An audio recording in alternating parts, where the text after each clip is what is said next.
apologized to the state governors over his comment on the 30 billion naira hardship allowance allegedly given to them. Akpabio had at plenary sitting last Tuesday during deliberations on the ways and means collected from the Central Bank of Nigeria by the previous administration, said that an unverified report indicated that state governors received 30 billion naira each from the Federation account to cushion the effect of inflation and the high cost of food prices. Some state governors, like Seyi Makinde of Oyo State, refuted the claim. The question now is, who has that 30 billion? Where is that 30 billion? That's a big question. But let me go back to the first story, the customs. So what happened after the government gave a directive that seized food items that were still in good condition and wouldn't harm Nigerians should be sold at a subsidized rate. So they sold 25 kg at 10,000 naira, 50 kg at 20,000 naira. I have a friend who was an eyewitness at the Yaba Center, and I didn't even know that there was going to be a death. So while she was there, she was giving updates saying that she'd never seen such a mammoth crowd. She mentioned that when they got there, they were asked to wait, and after a while, a form was given to them, which they had to fill. But after a while, it got quite rowdy, and soldiers were seen beating, and flogging some of the people who had come in. And then following that, like the report mentioned, they didn't go ahead giving out anymore. So my take on this is, she said in her description, I've never seen such a mammoth crowd like this. People are hungry. Number one is perhaps we don't have a full grasp of how bad the situation is for people, such that a mammoth crowd on hearing that there's an opportunity like this would turn out en masse. That's one. So a lack of recognition of the real issues would then lead to things like improper planning, where you do not have enough, you don't have enough things in place to ensure that when you have a crowd like this, in order to avoid a stampede, there are measures to be put in place. Like when you go to stadiums for concerts, there are crowd control policemen and women, and there are measures like this put in place. So there was no understanding of this. There was no risk assessment done as to what would happen in the event that this happened. And so these are some of the challenges that we have, where good ideas, good measures, good things like this turn bad for lack of proper planning. We've seen that happen again and again, and unfortunately it's becoming quite synonymous with this administration. So they need to check that. This is the first time, one of the few times we're having a special advisor on policy coordination, and just to check that when decisions are made, it is properly assessed, there's a risk assessment done, and that we don't have to lose lives to drive a message home. Well Very said. sad really incident that happened. It was unfortunate. It didn't need to happen. Dr. Abati, I wouldn't take our final story in Kenya, which is about William Ruto's daughter. We'll take that tomorrow so you can discuss fully on that. But I'd like your comment on Akpabio's very quick apology. Yes, the Senate President has apologized, but the problem here is about the high office that he occupies. Right. Now, the Senate President of Nigeria cannot afford to engage in beer parlor talk. I've never seen anything like that. Because when he made that statement last week, Tuesday, he was saying unverified reports. Now, the President of the Senate of the Federal Republic and Chairman of the National Assembly cannot be reporting rumor from his chair as Chairman of the Senate of the National Assembly. And it's just as well that Governor Makinde waded in and said nobody gave them any 30 billion. What they got last September was 2 billion out of the 5 billion loan that the federal government had promised to give the states. And Senator Akpabio should desist from this kind of conduct, because this was how he said the federal government didn't know what to charge Emefiele for, that they were looking for what to charge him with. No, that position should not be a seat for beer parlor talk, because it's a very serious position and seat, and that's why senators are called distinguished. Absolutely. And the Senate President should set a good example. Very well said, Dr. I'd like to thank you all for your great. All right. Thank you very much, my people. Good morning, good afternoon, good evening to every one of you. We're back again. It's another day. Today is Tuesday, 27th February 2024. We are continuing from where we stopped yesterday, talking about the things that's affecting you and I in our country. Thank you very much, my people, for your time with us. I appreciate every one of you right there. Mother of all Mommy Diaspora, good evening to you, Mommy. Thank you very much for all you do. I appreciate you always, always, always. Lady Eugenia, thank you very much, Madam. Good evening to you. It's good to hear from you. Thank you very much earlier on for the wonderful super chat. I appreciate you always. Adola Wash, thank you very much for the super chat as well. May God bless you. God bless you all right there. I appreciate you right there. I can see you, Peter Ife, Ray Abua. Thank you very much. Love God is my strength. God bless you all. Aurelmi Abdul, thank you very much, Mother Patrichata, Gujumi, this was I get there. Mr. Pansat, thank you very much. I appreciate you all. Thank you very much, my wonderful people. Do your part, press on that like button. Let our voices tonight go far. I can see Eva Line right there, CXL, Nell James, and many others right there. I've tried my best by showcasing names already on the screen. So that we can move on, I've presented all the videos that I have for you guys today. Maybe I might highlight some of the protests that happened today, 1 or 2 minutes video that is currently circulating on social media. But before we start on all that, all my presentation, my articles, most especially, I would like to post out a link right now for those of you that want to join this broadcast today, join the panel today to talk about the things that's affecting every one of us as a Nigerian. Please click on the link and join us right now.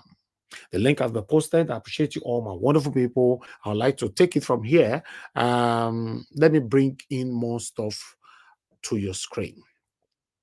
Thank you. I can see more people coming in. God bless every one of you.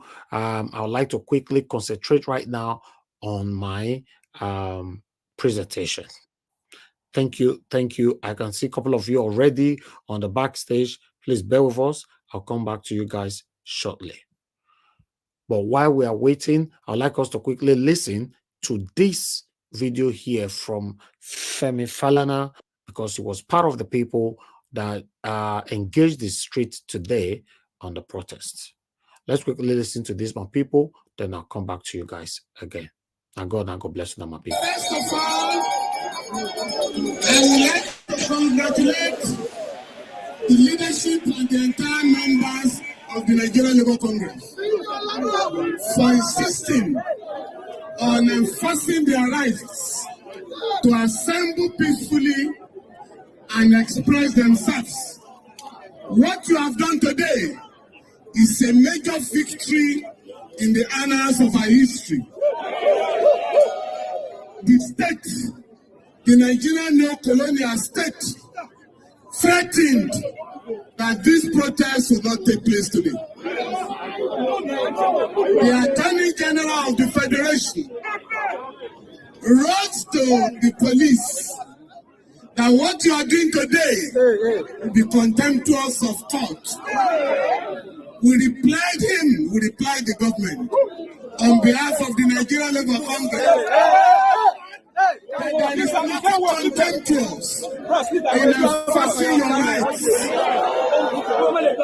You don't talk of law in an atmosphere of illegality.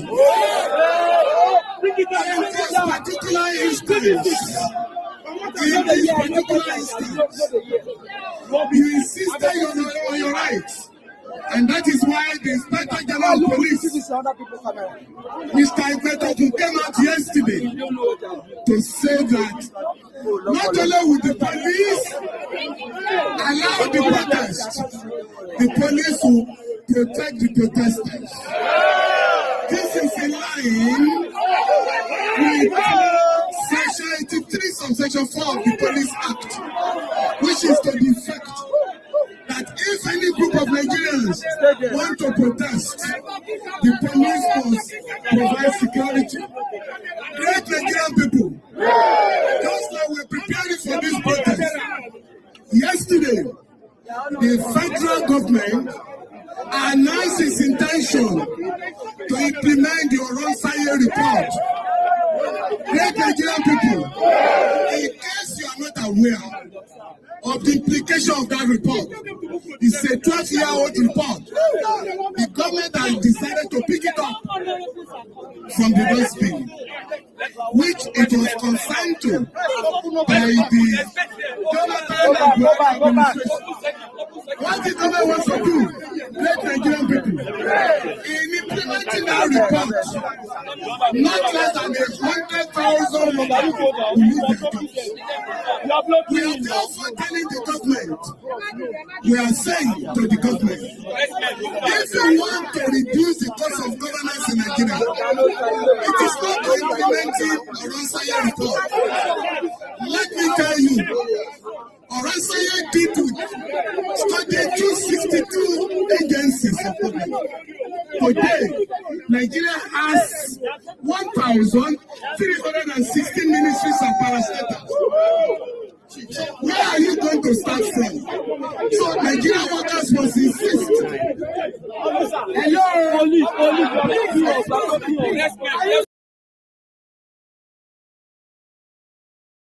Wow, the noise was just too much over there. Trust me, but nevertheless, I'd like us to move on, my people. I appreciate you all. Let me see if we can take some articles so that we can start talking on time today. I appreciate every one of you for your time with us. Please continue to do your part. I'm not checking the likes that we have right there, but I just want you to continue to press on that like button and help us so that our voices can go far. I appreciate you all, my wonderful people. I have a couple of let me say I have few articles here for you guys. All right, let's take on this Amnesty International first, sending warning to Bola Ahmed Tinubu over this threat to protesters.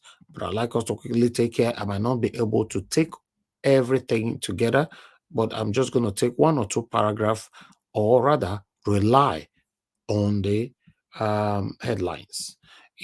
Thank you very much, my people. I appreciate you all for your time with us this evening. As you all can see right there, Amnesty International wants Tinubu's government not to violate rights to peaceful protest, vow to monitor document violations. All right, let me quickly see if I can take one or two paragraphs from here quickly. The global human rights organization Amnesty International has said that Nigerian authority must uphold and protest the right to peaceful protest in the country. The organization called on President Bola Ahmed Tinubu government to withdraw the threat to the Nigerian Labour Congress (NLC) by the police ahead of the ongoing nationwide protest against the economic challenges and cost of living crisis in the country. The situation has left millions of people unable to meet the cost of food, education, and healthcare. They went on, letting Tinubu to know that they will monitor everything that they will be doing throughout these protests. Remember, today is the day one. So they're going to continue again tomorrow, for the world to understand what we all are currently facing. It's very, very important. It's very, very important that the world can see what we all are facing right now. Hardship, is looming. And now, even the insecurity is another thing again. It just looks like the country is just on its own. Nobody is there to protect anybody right now. Okay, I'd like us to quickly take this article to tally what I just said. As you can see right there on the screen, thousands of residents displaced as terrorists sacked 10 communities in Kaduna. You all can see that one right there. Okay, let me take the first paragraph. It was gathered that most of the residents of the communities have relocated to safer communities within the local government area, while others have moved to Zaria local government area of the states. So this is what is going on right now. A lot of things are currently happening in our country, which is not pleasing at all. It's very, very sad. Unfortunately, we don't know who to cry to. But meanwhile, I have another article right here, 30 billion naira that Akpabio, the Senate president, pronounced last week. As if you all can remember, we reported it here, that 30 billion naira have been allocated to all the governors in the 36 states of the Federation. Now, the problem is, the governors don't cry, come out, they all say, we don't see money, no money reach our hand. After one or two people cried out, one or two governors cried out, that is when the Senate president came out to say, oh, I apologize. It was a slip of tongue. What about if these people did come out? 30 billion, if somebody can calculate 30 billion naira times 36 states, this is the money these people wanted to pocket. How can the Senate president, a very significant position, a Senate president bala blue of 30 billion naira each to every governors in the country? It's very, very sad. But you see, the sad part of all these things in our country is that there's no consequences for things like this. These are very, very, very gross misconduct. It's a very huge one. But unfortunately, nobody to ask them. You and I will just talk like this. They will report it on the mainstream media, newspaper carry it, and everybody just move on. That is the country we find ourselves. And that is what we all are fighting for, to have a better country where everything can work. But some of you say no over your dead body for you to see Nigeria work. It's very, very fortunate. But meanwhile, what do I know? Let me move on and showcase more stuff for you right here quickly so that we can move on.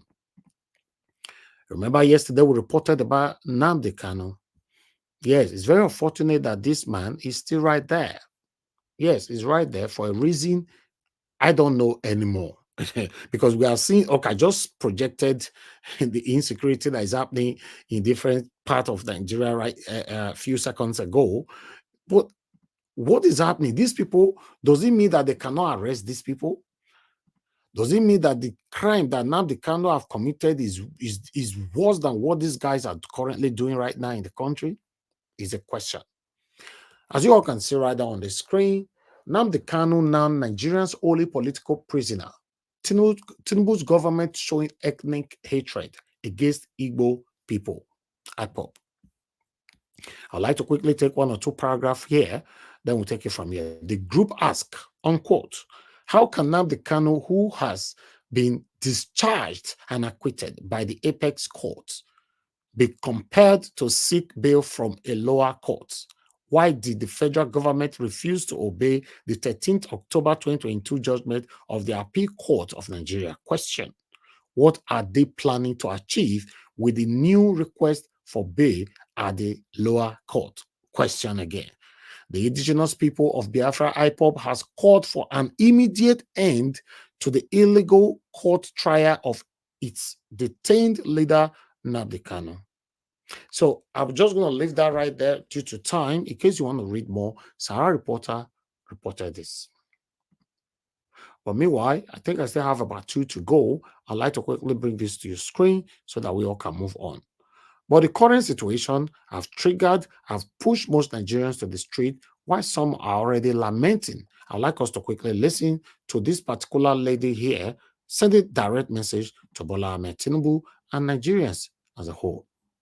Let's take this, guys.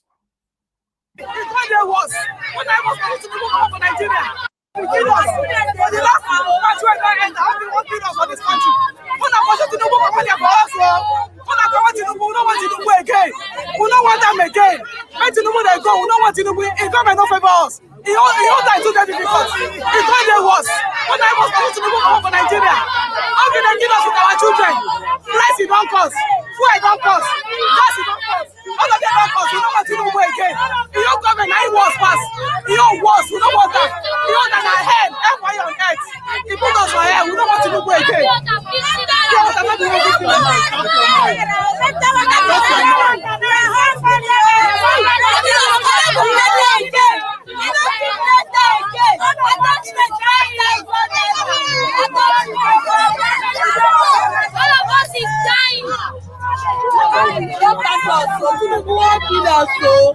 That time when they say they don't want them Yoruba people, they want kill us, everybody must go back to his village. Now we don't want that now. May boss now, may do better thing now, won't kill us. See person like me, I go they hop out for road. They will keep on the back of staff, which they call them. Black Maria, they will come back or they keep people. Yesterday they carry my brother for daughter, my brother pay 50K to just cross road though. My brother pay 50K, every day, we never see throughout this year. For that is nice, 1,000 naira. This time we never see them every day your students go eat. There is 3,000 rent. Nothing may be told, no they pass through for this country. So now beg this man, may not kill us, we don't want them again, though. And this is Wow, that is it right there, as you all can see. That is the situation of the country. But meanwhile, we have other stuff to quickly report right here. Tinubu is currently traveling, but you know, hey God, as you all can see right there on the screen. Let me see if you guys can see properly. Okay, let me make this one bold because you guys can see properly from here. One moment, bear with me. Let me do this for you.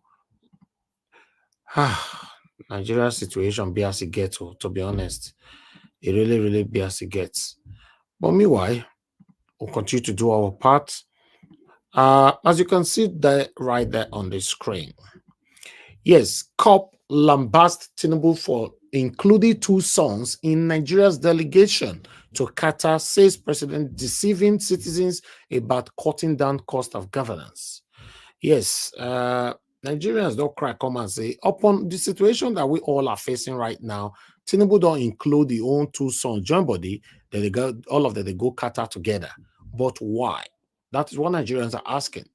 You know, the Coalition of United Political Parties, CUPP, has thwarted the inclusion of President Bola Tinubu as children in Nigeria's delegation to Qatar on business and investment forum trip. So I'm just going to leave that one right there, you know, say, now as we see them, that's all the report on here. We don't just come here to talk, but we'll show you how it is. You know, then Amoyele Sowore don't talk, you know, in constitution for this Nnamdi Kanu situation. You know, I'm very happy the way everybody's talking this period. Please, everybody should keep talking. If you are listening to me right now, you have your own media, you belong to other platform. Please let the talking continue concerning this Nnamdi Kanu right now, because enough is enough. You know, enough is enough. It's not making sense anymore. To be honest, it's not making no single sense. So you can see right there, Nnamdi Kanu must be freed. He was brought to Nigeria illegally, tried for offenses he never committed. Sowore. You know, Sowore, who said this on Monday while addressing journalists after attending the hearing of Kanu's bail application to the Federal High Court, Abuja, said that the Nigerian government was trying to join illegality with legality in the IPOP leader's case, stressing that Kanu never committed any offense and that the process of bringing him back from Kenya was illegal and illegality was upheld by the Court of Appeal in its judgment in 2023. So Amoyele Sowore went on, lamented, you know, lambasted on the government, the previous government, and this current government, you know, as a whole. But I'm going to let that go as well, so that because of time, we can quickly move on. I believe I still have just one more to go. Let's take this one quickly so that we all can move on. This one that I'm going to showcase right now is coming from our principal, His Excellency, Mr. Peter Gregory Obi. Let me put this one on. This is the last one so that we can start talking. As you can see right there, Mr. Peter Obi, don't come and come talk now, say, Nigerians now united by hunger, starvation under Tinubu's watch. Peter Obi, now you talk that one. Okay, there are so many distractions on this thing here. I'm just going to be careful. I don't want to show everything. Peter Obi of the Labour Party says Nigeria under President Bola Tinubu's watch has become one big nation united by hunger and starvation. So let's look for his quotes. Yeah, Mr. Peter Obi went on here. One moment, guys. I'm just removing all these distractions. Bear with me. Today, we are one big nation united by hunger and starvation to the point of dying to make ends meet, Mr. Peter Obi said in a statement shared on his X account on Monday.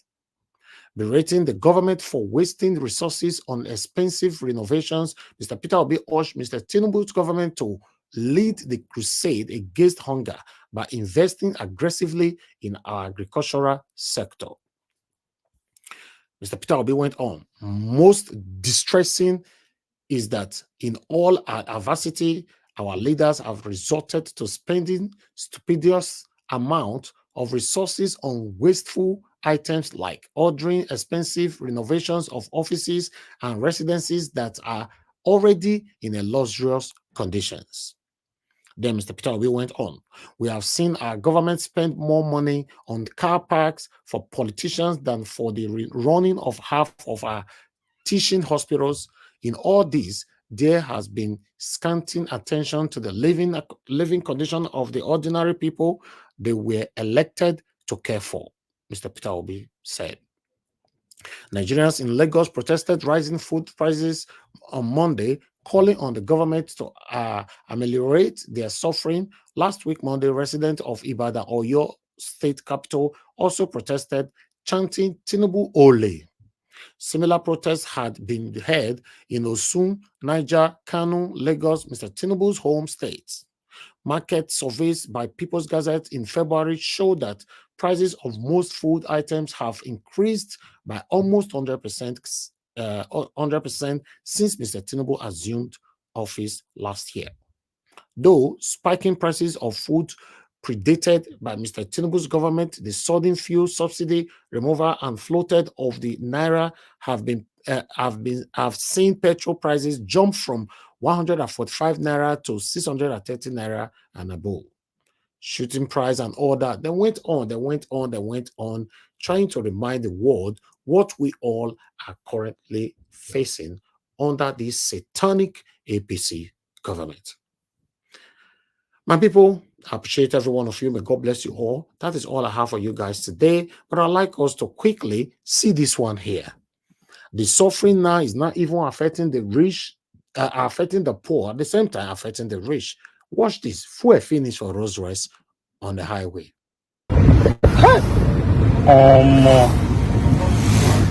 Let me Rolls Royce, please. Waiting this guy did do. Now fuel they pour for Rolls Royce like this. Nigeria done bad. Nigeria, this country don't scatter. Now fuel finish for Rolls Royce like this for road. Wait, this guy is pour fuel inside Rolls Royce. God, come on, the country don't scatter. What can come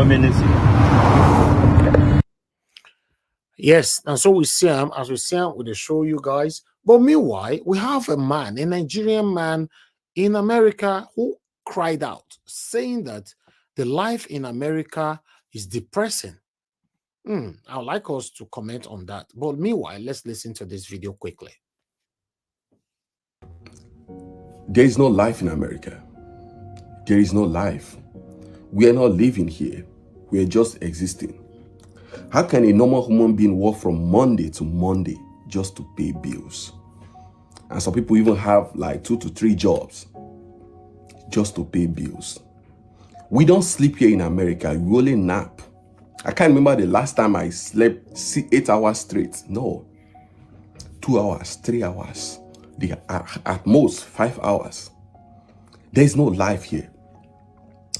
You don't even have time to sit down and eat as a normal human being. No, you don't have that luxury time. You go to drive-through, order your food, drive, pick your food, bring your food in your car and eat while you drive to work. Is that a life? There is no life here. We are not living. We are just living like AI. We are normal human beings, for God's sake. The funny part of it is that this life never ends. You know the end. No matter how you kill yourself, no. You don't beat the system. There is no life here. There is no life. Out of 365 days of the year, you only have 14 days for yourself to go to vacation.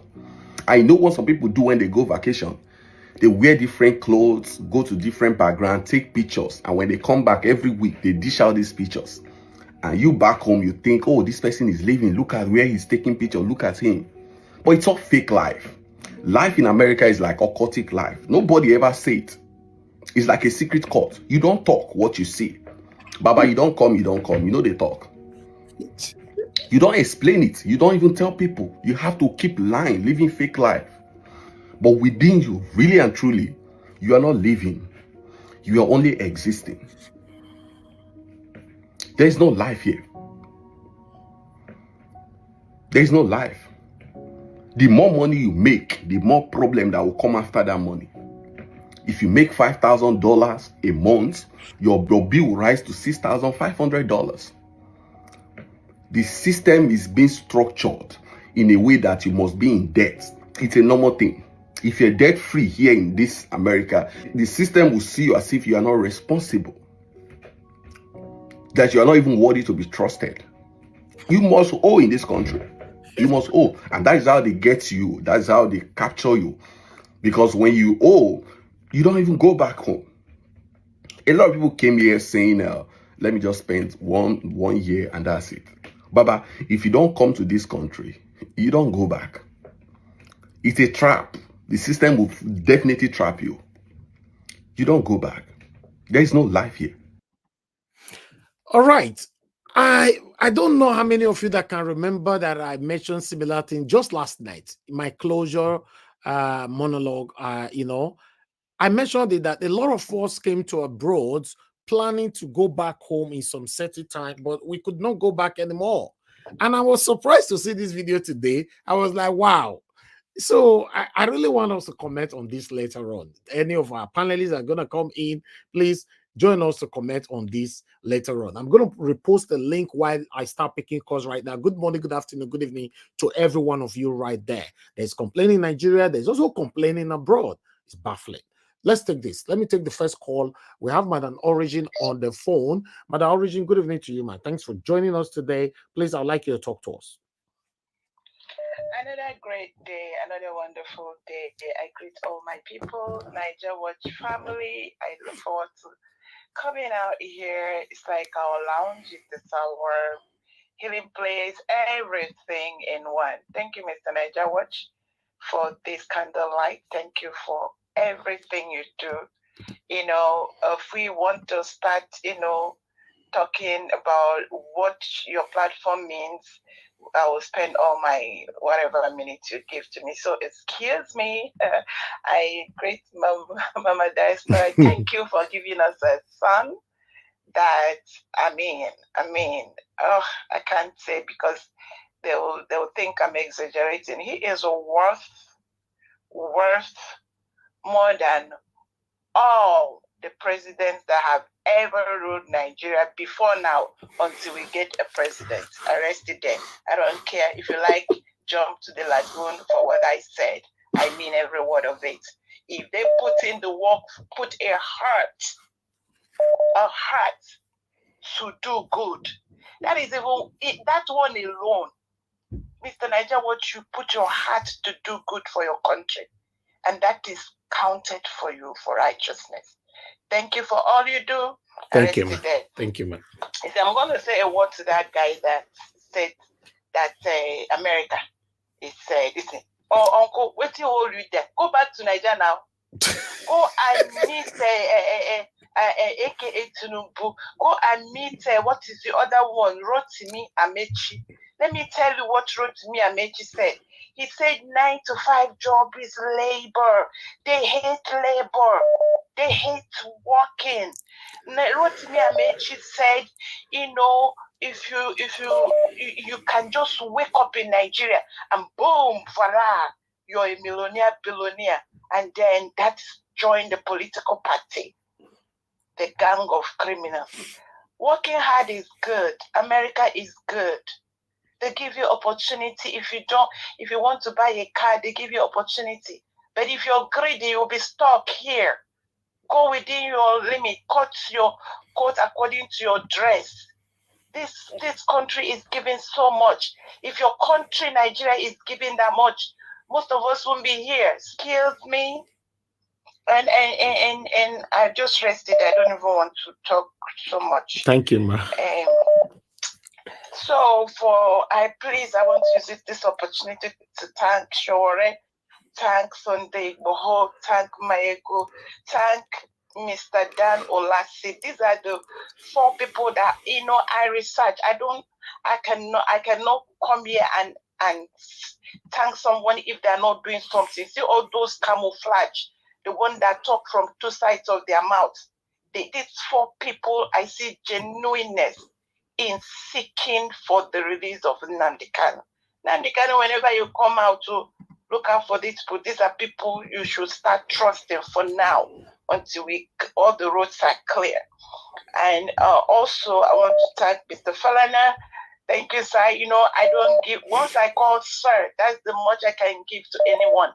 It's all those SAN, and they now nauseate me because they have turned it into criminality. Someone stole 109 billion and went and collected the chieftaincy title. That is how I now see titles.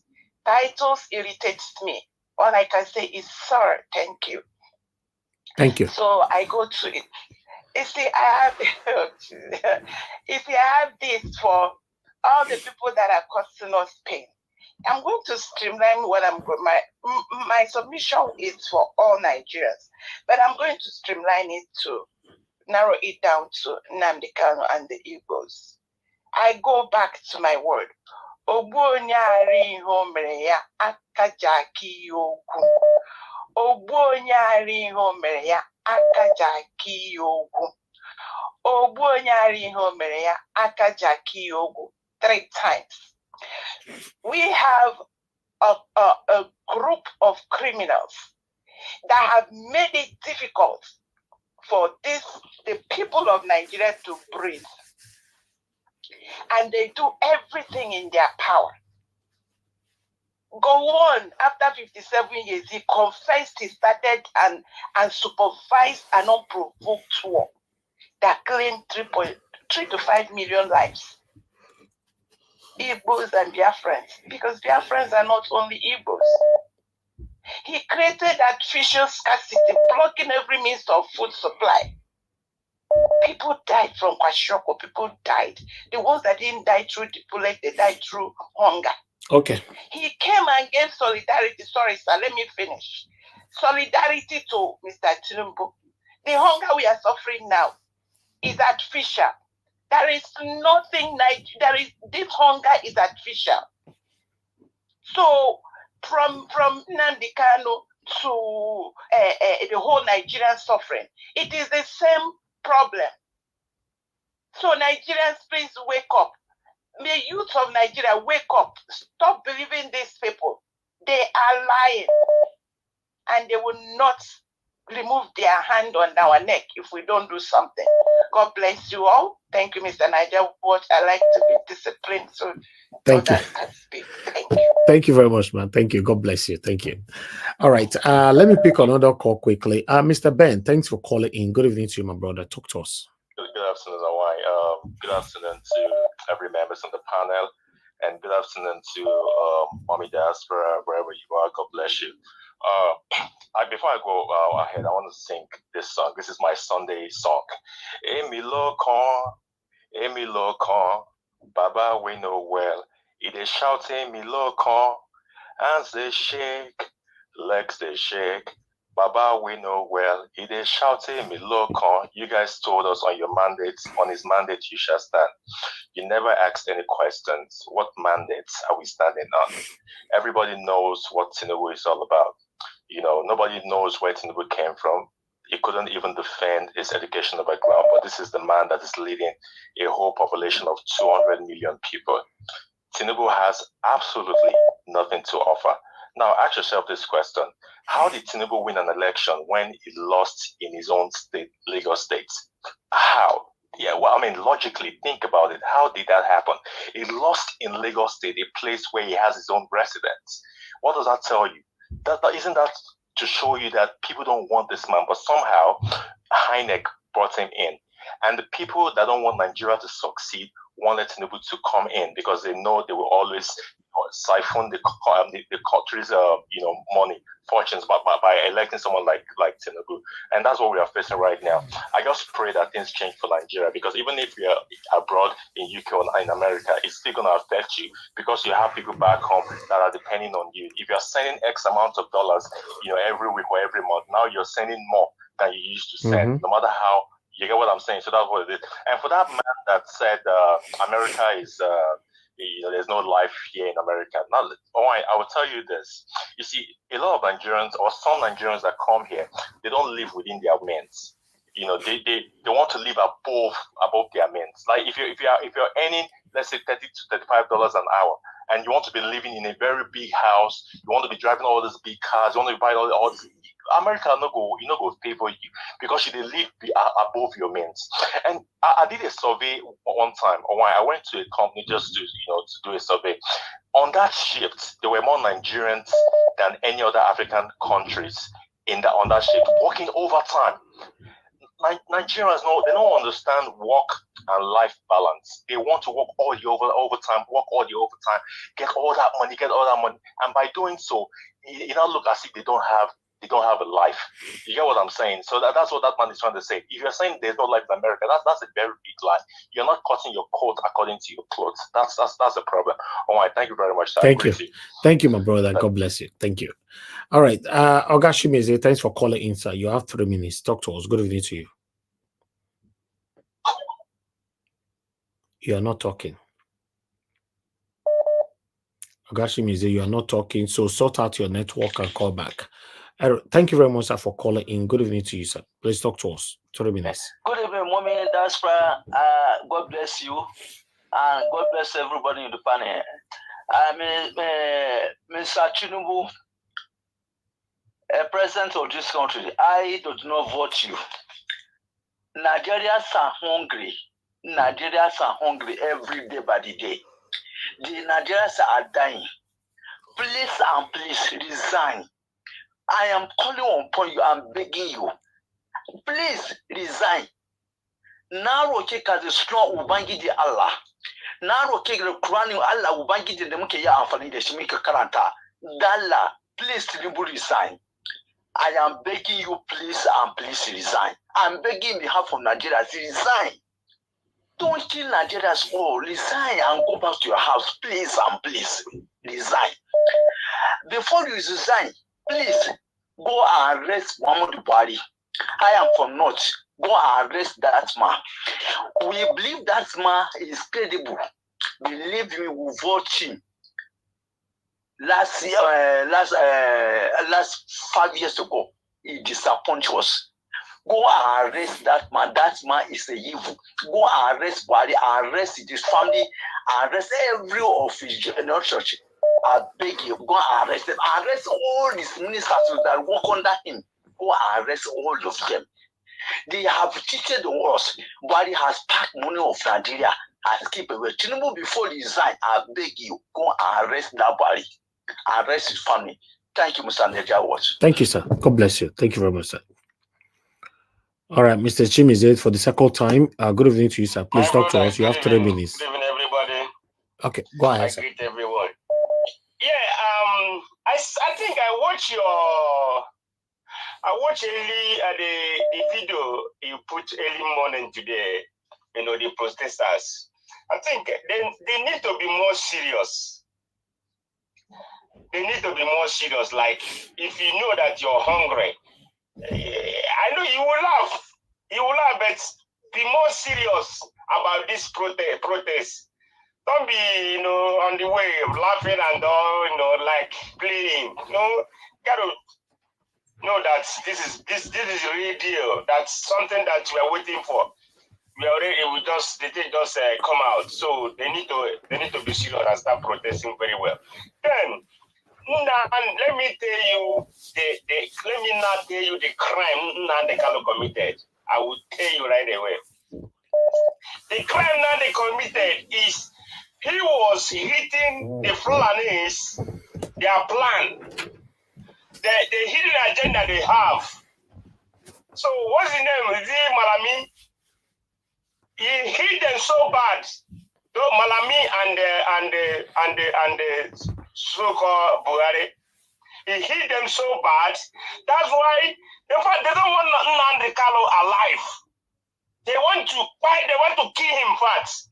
If not that Nnamdi Kanu is, in fact, the God that is within or create him is bigger than them. If not, Nnamdi Kanu had been gone for a long time ago. But God kept him alive. So, because he exposed their hidden agenda.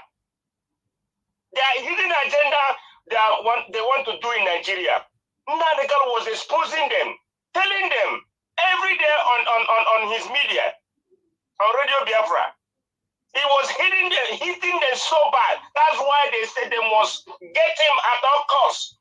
That's what happened. That's the crime he committed because of Islamization they want to do. All those things that we are seeing all right now, we all see it play out. We do see them. say, oh, no, I will say Nnamdi Kanu said it, like a prophet. Like a prophet. So that is it there. That's what the real deal there. Now, in terms of my brother in US here, see, you see, in America, this is where I am. It's left for you to choose what you want to be here. That's why you will see so many people, our brothers, doing this kalu here. One of my friends now is inside because of this kalu. But this thing, cut your coat according to your size. You don't go and carry a car of credit of $70,000 that you'll be riding, making big boy. After you come out on social media, so America is this, America is that. I know, like, it depends on your job. You can say, okay, let me do this job. You can get on 6 hours, higher 6 hours sleep. Then anybody coming out and say, yes, no place is like a sugar cane. Okay. Everywhere is tough. Thank you. Thank you, sir. That's what I would say that area. Thank you, my brother. Thank you, sir. God bless you. All right. We have Mr. Chris on the phone. Mr. Chris, thanks for calling in, sir. Good evening to you. Please talk to us. Mr. Chris, are you there? Yeah, I'm here. Okay. Hello. Yeah, go ahead, sir. Talk to us. Okay. Good evening, Mr. Ninja. Good evening, Mommy Diaspora, and thank you so much, Mommy, for all you do for this platform and all you do for Nigeria. It's only God that can repay you all the sacrifices you have put in so far. And Mr. Ninja, and good evening to you, and good evening, everybody listening to me all over the world. People in the panel, people in the comment section. My name is Chris. I'm calling from Dublin. Can you hear me? Yes, sir. You have 3 minutes. Okay. And thank you so much, Mr. Ninja. I just need to salute you again for your sagacity in knowing the kind of videos that you play. It just reflect how unbiased you are, how apolitical you are in all these issues. Look at the video of Magnus Oraka, where he clearly demonstrated that the Igbos are the true Nigerians. They are the only people that live in Nigeria as if Nigeria actually belongs to them. That's why you find them in every nook and crannies of the country. But yet they are still the most vilified people amongst the lots in Nigeria. So you see, that kind of video, it's an eye-opener for everybody. And look at the video you play again of Kenneth Okonkwo, who was not dissecting the issues happening in the Labour Party. It's just like an unbiased view, despite everything we said last week. So this is a completely different angle to everything that's happening. I'll just quickly jump to the Oronsai reports. You see, when some of us keep saying that Nigeria, the way it is currently structured, is not going to work, as long as you have 2 different laws for a different set of people in the country, will just be moving in circles, and in circles. Look at the Oronsai reports that they are celebrating today. But we forgot that this same Oronsai man, when he was the head of the civil service of the Federation, he was wrongly accused of looting 2 billion naira, and they removed this man from his position. And at the end of the day, it was now found that every accusation, they were all false. But this man has been removed for stealing. He lost his position for stealing. It took them how many years before they can clear his name. But that stain is already there.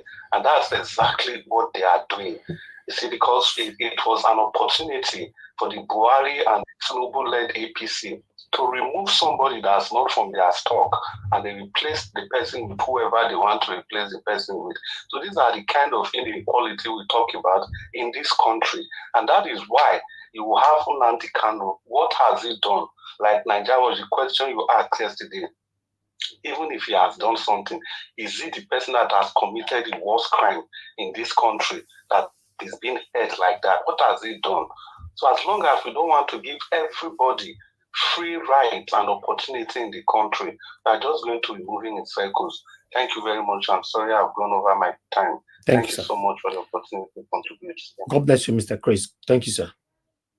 All right. I think I still have about 2 calls to go. Then we can take it from here. Madam Nena, you were calling in. I'm returning your call quickly. Madam Ola, if you are listening to me, I'm also going to return your call. Then we are done. Thank you very much, man. Good evening to you. Please talk to us. Good evening, Mr. Eddie. Thank you so much for returning my call. I really appreciate it. Good afternoon, good evening, good morning, everybody. Thank you so much, Mommy Diaspora. God bless everyone on the panel today. Yeah, quickly, because I know I don't have too much of time. Quickly, first of all, I want to address the issue of the guy that talked about America and how tough like America is and everything. Yeah, I told a part of the people that already spoke on that issue. I live in the United States of America. Like everybody said, one thing that most of our people, Nigeria is a place, I used to tell people, Nigeria is a place where a lot of people don't have business, but they have money. A lot of people don't have nothing to do, but they find a way to get, if you understand what I mean. Mm-hmm. So most of our people, they come to. Oh, we lost you there. Oh, you can't hear me? Okay, yes. Hello? You said most of our people there. You are back. Go ahead. Okay, yeah, thank you. Yeah, most of our people, because you already have this culture of just getting everything easy, just getting everything. Like I said, a lot of people in Nigeria, somebody will be making money. You see the person making money, doing things, but you cannot point to what exactly that person does really. So we have this culture of just getting things easy. So when we come to a place like America, we think it's supposed to be like that. But the society is programmed in such a way that you have to work for you to make your money. That is the point. So when people say that America is, life is all about work and everything. If you come to this country another mentality we have from where we come from is this mentality of class. Everybody trying to belong to a certain class. America don't have no class. That is the truth about it. So if you come to America, you have to, every dime you have to work for it. I work in the United States of America. I'm a nurse. I work 3 days in a week. 3 days in a week, 7 days in a week. I work only 3 days. The rest of the 4 days, like today, I am not working, I'm home. So it depends on how you program yourself and how you want to live. And again, when you come with the mentality, as you're coming, you want to, show the people that you left back home, that you have arrived, you want to go home and do this and do that. Look, most times when you come to America, you have to give yourself time. Like I said, this is a place where you work and grow your money. You can do business, you can work, you can do everything. So the society is well organized in such a way that if you decide to not live above your means, above what you have, you become family. Because like somebody said, our people are the one people in this country that when other people are dropping hours to go on vacation, Nigerians want to pitch. Why do we want to do that? Because we want to show people that we are making money. We want to show this. We want to go home and build, there's nothing wrong in investing. But the point I'm trying to make is this: our people, we have this class mentality. I will show them, say I will show you that before you know what's happening, you see yourself overworking yourself. When you come to a place like this, understand the system and know how to go about it. And I just want to also lend my voice in the issue of Nnamdi. Everybody has said it all. I don't know why that man is still in charge. Nigeria should please let that man go. That man has left his family, his wife and children for a very long time. I do not know exactly the crime this man committed. There are terrorists all over the country doing whatever they're doing. Nobody is going after them. Nnamdi Kanu should be let go. That is just what I have to say. Thank you, Madam. I'll try to see if I can come to the panel. Thank you so much, Mr. Eddie. God bless you. Thank you, ma. God bless you too. Thank you. Okay, Madam Ola, let me return your call, and that's it. These are people that call so many times. Madam Ola, if you are there, I hope you pick your call, your phone on time. Guys, help us to press on the like button. Thank you very much, Madam Ola. I got your calls, so I'm just returning it. Everybody, thank you, Mr. Elvis, for returning my call. Thank you, ma'am. Yeah, good afternoon, everybody on the panel, in the comment section. Mommy Diaspora, God bless you. God bless your son, Mr. Elvis. Continue to do good in Jesus' name. We never stumble. Amen. Yes, everybody has said it all, and I'm glad that somebody or two people came here today to mention Malami and Buhari, because those are the two people that I noticed since I've been observing the capture of Nnamdi Kanu, that they really hate him. They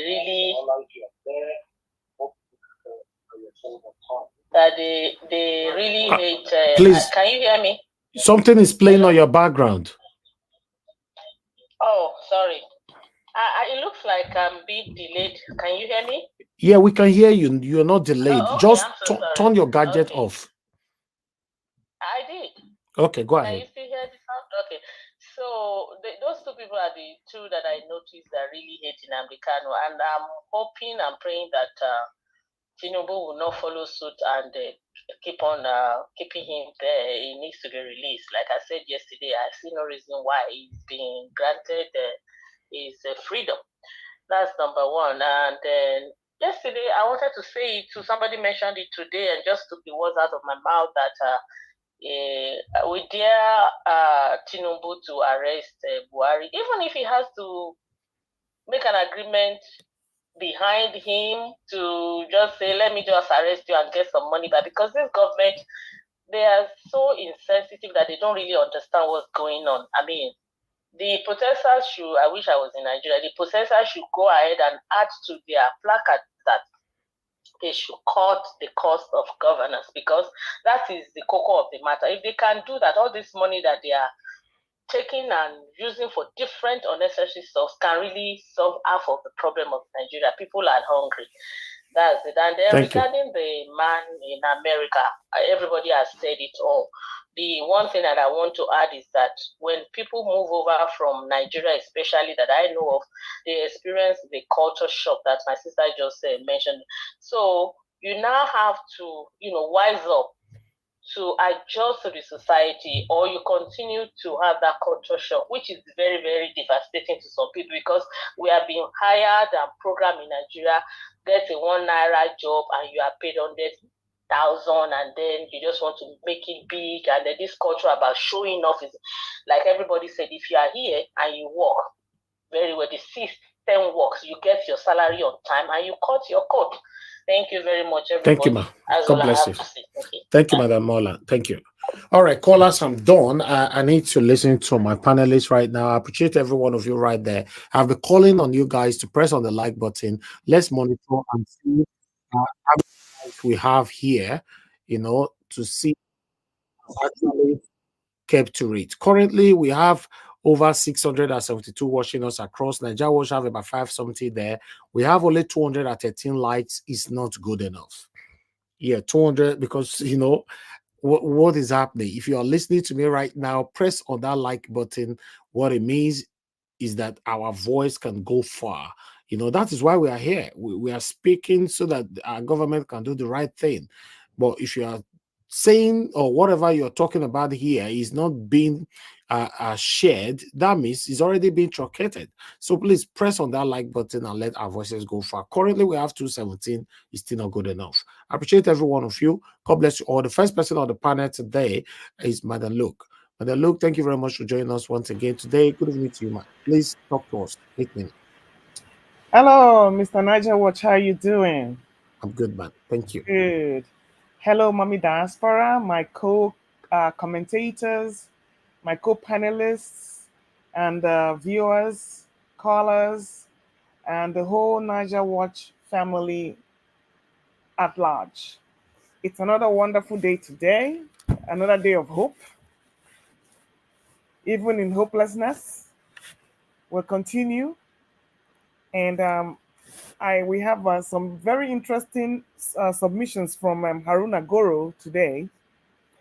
And he has stressed the need for people to rally around and an Igbo presidency, because that is what we truly deserve at this point, because everybody has tried from major parts of the country and it hasn't worked, and that there's no harm in trying somebody from a different part of Nigeria, not because of the region he comes from, but because he is capable and is the only one that can really do the job. But I guess he was projecting towards 2027, because as it is now, those who grab, snatch, and run are not going to drop their loot and say they're going to hand it to you on a platter of gold. And even if you decide to remove the government today, there are processes that you have to go through, which may not even get to that kind of suggestion. You still have to bypass Shatima, and you still have to bypass Akpabio. So He also said that he is going to concentrate on other African countries that have elections coming up, because he says he's not going to be doing too many videos about the Nigerian situation anymore. He's going to concentrate on other African countries that have their elections coming up. So that was fair enough, because after a while, this Nigerian matter self, you will have to move to somewhere else to get hope and to see if you can tap some positive energy from there. And then we now had Mr. Magnus Oraka from Water TV. He was more or less saying the same thing. And he made a very interesting submission. He says that the Igbos are the most rational voters in Nigeria. And I was trying to figure out what he really meant by this. And he explained and said, all these while, Igbos have voted for the Northerners, the Westerners, the Southerners. They have rallied all through, and they did not see it through regional eyes. And I asked myself, is it because they did not have an Igbo person as a contender for all these offices? And he went to explain that even when Ojukwu ran, he was rejected by his people. So that negated my feelings that it was just because an Igbo man wasn't there. That is why they did not vote for an Igbo person. So he won me there on that submission, and I believe Igbos see things clearly, because, like he said, they have gone through, and he also said that with in line with what Mr. Haruna Goro was saying, that they've been through so many hardships and they have persevered, and they are in more position to see things more objectively, because they are born to succeed and they are toughened to succeed. So that was pretty interesting from what they said, and I think I agreed with both of them. And now we're talking about Kenneth Okonkwo. In fact, that was the most important submission or presentation that Mr. Niger Ward presented today, because this Labour Party issue has been bothering me, and I couldn't figure out why there was their Papa section, and well, I wouldn't say I couldn't figure out why. We all know why they are factions. And he has come to ask, why is it that it's only when LP is having elections that you will not talk about factions? He now mentioned the G5 governors who were supposed to be PDP governors, but they were working for APC. Why did they not call them factional? That kind of juggled my memory and my brain. That was a puzzle I could not figure out. He says, why did they not consider Ganduje as factional? Even when he was working in one party, NNPP, he was still working for Tinubu. So why did they not call them factional? Why is it only when LP has some kind of marginalization going on that people will now come and start saying that there's a factional segment in the party? He said that they conducted Edo State elections, gubernatorial primaries, and they came by and brought Olumide Akpata, and then some people went at the side to go conduct their own primaries and produced another person called Asemota. He said, why is it that the media, in collusion with the police, keep painting Labour Party in a bad light? That even the way Abure was arrested, the policemen had no business meddling in politics. That nowhere in the world does police meddle in politics. It's either you arrest somebody, but before you arrest somebody, you have to invite them. But they said they contradicted themselves by saying they invited him and he resisted. So how can you resist an invitation? If you are invited and you do not come, then they issue an arrest, a warrant for your arrest. But you cannot resist an invitation. And so going to just pick somebody off the street like that shows that they are very, very partisan.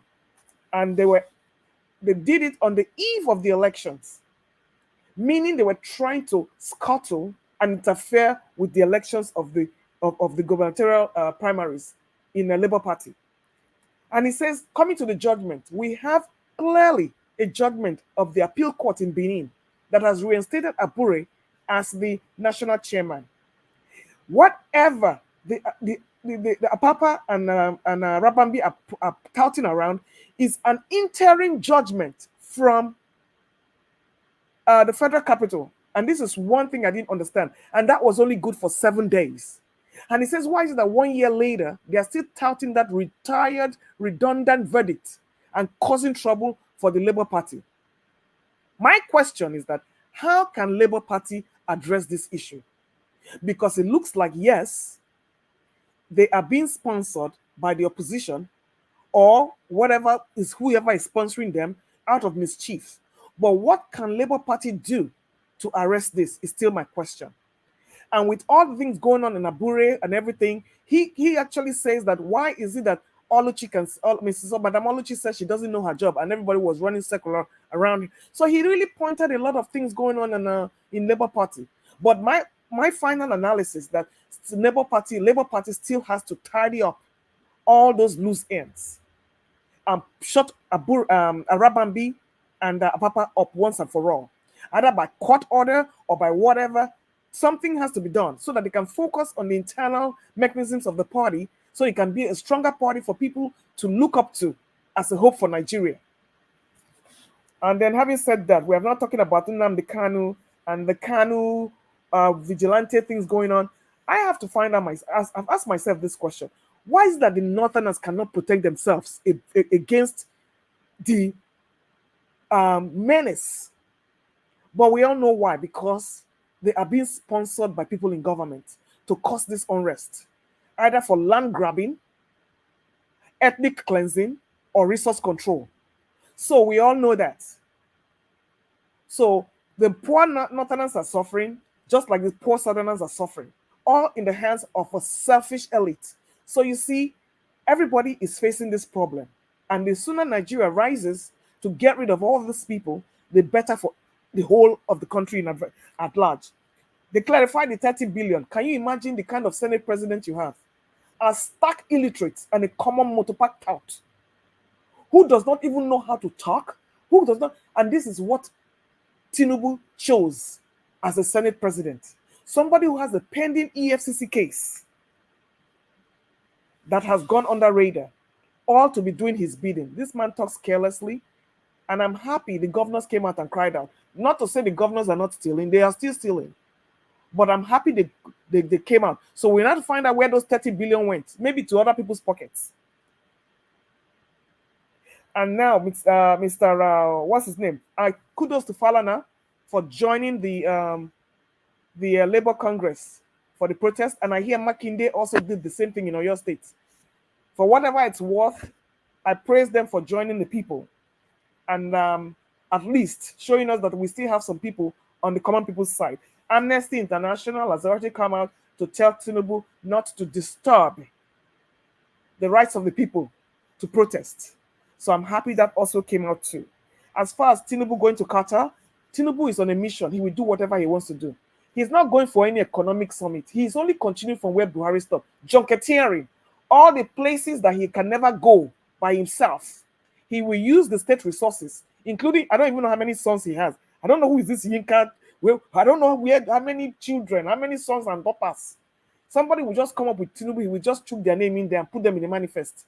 So this is what Buhari did, and he's not doing anything different. So Obi has always come to tell us about the hunger and how Tinubu is putting us in a lot of hardship, and Atiku is nowhere to be found. Well, kudos to Obi. He is never desperate to be a president. He's only doing what he does best to make Nigeria better. On a final note, life in America is what you make out of it.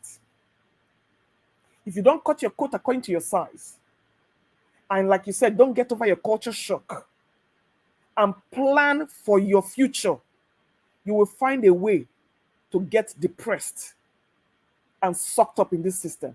For me, I have lived in both places.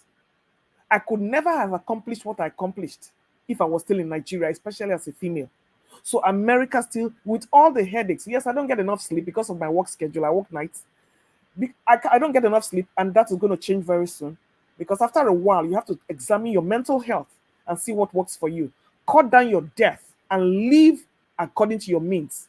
Anything that stresses you out, cut it off. and find time to enjoy your life. Thank you very much.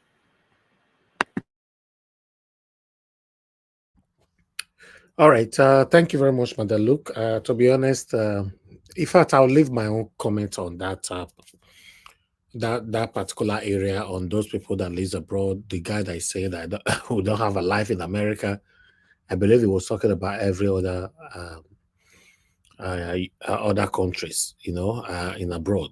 So I'll be talking about that later on. I appreciate you all, guys. Help us to press on the like button. Help us to share. Let me call on the next person to talk to us, Mr. Jonathan Kingsley. Thank you very much. Good evening to you. Talk to us. Thank you very much, Mr. Elvis. I believe you are doing well. You are doing fine today. Yes, sir. Thank you very much. Greetings to all the panelists, to everyone out there, those that are in the comment section, those that are listening. Thanks to everyone. I think Madam Luke just, she said it also. I won't say much with respect to Dr. Arun Goro and Oraka.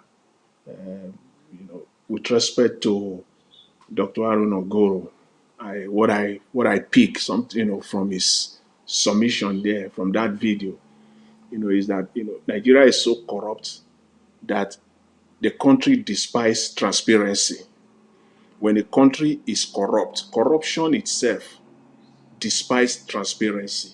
It does not want transparency to thrive, because that is the only way corruption itself can thrive. Transparency must be at the background so that corruption, can raise its ugly head up there. And with respect to Oraka, he said it all.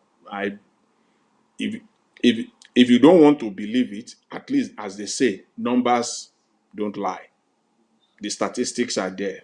The Igbos are the most rational voters in Nigeria. And if you don't want to go too far, historically, just use 1999 to date, the last 25 years, half a quarter of a century. Of course, when you go by that number, you don't want to look at color, you don't want to look at race, you don't want to look at religion. Just assume that you don't know, that they just gave you, present in front of you, numbers, and say, read these numbers, study these numbers, and give us your conclusion.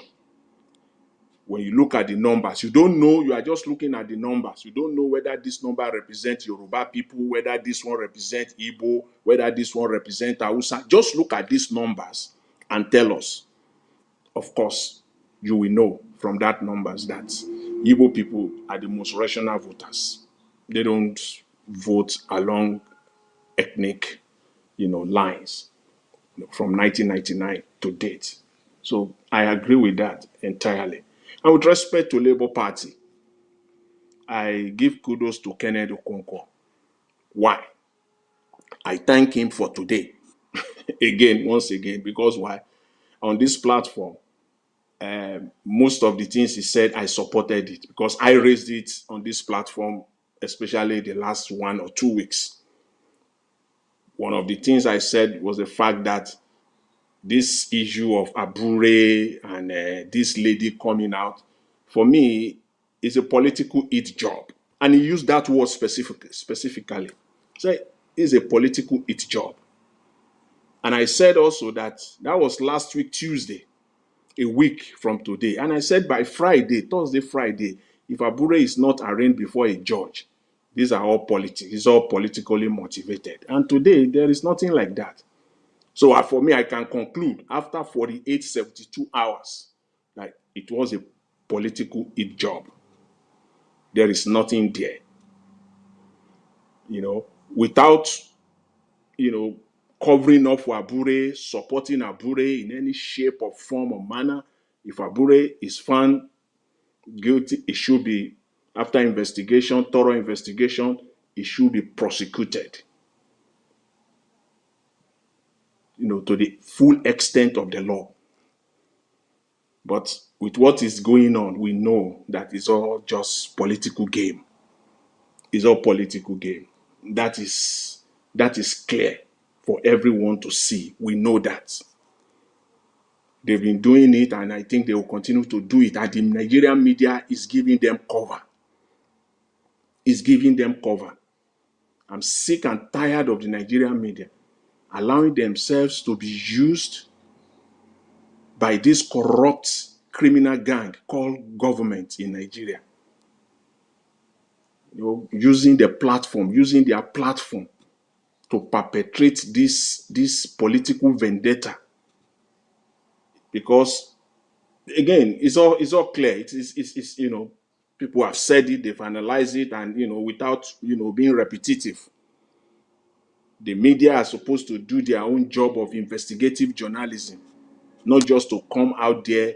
Yesterday when Araban was, I was so angry listening to him. And you will notice yesterday, I deliberately avoided that area at all. I did not make any comment because I just see him as a nuisance. That's how I saw him yesterday. This man is just a nuisance. I did not even want to. I was so angry listening to him. If I had a button, I would just stop that video when you are presenting it yesterday. The entire time given to him by Arise News to come and perpetrate that stupidity, the foolishness on TV. And they gave him time to do that. So the media is just part of our problem. Seriously, part of our problem in Nigeria. This government that we have, they can only plan to disorganize. They cannot plan successfully. They only plan to disorganize the system further. Just to distribute rice, common rice. People are dying. People buy rice. Just to organize the distribution of rice within a community. They can't do it in a seamless, non-chaotic manner, environment. They can't even do that. And these are the people governing a country. Isn't that senseless? Distribution of rice. They can't organize it. And they are they are superintending over the distribution of palliative, the distribution of money. They call it cash palliative. When you can't distribute rice within a community, you can't organize it. So they are very good at very good to bring on this disorganized system. That's all they are good at. It's just so when you just look at Nigeria, it's so frustrating. Even this distribution, this so-called distribution, people buy. And before you say Jack, they will say they are distributing palliative. They want to do cashless distribution, of which is all about corruption, of which most of this money will go into the pockets of some individuals. Because that is the only way. They cannot do anything transparently. They can't. I will just leave it at that. I will just end up for now in this area of there's this news on Arise about a report implementing the report, the Orosai report. This idea of trying to looking for a way to reduce governance, again, they can never be transparent. They can't do anything. These people can just to be transparent for once. Because this Orosoya report that they are now touting all over the place now, that they want to implement it, has been there for over a decade. More than a decade. And I can say for free, in the process of implementing this, it's all about corruption once again. And I want to end, Mr. Elvis, and to crave your indulgence to say, just give me about 2 minutes to say this. I read on the news report earlier today that they are also, promoting or touting this Constitution Review Committee, whatever. I want to, on this platform, at least I know there are so many Nigerians that believe that the constitution that we have now is a fraudulent constitution. We all know that. Many people, don't let me assume that everybody. I know that many reasonable Nigerians that want the best for that country believe that the constitution is fraudulent that we have right now. And now they know that. They are aware of that. They know that the constitution upon which they are operating right now is fraudulent. And now they are looking for a way to rubber stamp it. They want to rubber stamp that constitution and silent people. Because one of the most cogent arguments that we have, everyone talking about Nigeria, the most cogent, the most potent argument that we have about the system in Nigeria right now is that fraudulent constitution. And that one is making them sick. And now they want to rubber stamp it through this constitutional review. So I want to call on all progressives, all well-meaning Nigerians on this platform, everyone speaking with respect to the constitution. If you have been speaking with respect to the constitution, this is the time for you now to speak up. I will, respectively ask Mr. Elvis, if you can, please let this platform be active during this process. Because if we are not, with respect to this shenanigan, this constitutional review, they will rubber stamp it and they will keep us silent for good. So let us test the veracity of this constitutional review. We must put that the veracity of this constitutional review to test. We must come out with our every area. If you have 1, 2, 3 areas in this present constitution that you believe is fraudulent, that is not right, we must say it out. Then let us dare them not to include it in the review. That is how we can test whether they are honest, whether they have serious intention of actually reviewing this constitution, or they are just looking for a way to rubber stamp it and to silence the progressives. So for me personally, I will emphasize this every day going forward. And if this platform, I know Mr. Elvis, you brought in Barrister Ezekome, is a constitutional lawyer. In fact, a professor of constitutional law. I don't know if you can bring him to this platform, even if it is for 1 hour, to come and tell us, to use this platform to tell us how they want to go through this process and how we can get involved. Because this process of constitutional review, this is the beginning of the rigging of the next election in Nigeria. Please wake up. This is the beginning. This is how they are going to mastermind the rigging of 2027 election through this constitutional review. And we must test the veracity of it, whether they are honest about it. Thank you. They have launched it and the process has begun. Mr. Elvis, I thank you very much. And thanks to everyone. I appreciate it. Thank you, Mr. Jonathan. I appreciate you. Thanks for your submission. Okay, we don't have much people here today, so I'm looking forward to we ended this broadcast on time today. At least, once in a while, if we can keep to that maximum of 3 hours today, that would be brilliant. But meanwhile, let me quickly move on to the next person, Oga Consign.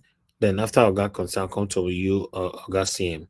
So Oga Consign, thank you very much, sir, for joining us today. Good evening to you. Please talk to us 8 minutes. Good evening, my brother. Thank you, sir. Dr. Barrister Elvis.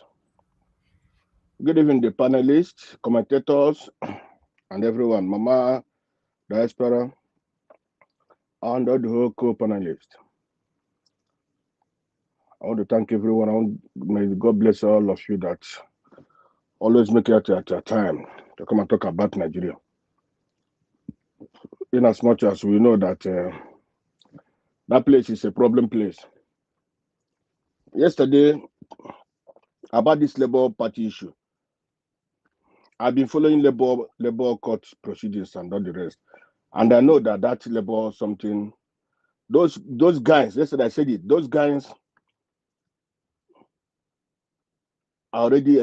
I don't know what they're doing. You know, but I said that has been sponsored by. I know the person who has sponsored them is Dabo, the governor of Ogun State, the dubious, one of the most dubious governor in Nigeria, followed by Greece Imo State governor. That one is the one sponsoring them. So, and I know that Abure is the authentic Labour Party chairman. The court have already squashed out the case of Arabimbi and so. Only because he's getting money from that man. That's why he's doing what he's doing. Labour Party have no problems. And also sometimes we're supposed not to be too emotional about Labour Party. Labour Party have their internal mechanism, how they solve their own problems, like other parties.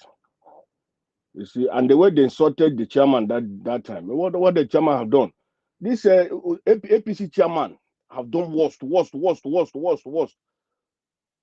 see, other party chairmen they have done more, but we know that we want the Labour Party to be good. But all the same, so these are Abuja remaining 3 months.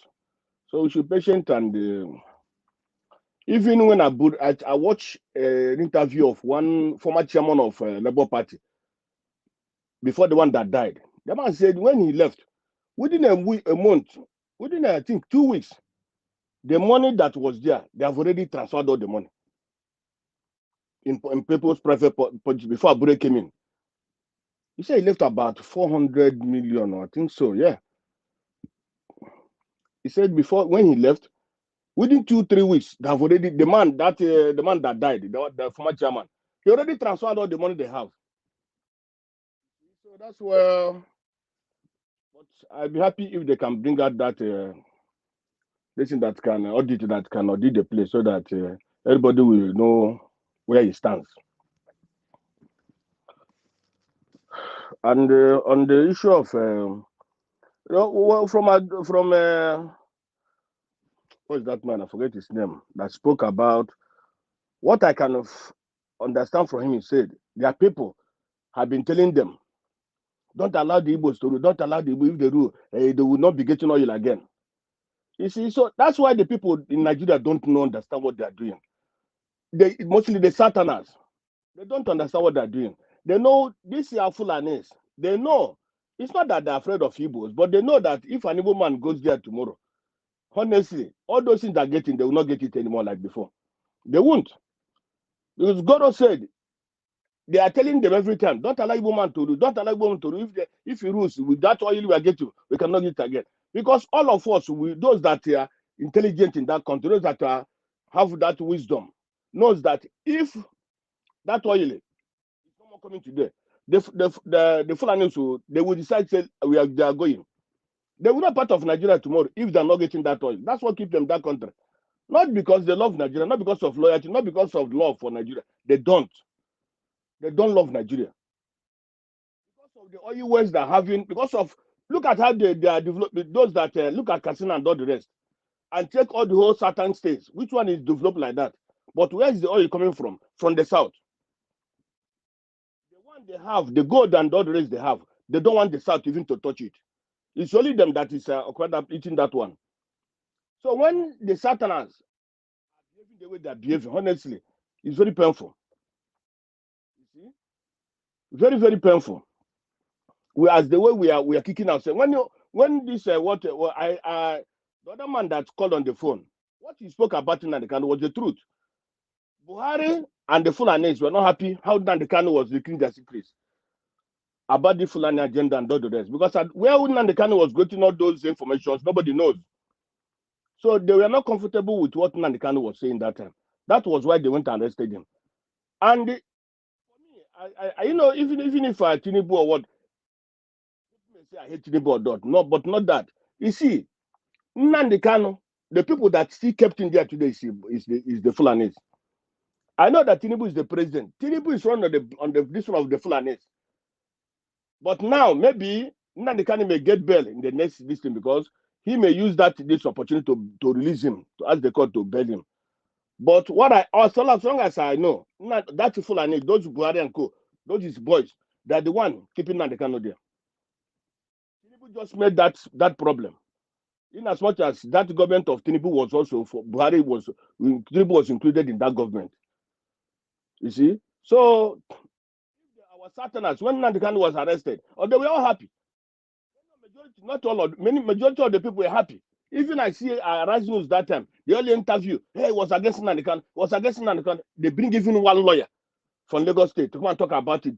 The day he was ready, the next day, that lawyer was saying, hey, the government was not guilty in bringing him from where? From Kenya. They were not guilty. What they did was, I looked at a son. Somebody was abducted. He said they are not guilty. They said what they did was right. I forget the name. I think Olani Pikim or what. I forget the name. It's a young man, a son. So you see, but they don't know that if that Nnamdi Kanu, we have Nnamdi Kanu like 5 or 6 or 7 in Nigeria today, this government will not be comfortable with what they're doing. They cannot be treating Nigerians like this. You see, we need to have some people like that who can be always on the government. Talking about like this channel, this Nigeria Watch now. You see, this is what the country need. The country need people that will pressure the government. Talk about the secrets. Talk about what they're doing to the people. That's what the people need. The government, the city need radicals. But the people who did the Satanás they were gaslighted about Nnamdi Kanu. And when I ask, people even, hey, he's a terrorist, but people even they're not educated. What is a terrorist? They cannot even explain to you what is a terrorist. Nnamdi Kanu is a terrorist. But what is a terrorist? They cannot even explain what is a terrorist. They were gaslighted. He's a terrorist. He wants to destroy Nigeria. Who is destroying Nigeria today? It's not the government. It's not the government that is destroying Nigeria. So you see, Nigeria is a complex place, you know. The arrest of Abure. How can again, in a country where the police is so corrupt, police have become politicians. All these police commissioners you see, all of them are politicians. And it's unfortunate that in a country, when any president comes from any region, he appoints the police commissioner. That's a problem. Then that police commissioner will be doing your bidding. You see, it's a problem. In short, Nigeria, I don't know how to categorize Nigeria in short in Committee of Nations. Nigeria is a completely failed place. The military is corrupt. The dissent is corrupt. Everybody is corrupt. All these things, all these spy they're doing the north. Let me tell you, the volume of the spy they're doing the north is too much. That issue of displacing these people, displacing the Kaduna people and Christians and so, it's still going on every minute, and nobody's talking about it. And when they finish, they will come to the south, and that is why the south have to rise up, because what is going there is genocide. Also, they're talking about Israel. It's what is going that place is genocide. Now, the Nigerians are committing genocide against these people of Kaduna, Plateau, and Benue. They're committing genocide, even Taraba, Niger, all of them. They're committing genocide against them. We cannot rise up. It's unfortunate where we find ourselves. Very, very unfortunate. What this? Okay. Thank you. So my brother is very. You see, the country. Is my time up? Yes, long time ago. Really? Oh, this my brother. This time is international time. Yeah, please. Or you want me to be putting it on screen? Maybe put it on. I don't know. No, say because I know they put on a time for screen. I know they know when on a time they reach. Even sometimes I don't even stop you guys exactly on your time. Look at your time now, for example. I know, organizer watch. I know, that because we know plenty. Now you they give us plenty time. That's all right. Brother, again, my brother, you see, Nigerian problem. You can even 3 hours cannot even. If you want to talk about Nigerian problem, 4 hours. It's not even enough. I know. That's why we are sharing it. Yeah, you know. Sometimes when I stop people will think that my time never reach. You don't even talk fast. Anyway, thank you very much, sir. Thank you for your submission. Let me quickly go to Oga CM. Oga CM, it's good to have you on the panel. Oga CM, you could join us today. Wait till they happen. I be you win. I be that you be one of the people who win that 30 million pounds when they win for Euro million for UK. Augustine, talk to us. We know the year you.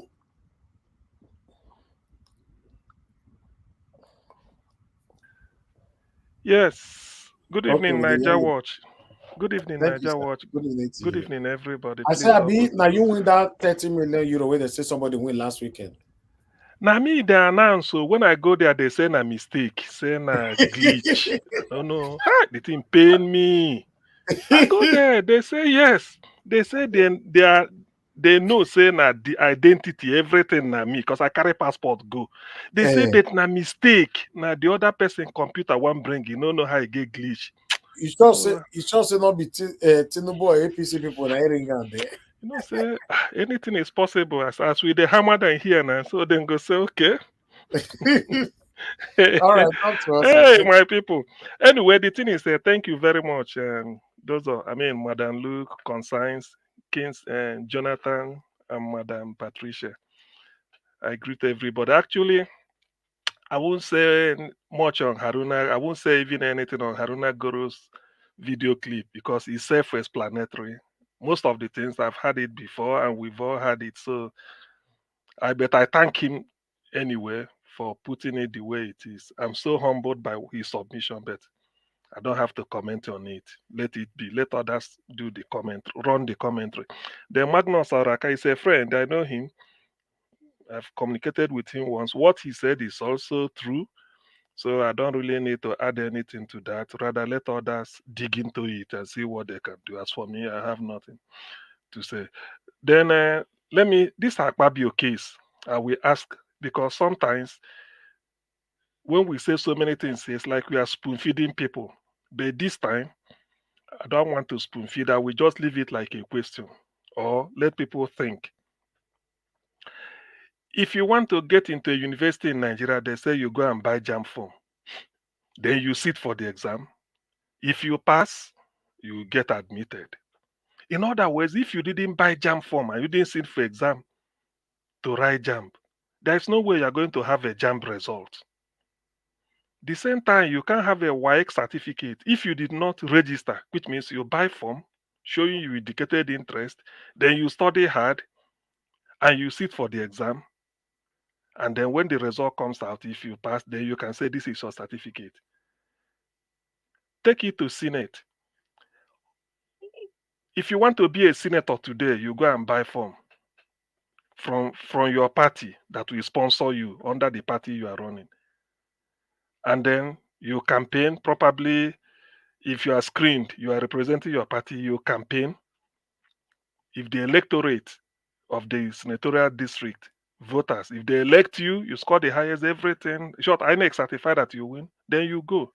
So what this means is that if you did not buy form, it means you have not indicated. And if you did not indicate, you won't be on the ballot.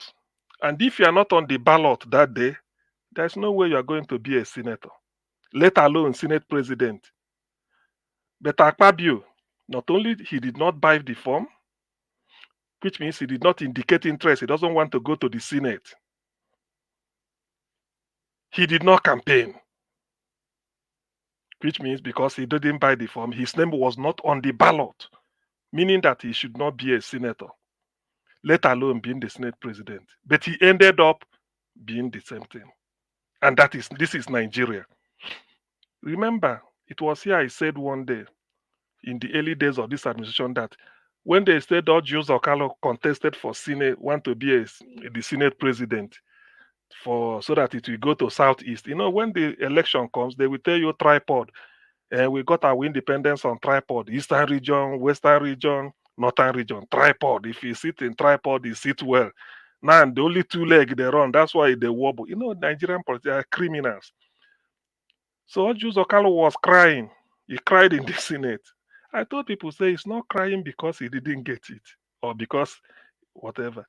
He cried because this is the only opportunity since independence or since 1999 in which we are running government of the criminals, starting from Aso Rock down. So Ojikalu feels that these are his classmate or his colleague. If you enter now, the day another new clean person, let's say if Obi should be the president, very clean. Definitely, there's no way Senate will bring somebody like Ojus Okalo. There is no way because the dynamics will change. So that is one thing. So that is what one conundrum I will leave with Nigerians to check about Akpabio. So they can now see, they should not be surprised why Akpabio. The man said, I don't know. As I studied anatomy in school, I don't know the difference between the neck and the head. So I don't know whether I chop intake. Oga, see, I think say now let me notice that thing. So, so I don't know.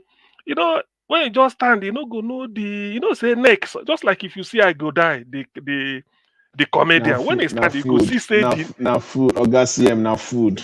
Okay, maybe in a wolf. So when you see I go die, maybe say they make fun of him. You go see the neck, you can't see the head. Or like my own day, mine no use that go die. But Okpabio own, I surprise. So when in there like this, they say now that's so in there like this, say they've sent the what in they call I said they send blessing to your email. I don't know what you call that I went in call last December. Said they've Prayers. sent it. Prayers. They've sent God bless you. Say they don't send prayers for their that's so you talk. And that's so you still say unverified. The fact that you've called it unverified, you shouldn't have said it. You know it's unverified before opening your mouth. So you shouldn't have. You say unverified reports say they don't get them 30 billion. Maybe in the pen and say the thing not pass through his office. Anyway, well, that is all enough for Akpabio. We are not here to promote corruption. So Nigerians should think about it. Now, Falana joins NLC protest. I think I will marry that with Amnesty International warning Nigeria not to disrupt peaceful protest. You see, protest is the only way you could show that you are against a particular policy, particularly when you can. That's why any protest you carry placard. When journalists are covering it, media men, they only look at the placard, the message. Definitely, if they are putting it on their TV or radio, radio is because of interview, because TV, even if you don't interview anybody, you can show the placard, it's visual. Then if they are to write, they also need that visual to put it in the pages of newspaper, say this is it, just to show evidence, to make it credible. So doing so, insofar as they are not armed, they are not disrupting maybe traffic, they are behaving themselves. Like the one I saw in Benin today, the chap who was addressing was as if he was addressing a gathering. Very well behaved, though they were playing music, feeling happy. Then you wonder, said, these people feeling happy and dancing.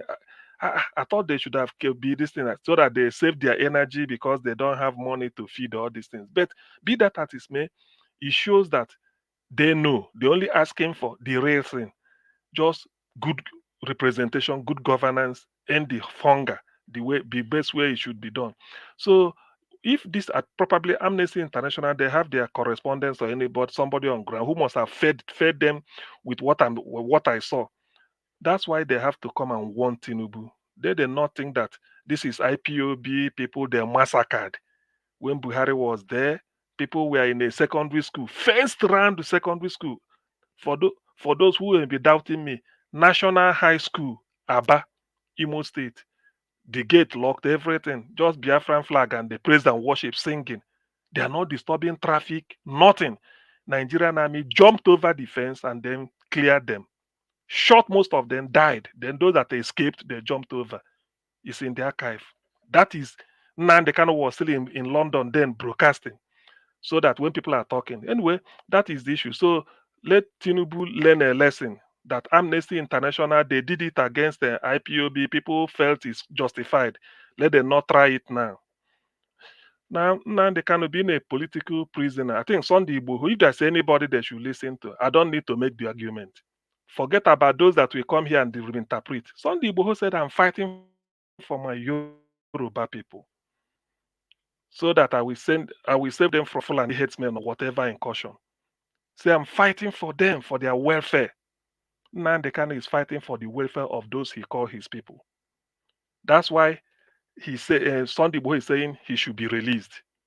Now, some people may say Igboho is not hoisting flag or maybe not doing what is it called, not saying want a different country or whatever. That is up for debate. But I want to make this known to people. You see, in Nnamdi Kanu's case, you cannot build legality on a foundation of illegality. That is one. And one thing with Igboho is, Igboho fought Fulani headsmen at a Gogo, a Barakba, and all those Shaki area, very plain agricultural land of Oyo State. He fought them not because he had to, but they left their place to come there and sack the villagers from going to the farm. We've seen a video clip of some Yoruba people from that area crossing over to Benin Republic as refugees. They left there. We saw it. It was shown. Mayegu diary showed it. So that thing angered the Igbo who said, no, I can't be here and my people are going away from their house when some people will now come and take over their house. It's not done. So Igbo was a man, is a man. He stood up to be counted. Now, Nnamdi Kanu's own case is that Nnamdi Kanu saw what Igbo may not have seen. Nnamdi Kanu, whatever you say, he stopped this rabid Islamization. That's why he was exposing every move government want to do. How can you be talking of Ruga? For those that may contradict me, Buhari was elected on the manifesto of APC.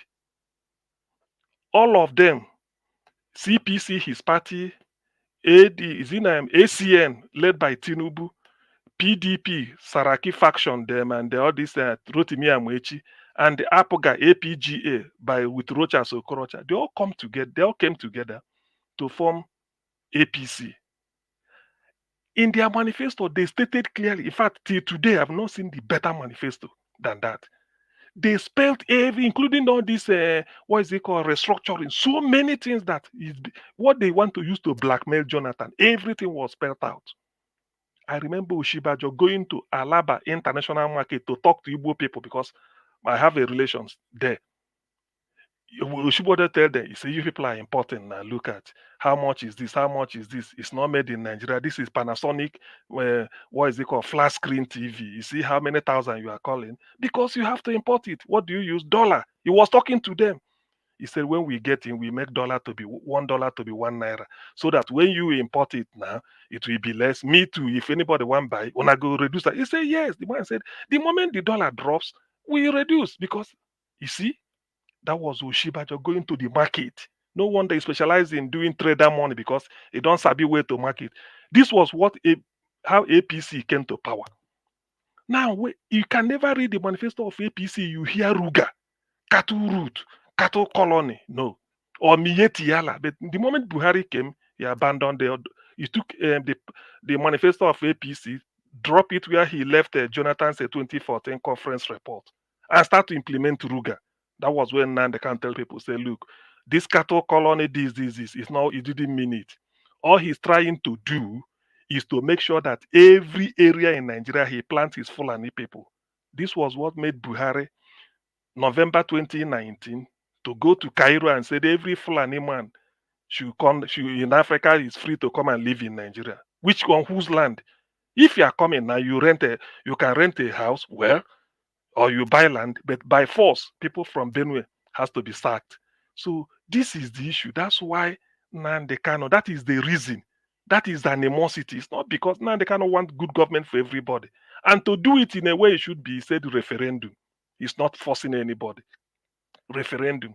So continue holding him. Let me point this out.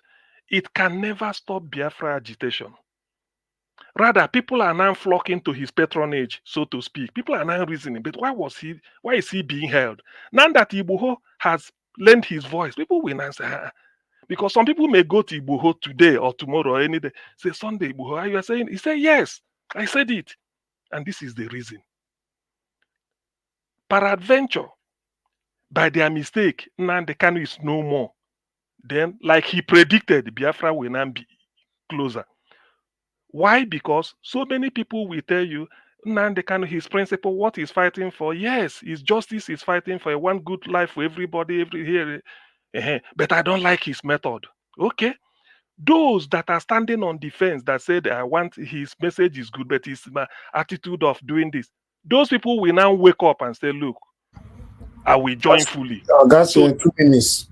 Thank you. So that is the implication. Let them not think that holding him there, that is where you are holding him is a person. But if for anything something happens to Nnamdi Kanu, is look, I don't know. Anyway, well, I don't want to because there are certain words we won't use here. But for anything happens to him, anything, even if they decide tomorrow to say, "Now we found him guilty, we are jailing him life for 1 more year," it won't be easy. The protest going on in Nigeria will just be a child's play because that cause he's fighting for by force the cause will now be having a life of its own. It's like a vehicle that failed brake. Nobody is in control. The cause will now have a life of its own. I used to say that oil in the Niger Delta they are claiming, they are now drinking. It is better they allow the man go. They will find a way they are drinking it. That time, that oil they won't see. That oil they won't see. They think that people of Ogoni, maybe they kept quiet. They are drilling oil, bios, everything. If this type of thing happen, it will be to your tent, O Israel. And if it's to your tent, O Israel, I don't know, I can't, by what stretch of imagination will somebody from the Sahel in Kasena be drilling oil in Ugeli or be drilling oil somewhere near Warri? I don't think it will be like that. So it is in their own interest to allow the man go. Already, Supreme Court in Nigeria has told them that Nigeria's reputation has been damaged by the kidnapping. Secondly, you cannot invade a man's house when he's enjoying his leave in the name of Operation Python Dance. I don't know. It is in their best interest to allow him to go. Enough, we have said it enough. But if they feel they can hold him because he's an Igbo man, well, let me just leave it like this. The gods are wise. Thank you. All right. Thank you very much, Augustine. Thanks for putting your voice out there. I appreciate you. Guys, please continue to do your part. Press on the like button. We have just one left on the panel to go. Oh, we have somebody on the backstage. I didn't know. Madam Patricia, please talk to us, man. Good evening to you. You have 8 minutes. Good evening, Mr. Elvis. Good evening to all the panelists. Thank you. Though I've not been fully paying attention because I had other things on the background, but yeah, I heard my name. Mr. Sihen, good evening. I didn't know what you said, but I heard my name. So I couldn't hear you. I was doing other things in the background. Sorry, I greeted you like I greeted others. That's why when you had your name. Thank you. Good evening to you. Mommy Diaspora, good evening. Thank you for all you do. The comment section gurus, thank you. Press the like and share button. Subscribe. Very important. Let our voice go far. Nnamdi Kanu, please. So me, I will join to beg for him if there's anything like that.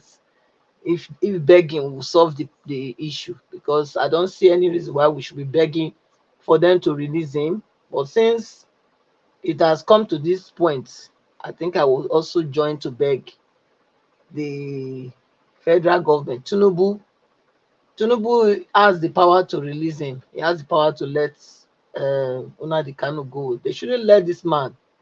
They should not let him buy. They shouldn't let him buy, because it will not be funny at all. It will not be easy. It will not be easy at all. It's high time they let this man go. This man is innocent. Everybody have the right to agitate for a better life, for themselves or for their people. It's a fundamental human right. Nobody should deprive anybody from agitating for a better life. So Nigeria government should do the right thing to let this man go. It's enough. They're keeping him there for this long. It's uncalled for. They should let him go. He hasn't done anything wrong. He's only fighting for his human rights, for his fundamental rights, for himself, and for even Nigerians as well, because it was the fight he was engaging. It wasn't only for himself. Nigeria was not working. Is it working? If it's working, who will be agitating? We have been here now since how long? It's not the same Nigeria matter that is bringing us out every day. If Nigeria is working, will we be doing this? No, we will not be here, speaking and, speaking truth to power and speaking for the voiceless. And that's what the man did. He had to step in. Somebody has to be the kingsman redeemer. Somebody has to. Not everybody will just shy away. There are many people most people that cannot, take oppression, cannot endure it, to see it continually, perpetually, and don't speak up. And that's what he's done. Like we are here, that's the same thing. If not, what am I looking for? What am I looking for to that I don't have? So I'm here because I want a better life for everybody. I want a better life. Like I am enjoying a good life. I want others to have the same. That's why I'm here every day lending my voice. So that man, they must not let him die there. They must not. Nigerian government must not. They must not make that mistake. It will be a big mistake if they do it. So I want to plead with those that think they have the power, to hold him there, to let that their arrogancy of saying they want to make sure they hold him there, let drop that pride and let this man go. Because if you were in his shoes, you will do the same. So put yourself in his position, and know why you must let him go. So let him go. He hasn't done anything wrong. The NLC, they came out finally. Let's see how this will go. The Nigeria police in Lagos came out sharing water, and after some soldiers beat some people anyway. So I don't know. But it's a good thing that they came out to give them water to drink after all the so-called threatenings. I think the Amnesty coming out to warn Tinubu to do the right thing, that could have also been the reason why Nigerian police had to come out and do what they did. So it's good that the international space are also interested in what is going on in Nigeria, because they know that if that Kasala boss, hey, 200 million people and above, where they go? Where? So the whole eyes are on Nigeria, even though they are quiet. But I tell you, Nigeria is a big headache for many nations, nearly all the nations of the world. The way the state is there, people are panicking. Inside the nations, inside the leaders of nations, they are panicking because they know what it will mean if this Kasala boss. They know the mass of exodus that will start tripping in, which they don't have capacity to take care of, or to maintain, or to feed, or to give succor. So nobody wants this war. So they should make sure that they also put pressure on these people in the ruling class in Nigeria to make sure that the people have their necessity. What is necessary? Food is necessary. It's a necessity. It's not a luxury to eat. Okay? It's like breathing. Breathing air is a necessity. Because if you don't breathe, you buy. If you don't eat, you buy. So they cannot. And this I want to also believe. I want to go in the same route with was it Madam Origin that said it's deliberate. Yes, the food scarcity that we are facing, that Nigeria is facing now, is deliberate. There is no food scarcity anywhere. They are hoarding the food somewhere. It's deliberate and systematic. If they not buy Nigeria through COVID, they are trying to do it in another way. That's what is plain. So we cannot just fold our hand and be looking. That's why I say here, if you not get family for Nigeria, more try. They send the money. I'm saying it because there is food in the market, but people don't have the money to buy it. So it is deliberate. It's not that there is no food. And even all this food that they are saying they are bringing out to come and give them, who knows what they are put on those food? You know, they are bringing you food, free food. You should be careful to collect free things. You know, for me, I would rather tell my people not to take any of those things and send them something to be living than having them to go and queue up and be stampede. You know what it is because of a bag of rice to be killed in that way, in that manner. So it doesn't make any sense. So we should. I'm pleading with all Nigerians that have the means to help their people down there to help this time, because there's nothing that they didn't do. We told them to go and get their voters, what they call it, their voters card. They did. You know, we told them to come out and vote. They voted. So if the satanic Mahmoud Yakubu decided to shortchange Nigerians, we should not leave them on the way. We should not leave them now on their harm's way. We have to reach out to them to rescue them from this quagmire that they are in. Many people are buying every day, and we cannot just fold our hands and be looking. We have to do something. We are brothers keeper. For posterity's sake, let us help them. I'm calling that everybody that's hearing my voice, we should try and help our people and not let them depend on those free food that they are bringing for them, because those food, you don't know what those food has, what they have put in that food before they are bringing it to you. So that's that. And Aruna Goro and of course my own brother there, Oraka, yes, they were saying the same thing. You know, it's the same thing they were saying. It's good that now the truth is being revealed to our brothers in the north. You know, to see that their so-called elites, they only use them, you know, for political gains, and they are not really concerned about their well-being. Because as we speak, you know, you can imagine when I was a child, I know that even in the north, Amageris in the north have so many, you know. Then that was then when Nigeria was good though. So now that it is this way, can you imagine the Amageri that is up there? You have to go and see. So no matter what it is, you know, the South will still be better than them 1,000,000 times. You know, your oppressors cannot be better than you. Just know that. Yeah, they can oppress. You know, they can suppress. They can intimidate.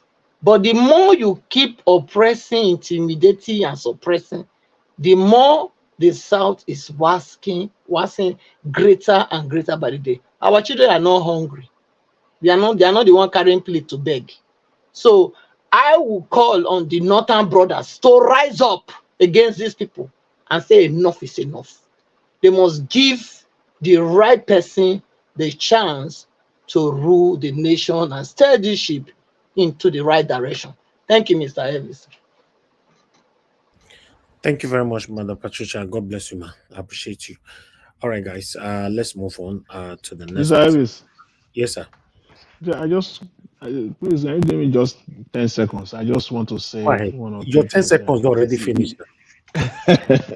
Thank you. I just want to thank Madam Patricia because your call to support the people of Nigeria, it really resonated, you know, with me. And I thank you for that, because I'm one of those people that have said, just leave those people to suffer. But I heard the voice of a mother, you know, from that message. I heard a mother speaking, and it really resonated. And I must tell you, it changed me. If there's anything that changed my position on that, is this call.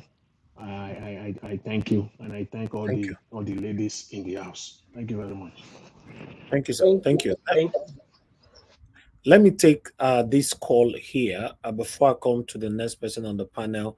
Love of God is my strength. I can see your call in. I'm returning your call quickly. Please speak on time. Hello, thank you very much, madam, for joining us today. Good evening to you. as like that day. Thank you, ma. Good evening. Please talk to us. Thank you, ma. Okay, good evening. Good evening, everyone on the comment section and on the platform, everyone anyway. Good evening, happy Tuesday. I really want to say something. Madam Patricia, I disagree with you. I don't think anybody's holding any food. On my own side, I don't think anybody's holding any food. For me, I think it's the economy. They don't know what they are doing. So it has happened. They don't have anything they are doing. They don't have anything to even help the economy. No importing, no exporting. So it will always be like this. There will be scarcity of food. So I don't think they are holding any food. They can't hold any food. Even they don't even have the food to hold anyway. That's on my side. That's what I feel. Then the other, I'm not going to really stay long. I really want to plead. I will call it plead with Nigerian government. Please, as a daughter from the South, I'm begging Nigerian government. I don't know what I'm going to do. I don't know what we are begging them. Please release our brother. Release Nnamdi Kanu. Please, we are begging. This man has stayed behind a bar for a very long time. It's too much. Please. Hear us. Everybody is begging. Everybody is crying. Nobody can fight a government of a country. We know. But as a citizen of a country, we have the right to beg for our brother. We are begging. Please release this man. He has family. He has children. He has wife. Other ones have been released who also are agitating for the same thing. Please. This is not right. Please release Nnamdi Kanu. We need him. His family need him. Nigeria need him. Thank you. Now, another thing I want to say. That man that come from America, it's as if people don't really get what that man was talking about. The man was not talking about whether, yes, he's working. He's doing work for how many hours, as he said, from Monday till Monday. Yes. But the tune, what that man was saying was that every day in abroad is the same. My Monday is the same with my next week Monday.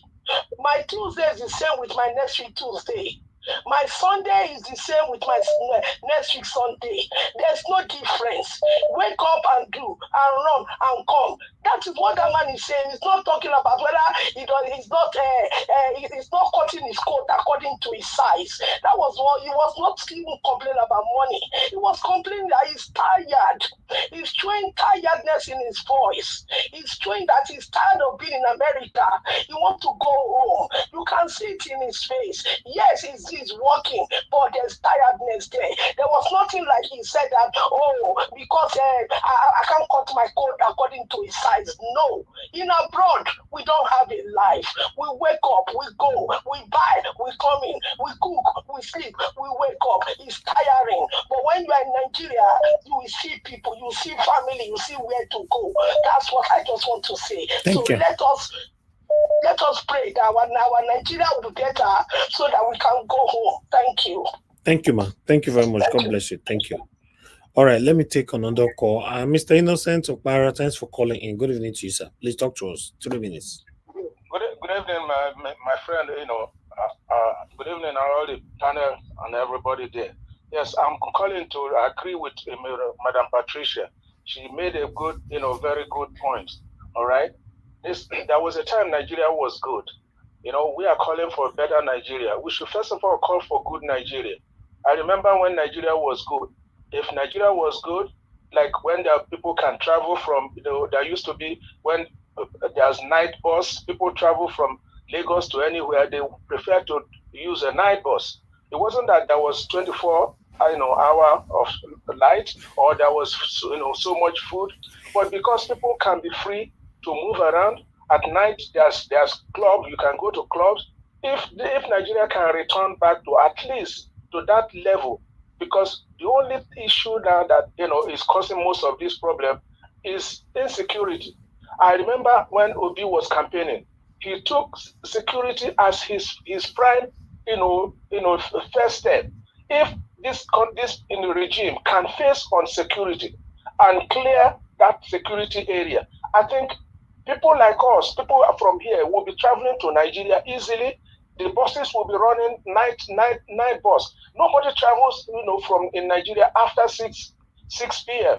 What is that? Let us get back to that first of all, and then begin to call for a better Nigeria. This is what I want to, this is my voice that I want to put in there. Thank you very much. Thank you, sir. Thank you very much. Okay, Mr. Mark Okunsaye, thanks for joining us today, sir. If you're there, unmute yourself, talk to us, sir. Thank you. Yeah, hello, sir. Thank you very much. It's good to have you on the panel. Yeah, thank you. Long time. My suggestion, contribution is about Nnamdi Kanu. I think it's really straightforward, and everybody knows already.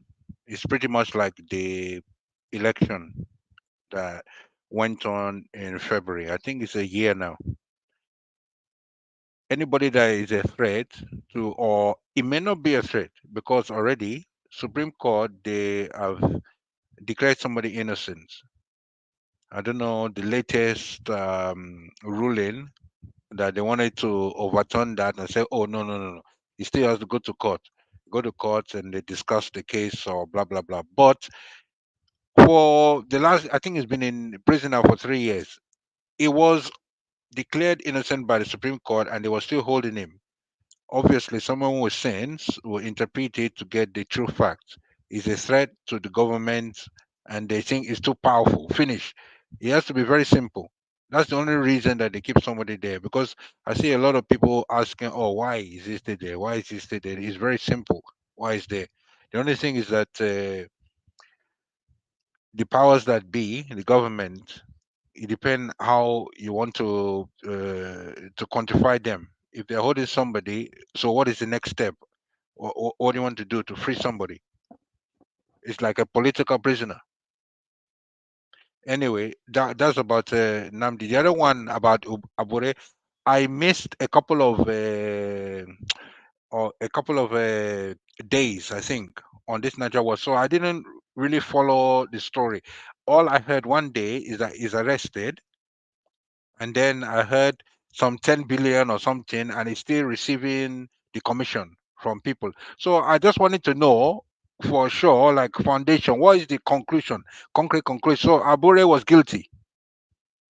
That's my that's what I wanted to. No, he's not guilty. He's not guilty of anything. That's what I wanted to find out. I don't know whether it's confirmed. Oh, yeah. He's not guilty of anything. It's still allegation till now. Okay. Okay. Thank you, sir. Okay. Thank you very much. Thank you, sir. Yeah. Yes. Thank you. God bless you. Thank you. All right. I can see Madam Origin calling back again. Madam Origin, please quickly talk to us so we can move on. Madam Origin, are you there? I'm trying to return your call quickly. Hello, Mr. Najawashit. I think I was skipping. Okay, please, if you can do it within 1 minute, please. Thank you. Yes, I just wanted to go of what Mr. Jonathan said.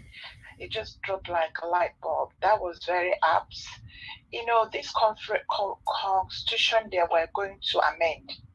To be honest, I don't think that is what that is what Nigerians. I think everybody should scream out on that, because there is no reason to go and this constitution they have been amending it, and when they amend it, it gets worse. How about the 2014 conference report that Goodluck Jonathan set up? Can they revisit that? Can they call for referendum? That's what Nigerians are talking about. That's what Nigerians want. You see, why, honestly, one of the people I respect and I know all of us we do, but when he started talking towards Agbedo, I was almost like screaming. Mr. Femi Falana was one of those Nedeko sidelined when it's like everything we stand for that is right is being sidelined by the system of governance that is in existence. It is life-threatening. It is existential threat. So if they want to do anything, which it is, it looks like practically impossible for them to do anything right. So this constitutional reform is like another gimmick. It is another danger. Everybody should scream for referendum, or because when there is a referendum, people can come out and say what they want. Okay. The people that are there doing this is not for us. Sorry, Mr. Niger, did I talk too much? What was that? Thank you so much. I appreciate it. Bye. Thank you, man. Thank you. All right, let's move on to the next person. Guys, press on the like button. Thank you very much. Love of God is my strength for the super chat earlier on. God bless you, ma. I appreciate you always. Machiavelli, thank you very much for joining us today. Good evening to you. Please talk to us. 8 minutes. Your network, your voice is low. Your voice is extremely low. Yeah, we are hearing you, but your voice is low. It's still low. I don't know. Your voice is very low. We are going to struggle to hear your submission. Okay, try sort that out. Now? Can you hear me now? Okay, yeah, you are better now. Yeah. Quiet. Okay. Thank you. All right. Maybe it's just my headphone. And thank you. Good evening to all of you, and good evening to those in the comment section and those in the panel. Actually, when I came in, I was busy before. I wanted to join that before, but I was so busy. I actually came on the fact where they were talking about Nnamdi Kanu. And someone on the panel, I want to ask him specifically. Anybody can come after me. I do not care. I stand for what is right. And if you believe that that's what is right, that's up to you. And I'm here. You can say whatever you want to say. Mr. CM, I want to ask you a question. When you said that Nnamdi Kanu, if they don't leave him, that you don't want to use some words, do you believe on a democratic process? Do you believe on what is called, how do I put it? Let me find the word, due process. I just want to ask you specifically on that you think that if they don't, so it's a country that you're giving them a threat. Is that what you mean? I just want to ask, just a yes or no, and then I'll go on with my question and my submission.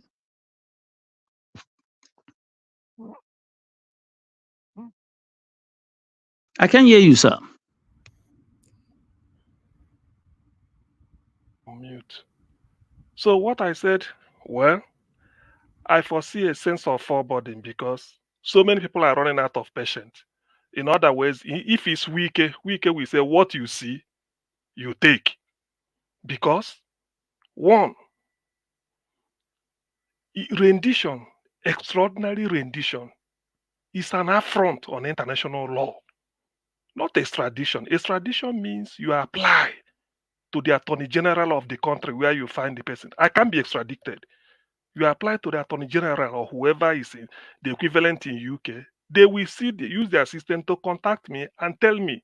If I say I'm not going because I haven't got money for flight or for whatever reason for legal representation, that's what they call legal aid. It's free to every citizen. Okay. Somebody can do it, I'm coming. But if you use extraordinary rendition means the way I am now, you pounce on me, tie my eye like this, hand behind my back, just criminal way, and then smuggle me in, maybe through the night, through the border. And then you bring me in, and then Malami use Hausa to announce, we've got him. Now you stand him, you now want to go through the legal way. When you've built a foundation of illegality, where does that happen? And yet you are still holding him against, let me tell you, let me end on this. There's a man called, there's a man called Bruce Fein. Bruce Fein is an American attorney. He was the Deputy Undersecretary in the Department of Justice, 1982, during President Reagan administration. He is Nnamdi Kanu's legal representative in the US. He came to witness the trial. They postponed it. Anytime he comes, they adjourn. The man addressed the press, saying Nigeria constitution is a pressure cooker. That what is wanted to witness how they are going to construct legality on the basis of illegality. So what I'm saying is this: it is in Nigeria's own interest. I said because of their crude oil they are eating, let them allow the guy go because they know fully well that he's innocent. But if they keep holding him, what they see they take. That is what I mean. Because so many people will run out of this thing. Well, let me come in there. That's fine. What they think is what they get. I do not support this kind of illegality. I'm somebody who actually understands what is called law, because there are rules of action that is established by a state, and that's what it is. Laws has to be respected. I get it. And the what's it called? The judiciary actually interpreted right, and they actually did. Meaning he was actually found not guilty on that because you actually took him out of his will. So I actually get that. But the language you are using, because the reason I ask you specifically, because one time here, I don't remember where you said you live in the UK. I want to reference you back to where you have the Scottish independence, right? Where you have, where you live in the UK, you claim the Scottish people who are actually asking for secession. And they have done that through a democratic process. Yes or no? Yeah. I do not blame you on this side, because what I'm trying to let you understand is that it's not when you live in a democratic state, instead of you replicating it, regardless of it, I don't think I actually support the notion of Nnamdi Kanu be illegally detained. I don't support that. But the rhetoric coming out from these are brothers and sisters who actually don't believe that this country belongs to us. It just belongs to, so it is anything goes. Anything you say, you have to get a repercussion because it's just their own. That is the rhetoric I see here so far. And that is why I'm waiting here. Whoever wants to come and say, oh, let me attack, I'll come in. I'll also tell you what you don't know, because you can't live in a democratic system and is that like calling for the kind of using a rhetoric on someone and say, because you don't, what is going to happen? Now, I'm going to ask you, in a defined democracy, would you actually live and you tell in a country where democracy actually works? I blame the Nigerian because they don't have institution. Where a democracy is in the UK, somebody is actually implementing law to say sit at home, to reduce the production of that country. I'm going to ask you now, would you see that in the UK if Nigeria was actually, I blame them because they don't have institution. And that's why I tell them, because this government is a garbage in, garbage out. They don't understand it. So you now call somebody to sit at home every Monday. It is mandatory in a given democratic system. I'm going to ask you again, do you think that is right? Yeah, everything follows each other. Without illegally renditioning somebody, nobody will call for sit at home. So you're not saying that because it is illegally rendition, you are not holding the... CM, you live, that is why I told you just now. You live in a democratic system. You can't be using rhetoric. You are sitting down there enjoying it. You are using rhetoric just because it suits you. Probably the first answer I should have given you. The same thing I asked you the other day. I remember I once asked you. Wait, let me finish. It is my turn now, sir. With all due respect, it is my turn. I respect your right when you were talking. I only ask you a question. I'm not here to come and argue. When it's your turn, I'll give you the time to talk because that is my right. I need you to respect my right just as I respect yours. This is the answer I should have given you. Sorry, you erase that answer I gave you. This is the answer I want to give you. No, let me finish. Let me finish. You want to say yours, then I will say mine. Go see him. What redemption? Please, what redemption are you talking about? Machiavelli. I'm not going to say, sir, what you do, whenever other people do it, you always want to target as you always use the word Fulani herdsmen. Let me tell you the history if you don't know. You see, I don't belong to any tribe. I'm a detribalized Nigerian, and I believe that all Nigerians, including you and I, has a place to have in the national cake. Nobody should be taken aside. You have always come here to say, I've seen you on countless occasions where you always said the Fulani herdsmen, they are unaliving people, different things, and I kept quiet. But I want you to take a look at the treaty, in the ECOWAS treaty. See, in every nonsense there is a sense. Me, I don't just say because you judge people. I need to go and find out what actually happened. And I also continue to blame the Nigerian state for not doing the right thing, because we actually pave way for all this nonsense because we do not have institutions. I agree. But the point is, have you asked yourself, is this route that is being, the Fulanis are nomads. They are nomads, and you know what is called nomadry. Now go and check the ECOWAS treaty, that there is a nomad treaty that was being drafted by the ECOWAS far back before the geographical code Nigeria started expanding.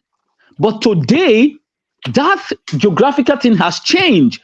My question to the Nigerian state, why? Now you are the chairman of ECOWAS, since you said, why have you not visited the treaty and said, look, all the member states, let's sit down and let's draft this treaty because it's causing a problem to our national security? Have they done that? No. All in the name now, the Fulani herdsmen are trying to use that as a leverage and begin to use it. Now it's now become bandit to Fulani herdsmen, from Fulani herdsmen to whatever it is called it. But the Nigerian state have not actually addressed this issue to solve this problem once and for all. The same thing happened in the Southeast. Do you think I'm happy that my brothers and sisters have been on alive and be tell somebody sitting down in his own comfort zone, enjoying the dividends of democracy in Finland, actually dictating for somebody to be on alive? Or to say sit down at home, and you are here, you are defending it, but you are sitting down in a defined democracy.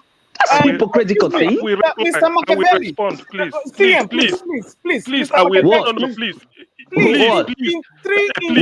In three sentences. Ukraine what? No, let her talk. He said he wants to say something to me. Let her say something. Go ahead, madam. I'm listening. Madam, look, go ahead. Hold on, Mr. Jonathan, please. Everybody can't be talking at the same time. Madam, look, go ahead, quickly. In 3 sentences, please. Tell me what you're trying to tell us. Just 3 sentences. Am I trying? No, I don't need to tell you in 3 sentences. You can't mandate me to send you in 3 sentences. Say what you want to say. You have your right. You can't mandate me, madam. So it's your right to say whatever you want to say. It's my right to tell you that Nigeria belongs to everybody, not even one thing. And we cannot allow this kind of rhetoric to begin to envelop us like that of the Bermuda Triangle. That's what I say. What rhetoric? The rhetoric of saying that if this man does not go because it actually pleases you, so other people, other tribes, or whoever it is, has no right. So somebody, yes, the other day when I came on this live, somebody was actually saying if they don't do that, if they don't do the needful, they are going to send Nigerian down. How dare you? So other people living in Nigeria, they are not. They are what? So you want me to be keeping quiet for people to be using rhetoric? What did you say when you heard that man talk? What did you say? No. Where were you when they kidnapped this man from Kenya? What are you talking about? What are you talking about? Did you actually listen to my? Did you actually listen to my submission, or you want to try to handpick something?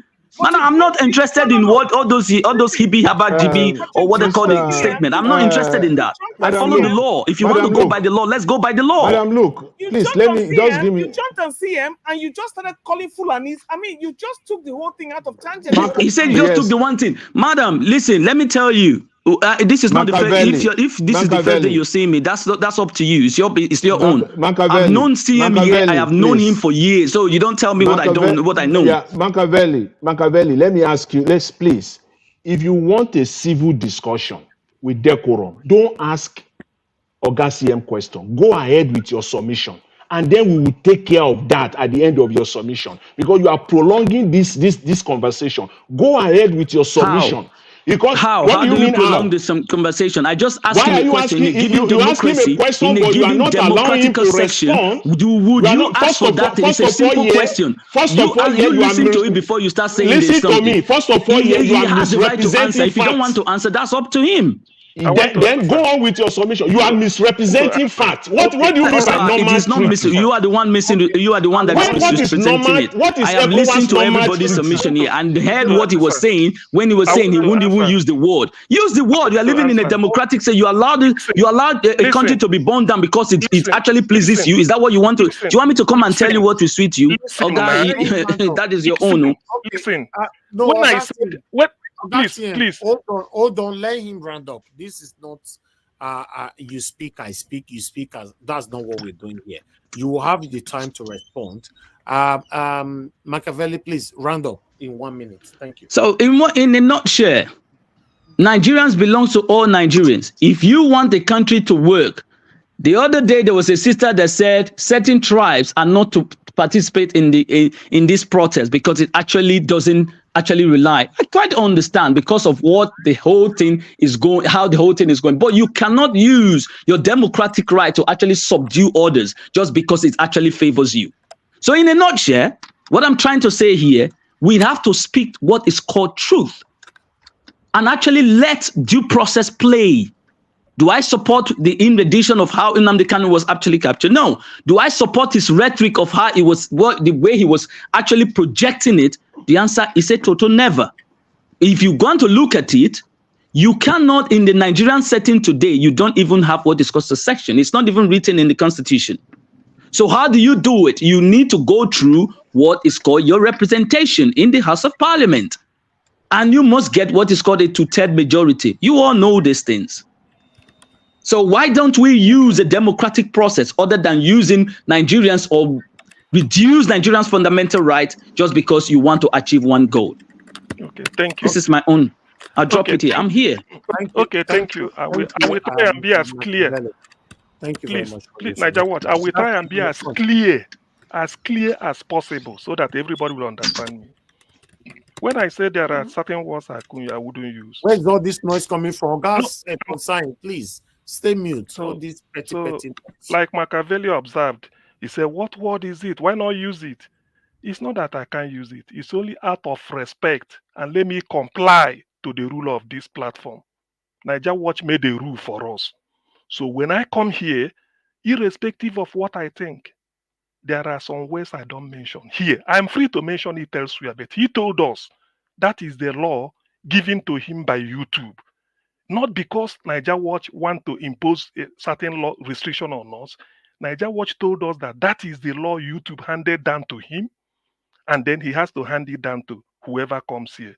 That if we break it, they won't get to us, but they will get to him. And without notice, they could just sort of shut down his system. And one day he said, supposing they shut down this place, we will take a walk, go to another place. Why he will be suffering the consequence? If I'm wrong, Niger Watch correct me. So because of that respect and to comply with the rules of the platform, there are ways I won't use. Not even you, Machiavelli, can make me break that rule. I won't. That's one. You should have, before you ask me a question, you base your question on proposition. You base your question that in a democratic where system was, can I say this? Let me also base my answer on, that's why I will answer in a hurry. In a democracy, what happened to Nnamdi Kanu can never happen. Britain can never go and extradite somebody. Let me give you an instance. Let me go to history. In 1984, Buhari had a coup. They brought into power December 31st, 1983. By January 1984, they announced a new government that toppled Shagari. By July 1984, then Umaru Diko escaped. He was in Britain here, raining all sort of insult on Buhari's government. Buhari used the Israeli machinery to wanting to kidnap him the way they did to Nnamdi Kanu. The thing failed. There's a magazine called Africa Now. 5th July 1984. Go and look for the edition. Published by Peter Pan. Peter Pan is, the full name is Peter Enahoro from Uromi in Edo State. Peter Pan is the junior brother of Anthony Enahoro, who moved the motion for Nigeria's independence in 1953. So that magazine covered it, why the attempt failed. Because of that attempt, Britain has to place visa requirement on Nigeria. Before, Nigerians don't need visa to get to UK. Buy your ticket, get your BTA, off you go. So you can imagine how Britain, because of that alone, I think the almost severe diplomatic relation. That is one I'm not sure, but visa placement was there. And Umaru Diko remains the only Nigerian that Britain are allowed to enter UK. Thank you. Without visa. I know why I'm saying this. So when you know how democratic Britain is, Britain can try it. So your question ab initio is unfounded, and this marks of marks of what I call something like a below the carpet intelligence to flow that type of question, because any democratic country cannot do it. America is the most powerful country in the world, militarily, economically. Yet, when Hush Puppy was extradited from Dubai or UAE down to America, in giving testimony, he implicated Abakari, a police officer. What did America do? They could have jumped on the train in the midnight to come and bundle Abakari out. All they did was they wrote Attorney General that we need this person. It's on record. Somebody should tell me I'm lying. Why didn't America do it? Now Nigeria deliberately illegal. Tied in Nnamdi Kanu back, bring him. Then you are now telling me to follow democratic process. I can't. If that is what you want, I can't. I condemn it. Can I respond now? Excuse me. You can't try to blame anybody. Why?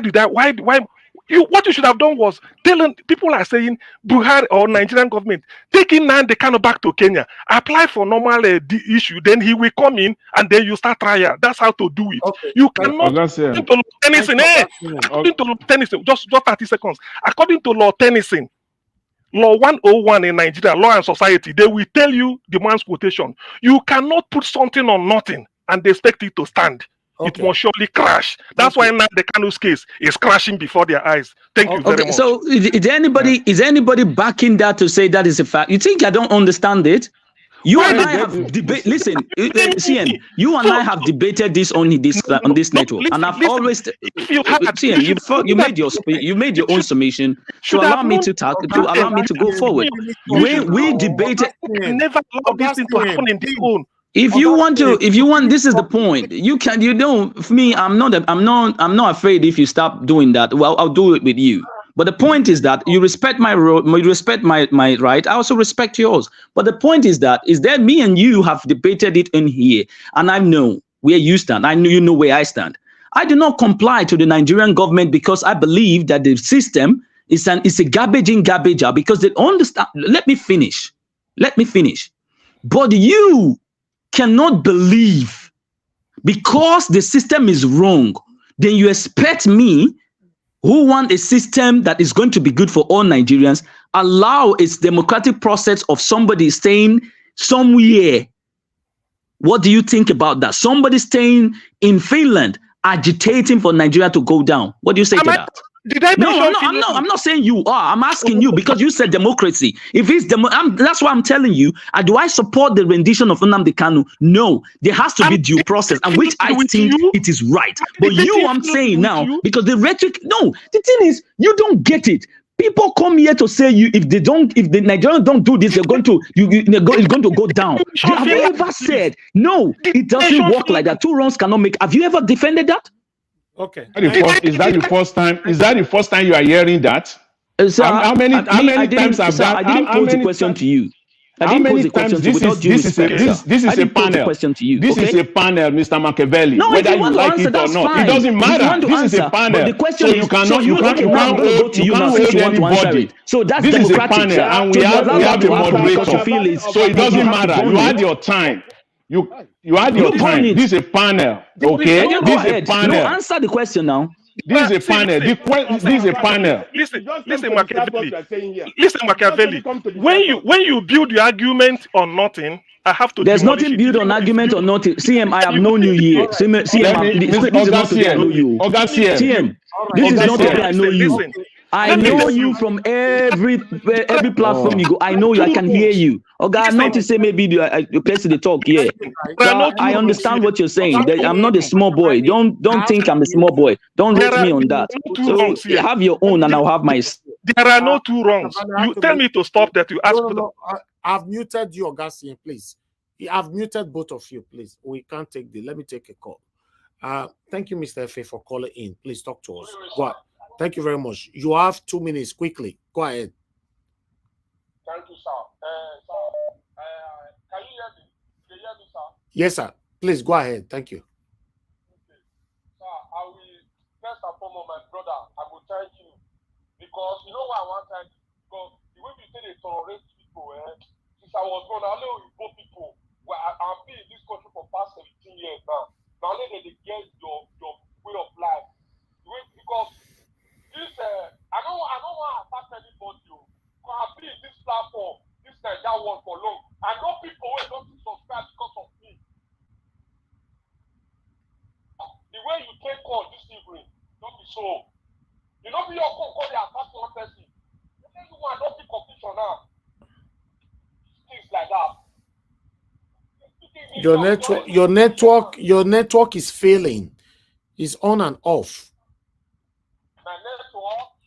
Your voice is going down and on. Can you hear me now? Can you hear me? We can hear you now. Go ahead. Quickly, please. So, the way Mr. Machiavelli take call this evening, now confusion. You know the attack one person, like say, you know Nigeria, our country, no law not did that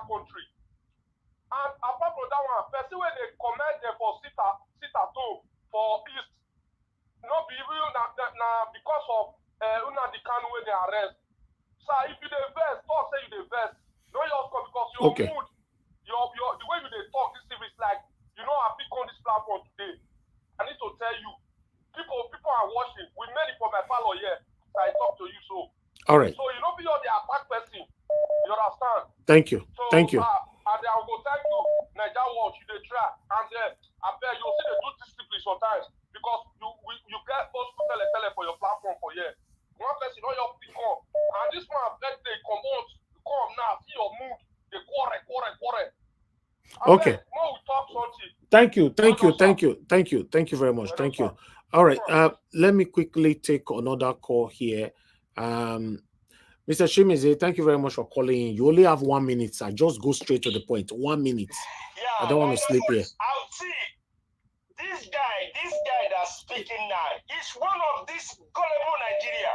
I will put it to him. You cannot disrespect. What? Are you insane? No. You telling me I'm a gullible Nigerian? No. Please, Ms. Machiavelli, let him speak. Thank you. You go straight to the point, sir. 1 minute you have. I will cut it after 1 minute. I don't have time. Okay. I'll see him. What Buhari said in what year is that? When he lost the election. What Buhari said? Can you remember what he said? I just asked you this question.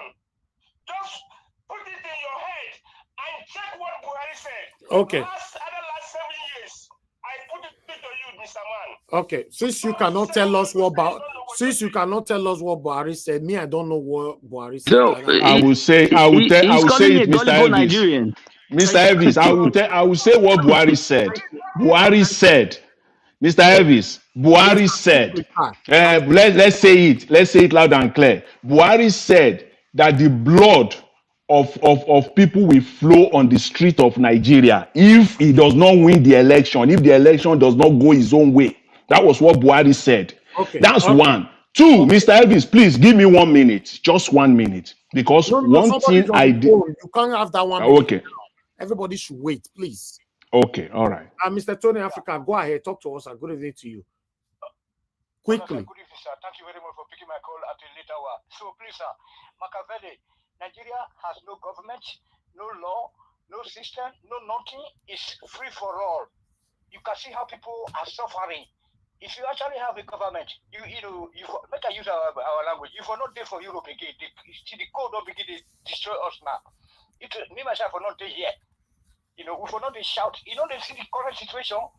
Are you call those people, all those bunch of chiefs, government, a system in place? Which court be that? You don't see the court where they take destroy the OB. You don't see court where you see the problem that is not taking place in the state, and you are here. You have that audacity to be saying that the system should be followed. What system have you created for Nigeria that other people are not seeing? Did you see what happened in the state? Last week.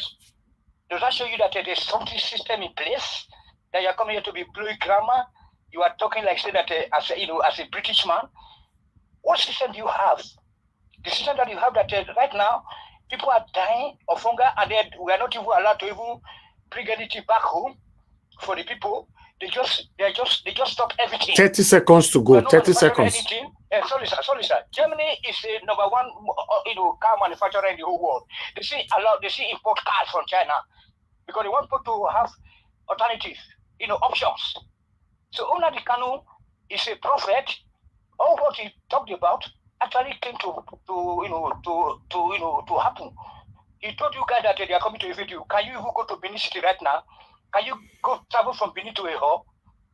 They will capture you, Machiavelli. You are in Germany here. Code don't begin to catch you now, Abi. Thank you. Not the shame. No, don't use those words. These are people who does not even know me. Then he said I live in Germany. Do I even live where you are? You see, the point is that you don't have an idea of how it works. The country you live, you don't even know what is happening there. So it shows that you don't actually know nothing. You have right of reply when it gets to your turn, please. I'm still picking calls, And thank you, Madam Ola, for calling in. Please quickly talk to us. Go ahead, Madam. Please talk to us. Yes. Go ahead. I just want to intervene a little bit. First of all, in lighter mode, Mr. Machiavelli kind of reminds me of Nigeria. I don't know. Well, my own understanding of what Mr. CM said was that is that rather, you can't build something on nothing. This man was brought into Nigeria via extraordinary rendition. And now you want to go through a diplomatic process to imprison him or detain him forever. It can't work. That is just natural with human beings. If you do a bad thing, you can't now use a right thing to want to correct it. You have to correct the bad one from the foundation. They should take him back. That's all I understood, Mr. Siem. In my own little understanding, I'm not as intellectual as everybody. But Mr. Machiavelli was trying to make points, and then he threw me off balance. I didn't get a point of whatever he said. I understood Mr. Siem. So I don't know what is big deal. How can you be talking about diplomatic process when the man in question was not brought in through diplomatic process? Okay. They still as ABC. Thank you. Thank you, madam. That's what I understood. Thank you. Thank you very much. Thank you, madam. Thank you. All right, Mr. Jonathan, you have 1 minute. Thank you, Mr. Elvis. Thank you very much. I really appreciate it. See, I just want to address the misrepresentation. Mr. Machiavelli said he talked about ECOWAS treaty and he talked about nomad treaty. Since you like to ask people's question, I will also ask you a question. Please tell us that treaty, when that treaty was signed by ECOWAS, and what is the name of that treaty. Please state it, and then we'll take it on from there. Like I just said to you, there is an ECOWAS treaty for the Fulani, the Fullers. And no, you talk about nomad treaty. What do you understand by the term nomad? The people who move from different place to another. That's what it is. Tell me that. It's a trade. I asked you a question. I said, when was the treaty signed? Your question, then, sir, that's fine. If you don't want to get it. When was the treaty signed? When was the treaty signed? That was my question. When was the treaty signed? Mr. Jonathan, there was no treaty like that of the Fulani. No, I know. I asked you. If there's no treaty like that, so why? So this thing, the point is that I'm not going to argue with you on this. Treaty are you go and find the treaty and you get it. Okay? There is none. There is none, and I'm not going to tell you. And I'm not going to tell you because of your ignorance. I'm not going to tell you what the name of the treaty you are referring to is. I'm not here to insult you. Please don't insult me. No. It's ignorance. If you don't know something, it's not insulting. That's what I'm saying. I'm not here to insult you. Don't insult me. I just told you now. No, I'm not insulting you. I am telling you, don't insult my intelligence. No, I'm not. Without due respect. That's what you're doing. That I'm ignorant. Did I tell you what you are I'm ignorant? Saying is that, did I just told you are ignorant? Did I tell you that? You can tell me I'm ignorant of what I don't know. I don't use certain words, sir. No. It's not a derogatory word. For the respect. Since you said you cannot find it, that is up to you. I said, since you decide to use the word ignorant, I'm not going to respond to you anymore because I'm being respectful to you. I never use the word ignorance on you. You're thinking that it's ignorant. That's up to you. I'm not going to use it for you because you don't. I'm not going to use it for that. I'm not going to answer to your question. I feel I wanted to answer your question for you using the word ignorant. I'm not going to answer your question anymore. Don't answer it. Don't answer. Mr. Elvis, let me respond to my question. Please, people. You said okay. Thank you very much, Mr. Elvis. You said a nomad treaty, ECOWAS nomad treaty. My question was, when was the treaty signed? I knew there was no treaty, any nomad treaty at all, because you misrepresented. And the name of the treaty they are talking about is the movement of people, the protocol treaty. It has nothing to do. It refers to every member state. And I ask you, when was the treaty signed? It's a simple question. The treaty you are referring to was signed in 1979. And it is called the Movement Protocol Treaty. ECOWAS Movement of People Protocol Treaty. Simple. There is nothing like nomad treaty.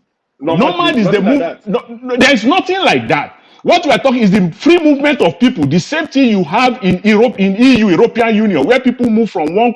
You can enter Germany, you can enter Austria. That's why Nigeria can go to Benin Republic. Nigeria can go to Cameroon freely without visa. You can enter in, you can come out at any time. That's what the treaty is talking. It is not talking about Fulani. It's not like Fulani entering people's community, siphoning their villages and their Like I farms. said, I've wanted to answer this, but You didn't. No.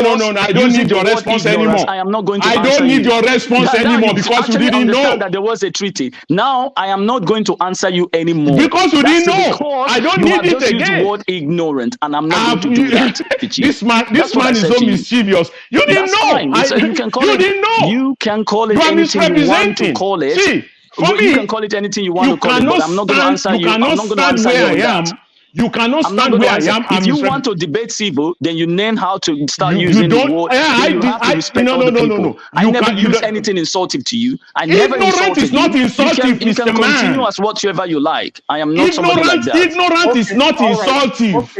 Ignorance simply Okay. means you don't know. Ignorance is not insultive. You can call me ignorant of what I don't know. Okay. There are so many things I'm ignorant of because I don't know. And I ask you a question. I can tell you now that you don't know what you are saying. You only misrepresented. I I've don't know. That's responded to thank you my very own much. question. As far Yes, as you I take agree, it. you actually understand it. Thank you very much. I'm not going to go on that with you. Like I Don't come told you, and I'm not going to answer your misrepresent question people here. anymore because Don't you're come not here being and civil. misrepresent. Because I've respected your right. What are you talking about? I respect. I'm giving you respect as well. Oh, Mr. Jonathan is not listening. Please, I have to mute both of you. You guys cannot just be talking. I don't like that. Let's have a final submission so we end this. I'm not here for argument today. Thank you very much, Madam Luke, for your patience. Please give us your final 4 minutes submission. Thank you very much. Mr. I thought I should have asked him one question. You go call me. No, madam, just hold on. I'll come to you so that you take your final submission on what you want to ask. You know, call me. Yeah. Okay, give us a Monday. You are with us. You have 5 minutes. Please talk to us. Thank you very much. Good evening to you. 5 minutes or 8 minutes? No. Okay, go ahead. 8 minutes since you've not given any submission. Just go ahead. You are timed. Thank you, sir. Mr. Elvis. Okay, thank you very much. Greetings to everyone. Greetings to everybody on the panel. Thank you very much, people on the panel. Truly appreciate it. Mr. Elvis, I'll pray for you again. God will bless you. Honestly, God will bless you. God will bless your family. God will bless your children. God will bless your wife. God will bless your parents. Mommy Diaspora, thank you very much for being with this man. God bless you for all that you do. In Jesus' name. Panelist, Dr. CM, Mr. Jonathan, Madam Luke, Mr. Concern, Madam Patricia, Mr. Halles, Madam Rita, Omoyes Corner. All the women in Nigerians, I greet you all and I thank you all. Thank you very, very much. Thank you so much.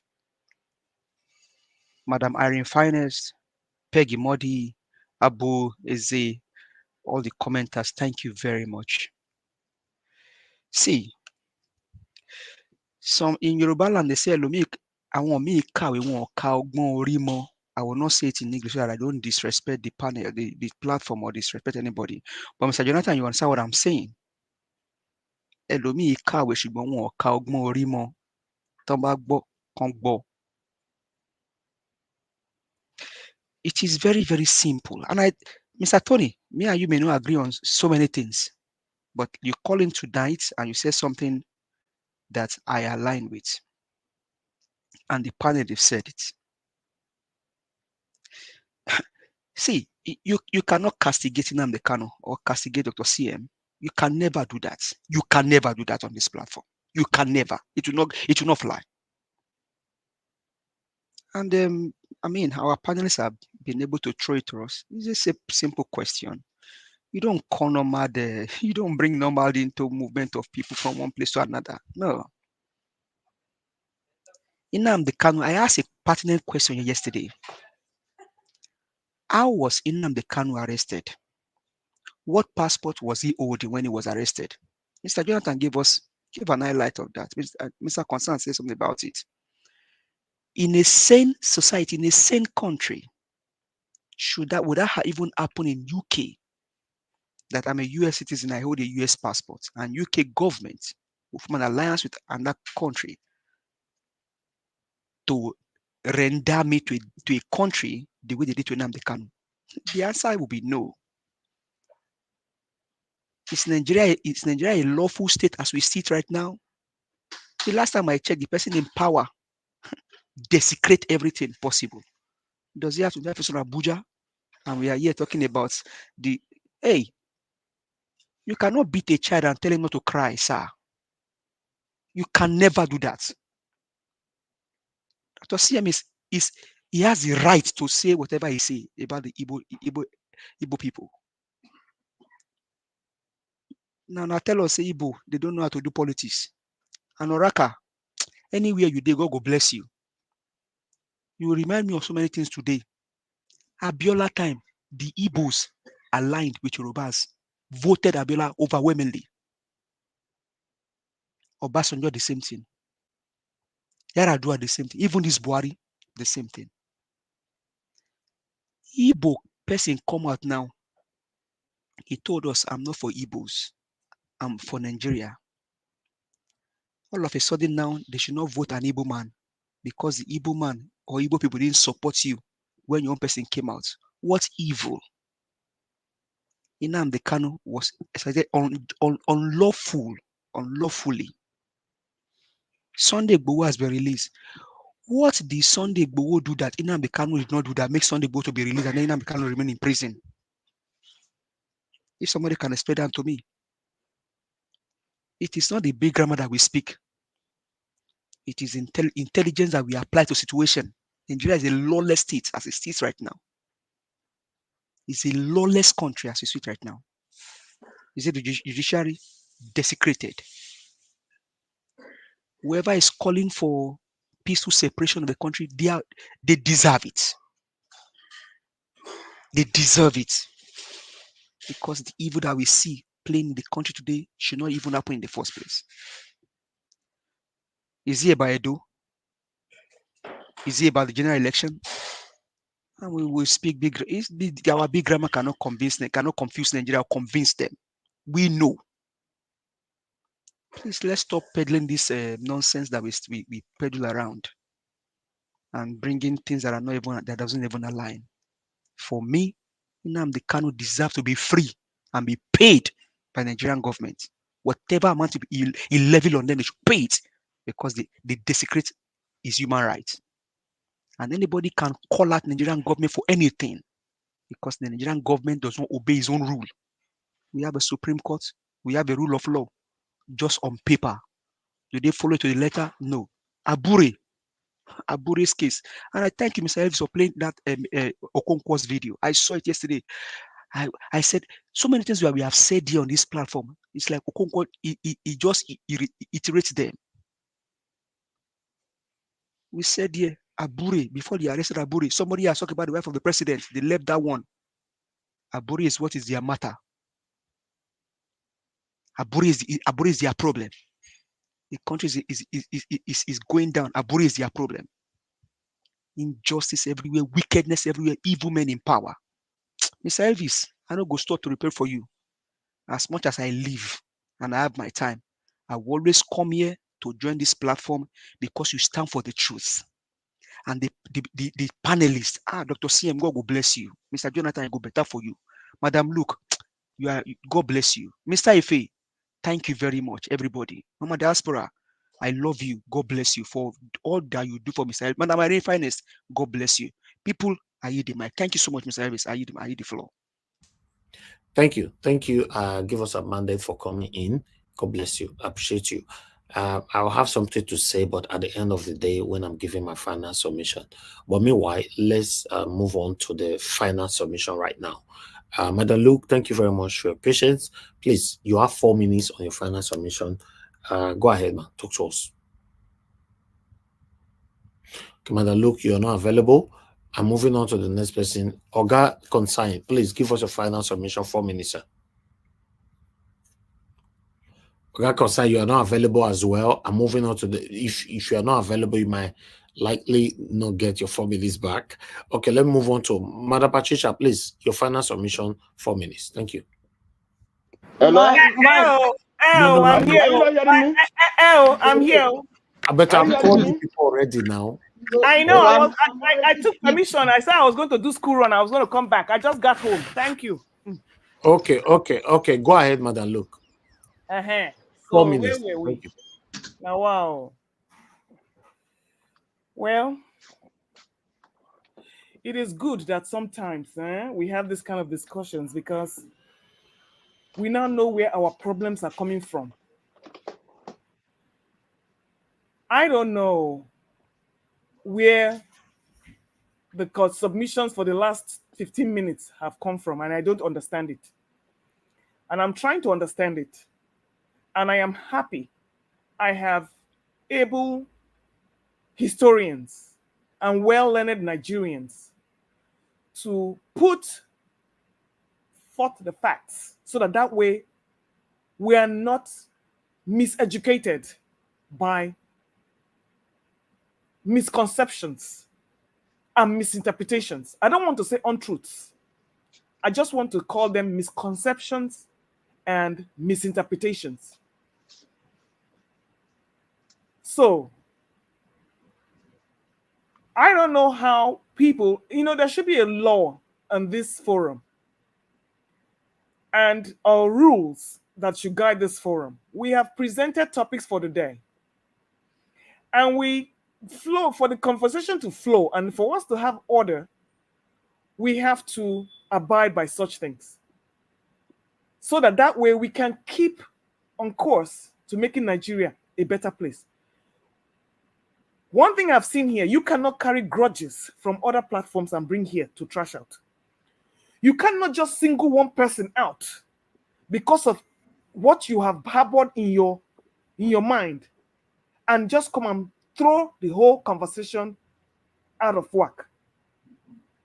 With all due respect, the only thing I'm going to say before I leave, because at this point, I don't even have anything to say anymore, but just to respond to Mr. Machiavelli, I do not see what point you are trying to make here today, except a personal attack on Dr. CM's submission, which you took.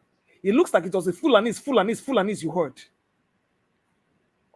And we have made it clear many times on this forum. When we use those words, those are the people causing the problems in Nigeria that causing security. That is why we always refer to them as the Fulanese, and it has not been refuted. So now that you tie this Nnamdi Kanu to this, are you saying that we don't have the right to demand from the government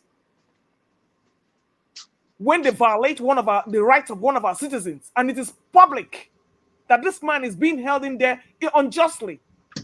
I don't understand your point. And then you come up with one bogus nomad law, and which has been debunked. For your information, being ignorant is not a word. It's not an insult. It means you do not know and you don't have the knowledge base to discuss what you're discussing. So I don't know where you're coming from. I have seen you in other platforms, and the good thing about that is that you don't even have this opportunity to come in here and do this. All you do is make a call, and you don't even have the opportunity to engage other panelists in a back and forth motion like this. So please, I will only make an appeal. When we come here, let's stay focused. We are all looking for one thing. Unnecessary divisions are not going to help us. Thank you very much. All right, Madam Luke, thank you very much for that wonderful submission. God bless you, man. Thank you. Okay, let me come to Oga Consign. Oga Consign, you have 4 minutes. Please keep to your time, or you see the way Madam Luke take it to her time. Go ahead, sir. Final submission. Okay.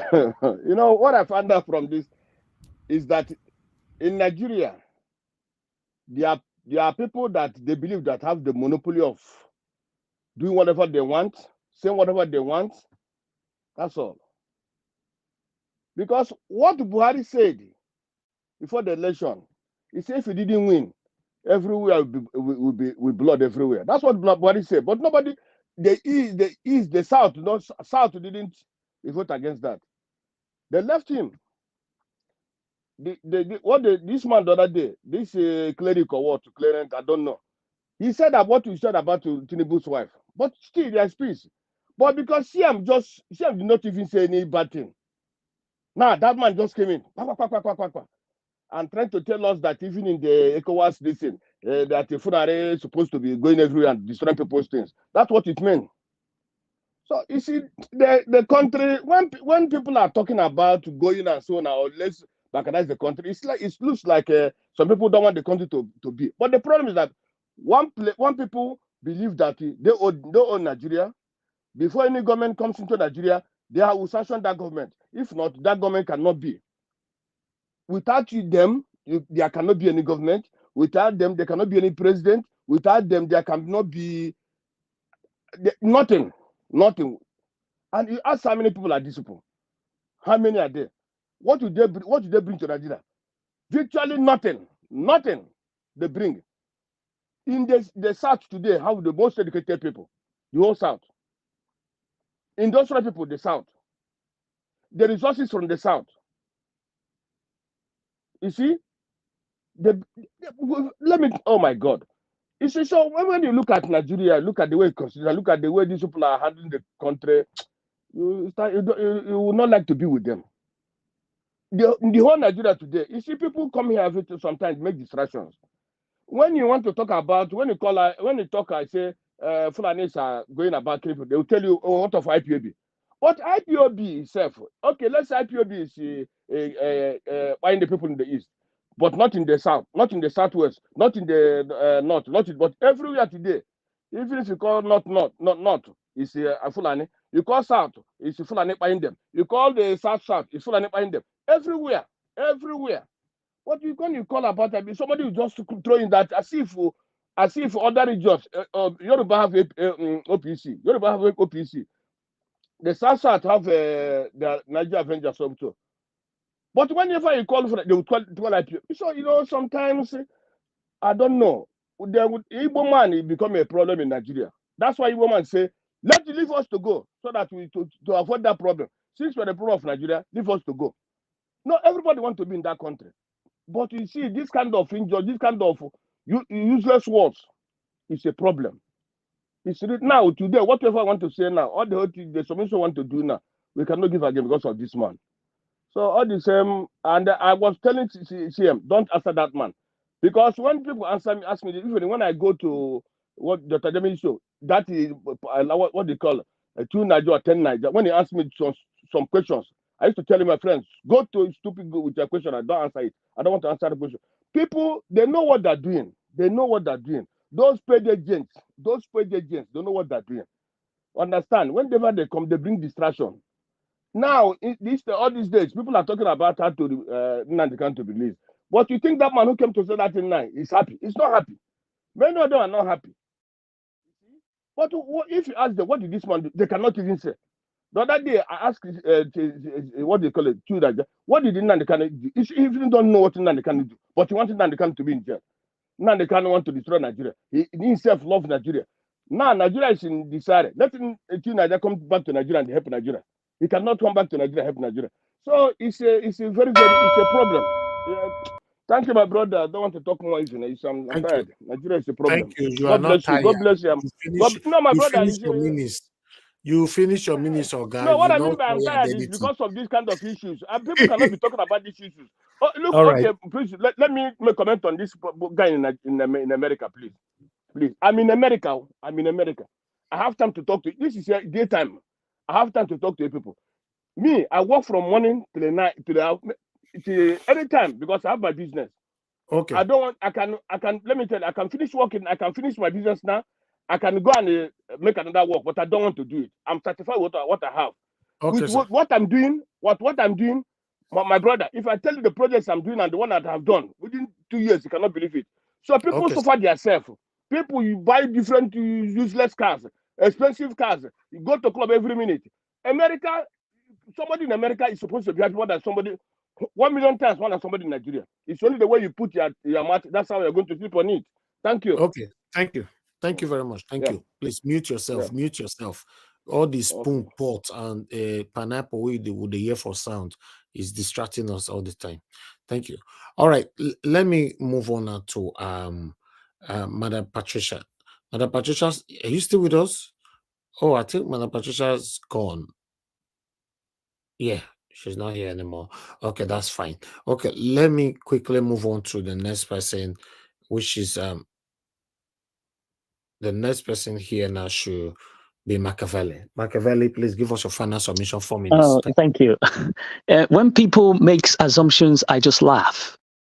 Like that, my brother who is talking, people just came here as paid agent. I laugh at you because there are things I wouldn't even respond to you. And also to that lady who was saying, you don't even want to talk because there are rules let me tell you, there are rules that are made.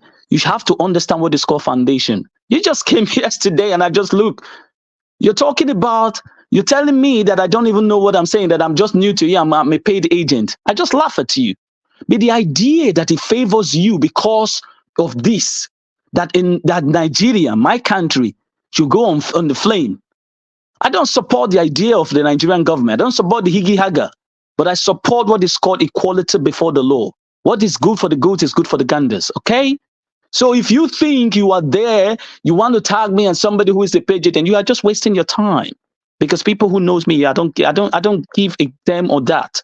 And I won't listen to that. And I stand on what I believe, that justice should be given to what it is. It has to be given to whoever it is. They are my Igbo brothers, they are my Hausa brothers, they are my Fulani brothers, they are my everything. And I respect everybody based on what it is, because Nigeria is made for all Nigerians. So if you want to target because it actually suits you, that is your own. Okay? And that's what I will leave it here. And I'll stand on my point. And you cannot tell me that, oh, this has to be regulated, or because Machiavelli is here, Machiavelli, you can't do that. And you don't even have the right. And I'm telling you, I'm giving you for free. You can't even deter me. That's what it is. It is here to stay, and you have to take it like that. Thank you, Mr. Eves. God bless you. Thank you, Mr. Machiavelli, for your final submission. I'll respond to every one of you shortly. Thank you. God bless you. Let me quickly move on to the next person to give us their final submission. Augustine, please give us your final 4 minutes. Thank you. Anyway, thank you very much, Niger Watch. Let me join others because I cannot be detained. The past is there to guide the future. We will learn from the past, but let us not be detained by the past. That's all I could say for now. Niger Watch, thank you very much for providing this alternative opportunity, media-wise. Some of us cannot go to channels, Arise, TVC, NTA, not because we were banned, but I know what it means to get there. But here is free for all. All you need to do, come in time, click on the like button, show your face. Niger Watch will see you. He might tell you you can put your camera off. Then you come in, you take your turn. Niger Watch does not know who comes in on a daily basis. He doesn't know. Whoever he sees is there. But if you keep coming every day, he may be hoping that you will come, but otherwise, no law. So that alone is something to celebrate. Let me now say this. Niger Watch, I know your mom is listening. I have not said this for the first time since my coming here. Let me join others and say, thank you, Mommy Diaspora. This is the first time I'm saying it. Not really because I don't want to thank you like others are doing every day, but let me say it today because today is a red letter day. I know what it means, which means I'm making impact in what I'm doing. Nnamdi Kanu is a prisoner of conscience. Sunday Igboho has joined. Showore said it. Bruce Fein, the Assistant Undersecretary in the Department of Justice, the Ronald Reagan administration, 1982, came to Nigeria because of Nnamdi Kanu. He said it. That is an affront on international law.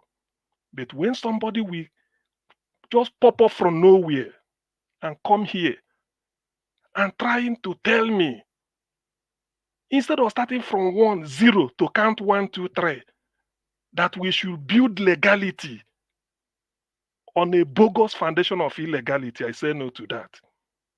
Law 101, Law and Society, or so.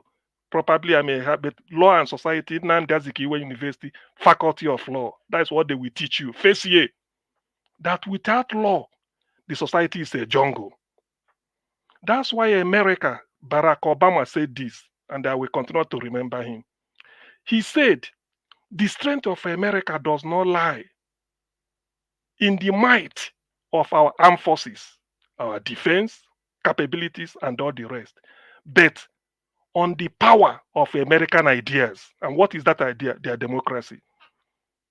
America is the most powerful country in the world, yet they have to write to a failed state like Nigeria that they need Abakari to come and answer questions in respect of the evidence given by Hush Puppy. That day I respected America. That's why we end by saying, I'm not an American, but I pledge allegiance to the flag of the United States of America and to the republic for which it stands, one nation under God, indivisible with liberty and justice for all, a country that derives its just power from the consent of the governed. I respect US and I must touch it. God, let me not die until I must have stepped foot in America, even if it's for one day. Thank you very much, Niger Watch. That's all right. Thank you. Thank you, Augustine, for that, your submission, and thanks for your time with us today. I appreciate you. Okay, let me go to Mr. Jonathan. Mr. Jonathan, please, sir, give us your final submission. 4 minutes. Thank you. Thank you. Thank you very much, Mr. Elvis. Thanks to everyone on the panel. I really appreciate everyone and all those that are on the comment section and all the callers. I appreciate everyone. You know, it's sometimes we learn, you know, I mean, all the time we continue to learn and we will continue to learn, you know, till the day, till our last day on this earth. The Oxford English Dictionary defines ignorance as being lack of information or lack of knowledge. Simple. That's the definition, the simple primary definition of the word ignorance. So when people don't have knowledge or information, now going by the Oxford English definition of ignorance, when people don't have knowledge or information about something, they tend to misrepresent or mislead. And that's a problem. That's a problem. In fact, a serious problem. That is the issue there. So I will leave that at that. The question is Nigeria a democratic country? Or is Nigeria a country where equality before the law exists because people are touting equality before the law? Certainly, the answer to these two questions is in the negative. If you believe any of this, then at your own peril. In fact, I have a bridge to sell for you, and I promise you I will deliver it faster than Amazon. If you believe that Nigeria is a true democratic country and that equality before the law exists in Nigeria, at your own peril. A country where, as of today, as we speak today, where it is the president that will appoint the umpire of an election of which he is a participant. That is the country that you call Nigeria. A country where mediocrity is placed above excellence through a fraudulent system called quota system. That's the country called Nigeria. A country where it is the president that will appoint the inspector general of police. The same country there. And you are saying it's equality before the law. That is the problem we have in Nigeria, where people obviously, flagrantly, just want to misrepresent and mislead. And we have them all across Nigeria, all across, from the north to the south, the length and breadth of Nigeria. People deliberately, many at times knowing the fact, knowing the truth, they mislead and they misrepresent because of what they will get out of it. Sometimes ignorantly, again, they mislead and they misrepresent. And when they are led to the fact and to the truth, they will intentionally continue to go that line, that route of ignorance. That is the bane of our development in Nigeria today. So Nigeria is not a true democratic country. Nigeria is not a country where equality before the law exists. And that is what we are fighting for. That is what we're calling for. And we will get there. We will get there. Mr. Elvis, I want to thank you and I want to thank everyone for today. I really appreciate the opportunity that you are Thank you. giving me. I really appreciate it. Thanks very much. Thank you, Mr. Jonathan. God bless you. Want to go before Mr. Alex will speak to us? Give us a mandate, please. Your final 4 minutes. Thank you, sir. Give us a mandate. You are not available. No, I'm here. I need to walk away from my. Sorry about that. I need to work from my desk. Thank you very much, Mr. Helvis. I was just going to ask a little question. Sorry, you may hear some big noise in my background.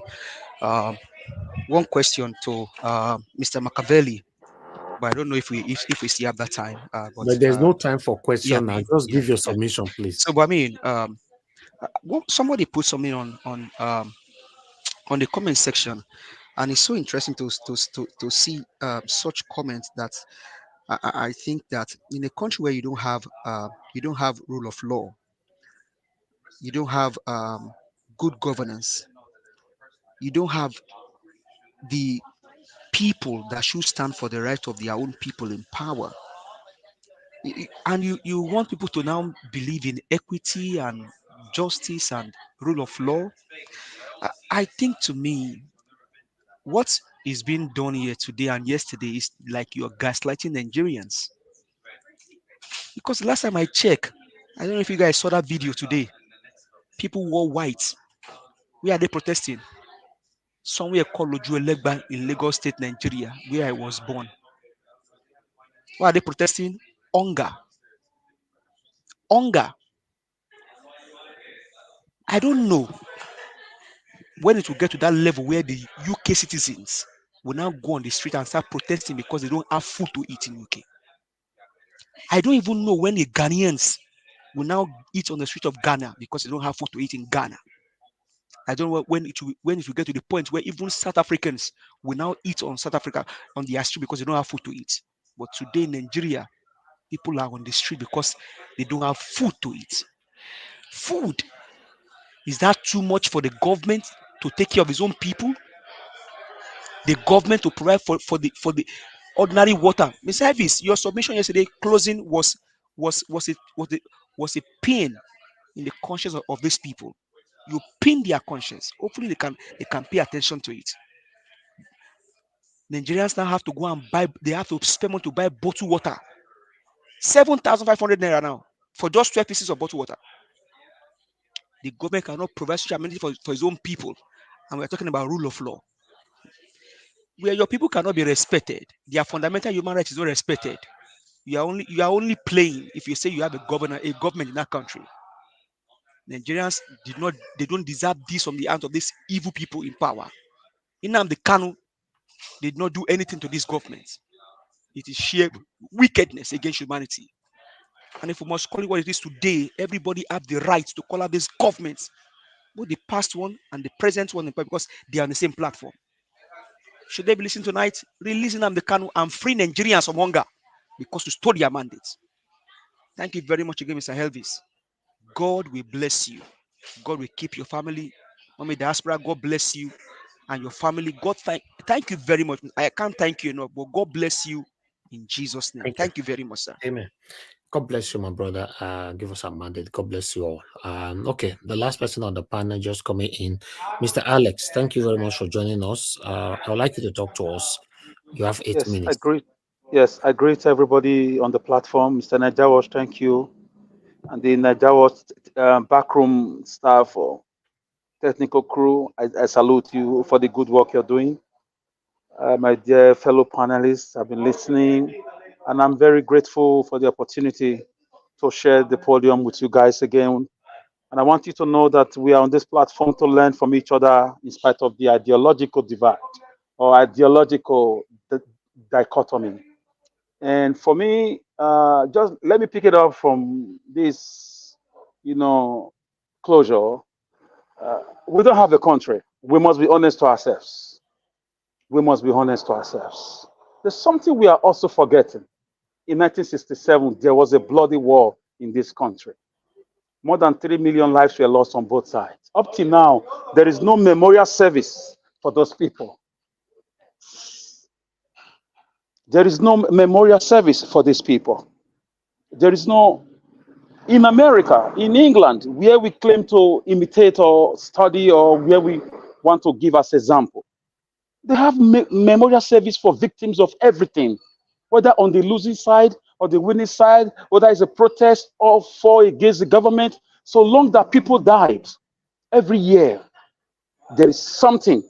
The time is always set aside to put flowers on their graves, and their names are mentioned. The victims of 9/11 today are still mentioned. Their names are still mentioned. The victims of the American Civil Wars, their names are written somewhere, and flowers are always laid. The souls of those people who died in Nigeria are still hanging in the air, waiting for memorial service. You think you can develop like that? Sweep it under the carpet, that like nothing happened, a war that lasted 2 years and 6 months? Really? You want to claim there was nothing like that?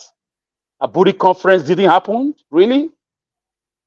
Aburi Accord was not agreed upon by all warring factions, including the international community that called for that meeting? Really?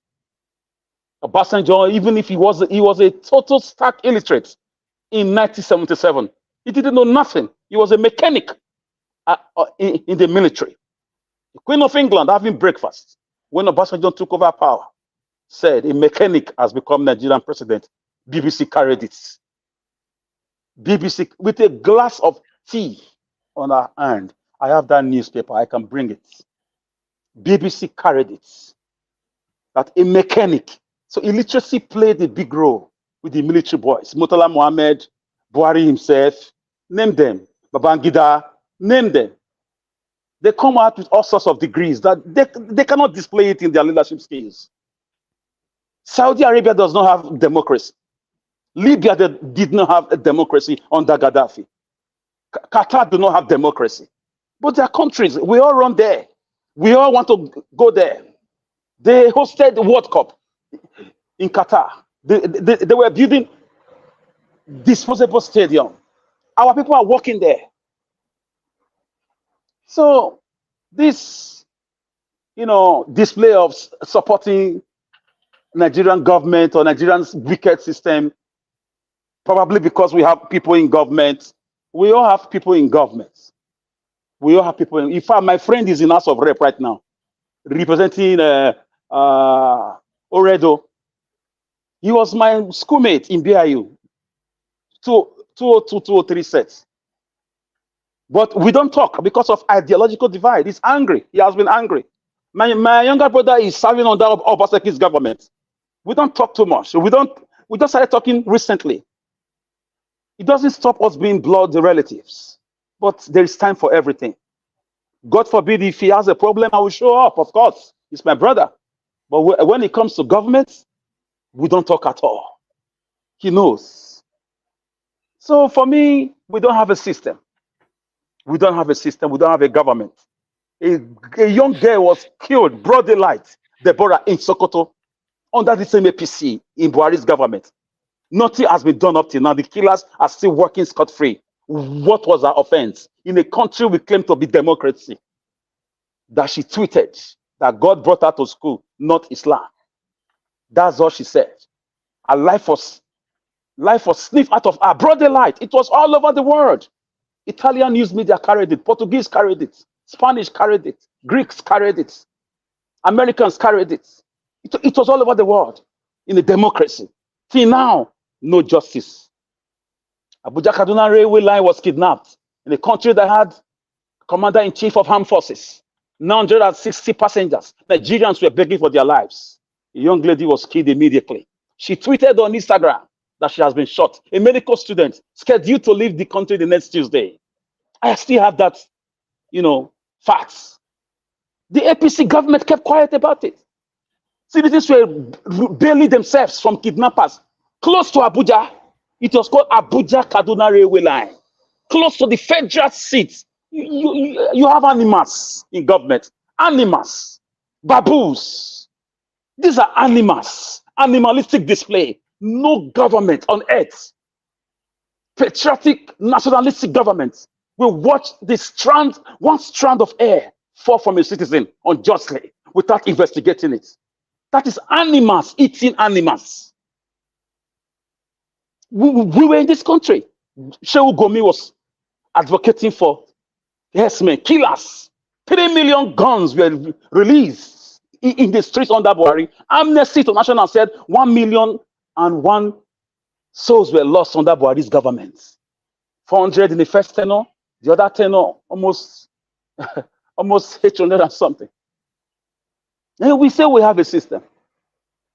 Buhari borrowed in the name of our 100 generations to come. He's working scot-free in Daura. Niger Republic coup plotters banned him from coming to Niger. He constructed a railway line from Nigeria to Niger. For what purpose? 100 SUVs were taken to Niger. Nigeria's money. Buhari ought to be in jail right now. He ought to be investigated. Sarkozy of France, after he left government, was interrogated by French police for 3 days. He was squeezed for taking $70 million from Muammar Gaddafi to fund his election. So you tell me we cannot bring in Buhari to justice? Really? We can't bring in Obasanjo to justice? We can't bring in Jonathan Goodluck to justice? Really? Obaseki should be investigated immediately, leaves power. Some of us are coming. So you is forever. Take 10 years, 20 years. We are coming. We are preparing. We are coming. Things are going to unfold. Yeah, you may laugh. To you is impossible. 100 years is not forever. Nothing is impossible to him that believes. This land was given to me by my great-grandparents. They gave it to my grandparents. My grandparents gave it to my parents. My parents gave it to me, and I will give it to my children. Not on the altar of falsehood. There's no state. We have a gang of criminals. A man involved with narcotics, proved by American states with papers, evidence. He did not have the right to contest elections, but you were in this country when judges were lying up and down. A man took 300 billion to say he wants to conduct elections and switch off beavers when it was time for presidential elections. The same beavers work for House of Rep and Senate. We say we have a system. The man is still working scot-free. What are you expecting from a Pablo Escobar in government? To do magic? A criminal is a criminal. You can't give what you don't have.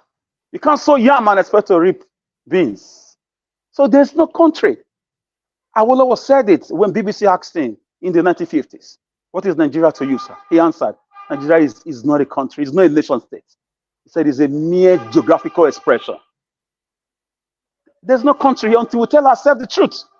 What will make a man call all leaders of thoughts to a 3 days meeting somewhere in the east, present day Enugu states?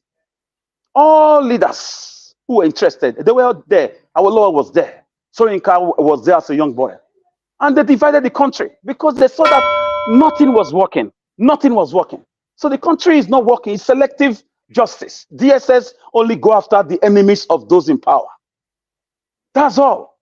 Today we still have Habakari still running scot-free. We see Elijah Mohammed, Buhari and his gang still going. Kayamu is in government. Wike is in government. Yes, the same Wike I supported. But I didn't know he was a criminal, and I apologize for that.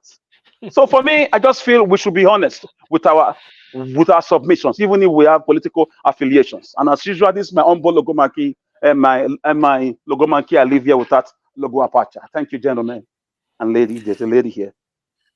Okay.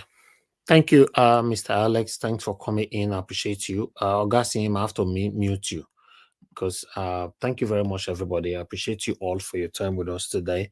It's been a long day. To be honest, I was targeting to round up today before 3 hours, but we're already above 4 hours now. Yes, appreciate every one of you that came into the panel today. Thank you very much, Madam Luke. Thank you, August CM. Thank you, August Consign. Thank you, Givas Amade. Thank you, Mr. Machiavelli, Mr. Jonathan Kinsley. Thank you very much, and Mr. Alex. God bless you all, my people. Those of you that supported us that supported the channel today, thank you very much. I can see Edola Wash, Lady Eugenia. Thank you very much. Love God is my strength. Thank you very much. Papi, thank you very much. You did it 3 times. God bless you. No, more than 4 times. God bless you. I appreciate you. I appreciate every one of you right there. And those of you that called in, starting with Madam Origin, thank you very much. Love of God is my strength. Mr. Ben, Mr. Shimizie, and many others. Mr. Tony, and many others that called in. Madam Ola called in as well. I appreciate every one of you. May God bless you all. My wonderful people. Right there. I'll come back to appreciate those of you on the comment section after my submission. You see, the argument that happened earlier on, sometimes is needed. Yeah, sometimes, you know, on this, that's why it is called panel. It is needed as long as hatred is not attached to it, it's needed. And everybody on this platform have the right to disagree with any kind of submission given here. Or if your submission is not aligning and is not verifiable, anybody can correct anybody on this platform, as long as we are not insulting each other's. The only thing that is prohibited on my platform is insults. Attacking somebody directly, yes, is totally prohibited. But giving submission, if you don't know, you need to learn. We are here to learn. Everybody is learning here. Nobody knows it all on this platform. You know, when Mr. Machiavelli came in, the mood, how he started, you know, I did not support that, because he actually mentioned it from the beginning that anybody that will attack me today, and I'm ready for you and all that. So that means the mood that you came with was not okay. But his submission, what he was trying to start, what he was standing for, is what I actually conscience somebody for just yesterday here, and I've said it so many times on this platform, that on this platform you cannot directly, indirectly, or anyhow threaten the country. That was the stand of Mr. Machiavelli, that it cannot happen. You can't do it here. You can do it in your house, but you can't do it here. That's why the guy that called in yesterday saying that if Nnamdi Kanu is not released, Nigeria will go down and all that, I have to hang the phone on him, that you can't do that here, not on this platform. Never and never. That can never change. That was his stand. But the way he presented it was wrong, totally wrong. Then I'll have to disagree with Mr. Machiavelli for some part of your submission mentioning equality. Equality in a country, in Nigeria or in the UK. You know, when we have to talk about equality, to the best of my knowledge, equality is given to everyone. It's supposed to be given to everyone. Exact same resources across the board, regardless of the actual need or opportunity, resources, or the ethnic, or where you come from, your region or whatever. Equality is equality, and it has to be the same. But in our country, Nigeria, do we have equality? That word shouldn't be used to describe anything to do with Nigeria at all. Not at all. In this postmodernism, equality doesn't work at all in my country. If equality works, what we're discussing today on this platform is Nnamdi Kanu. So let me use Nnamdi Kanu as a case scenario. Equality. Nnamdi Kanu is still in prison today. We're talking about equality. Today, what do you call these people? Terrorists invaded another community today, killed so many people. We're talking about equality. Since the beginning of this year, terrorists have killed so many people in Nigeria and nobody have been arrested that I know. And we're talking about equality. The same country where somebody threatened a president's wife, that president's wife made a behead them. We're talking about equality. The same country where some people are entitled to eat any kind of food while some suffered. The same country where some people are allowed to speak how you like, while some people you cannot dare, because they will order your arrest within 24 hours. Then we talk about equality. Come on. When we're using some English, we have to know where we are coming from. If we are talking about equality in the United Kingdom, where I live, yes, I will agree that equality, yes, 100%, it happens here. In Nigeria, equality, whatever, regardless of what Nnamdi Kanu have done, is still in prison as we speak. We're talking about equality. Sunday Igboho, with all due respect, ran away from Nigeria due to satanic Buhari's government. But Tinubu is a power now. He's back to Nigeria and nobody arrested him. And we're talking about equality. Come on, guys. Omoyele Sowore, my friend, I've been held captive for the past 5-6 years. Tinubu is a power now. Omoyele Sowore, is all cases have been discontinued. And we talk about equality. No, come on. Let's say things how it is. I say things how it is because maybe that's why I don't have friends. Because I say things how it is. Let me put it like that. Because not everybody want to be your friend when you say things how it is. I don't come to this platform to say anything that will make anybody happy. I just say it how it is. And sometimes when I say something and it is not aligning, just know, say now where my sense, your reach be that. I can't do more than that. Omoyele Sowore case have been discontinued. Sunday Igboho is walking freely right now as we speak in the street of Nigeria. We talk about equality. When Peter Obi said, no place in Nigeria you buy bread cheaper, everybody thought he was joking. Machiavelli mentioned something that somebody sitting in Finland and passing order. I've always been against that. I even mentioned it yesterday here. Just yesterday here, less than 24 hours ago. Every one of you know that I'm totally against, what's his name? Samuel Ekpa. 100% I'm against him. Because I don't see him representing the ideology and the fight of Nnamdi Kanu. No. He mentioned people sitting at home. You all know on this platform that I'm against sit at home. So not because Machiavelli came today to measure it, that's why I'm not support. No, everybody know my stand on that I'm against it. I've placed series of videos here speaking against it. Even some of you disputed my submission and all that. It's still my stand and nothing can change that. But when it comes to equality, equality doesn't happen. It doesn't exist in Nigeria. Anything to do with equality doesn't exist in Nigeria. I've said it before in Pidgin. If your papa name not the open window, if you they talk, you they wash your back. If you don't know what that parable mean, go ask somebody. If you know, say your papa name, not the open window. If you they talk, wash your back. If not, they go cash you like chicken. Equality. In the UK, your father's names don't need to open any kind of window or doors. You're afraid to express yourself. Do we have freedom of expression in Nigeria?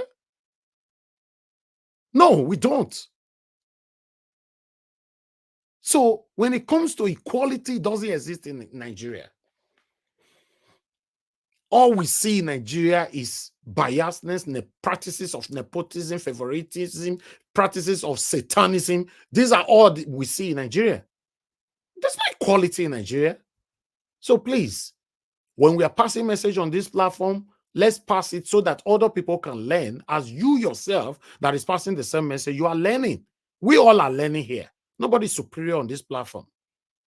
Like yesterday, I mentioned the same yesterday because I've referenced to so many yesterday since. I mentioned the same yesterday here that when it comes to history, I'm learning.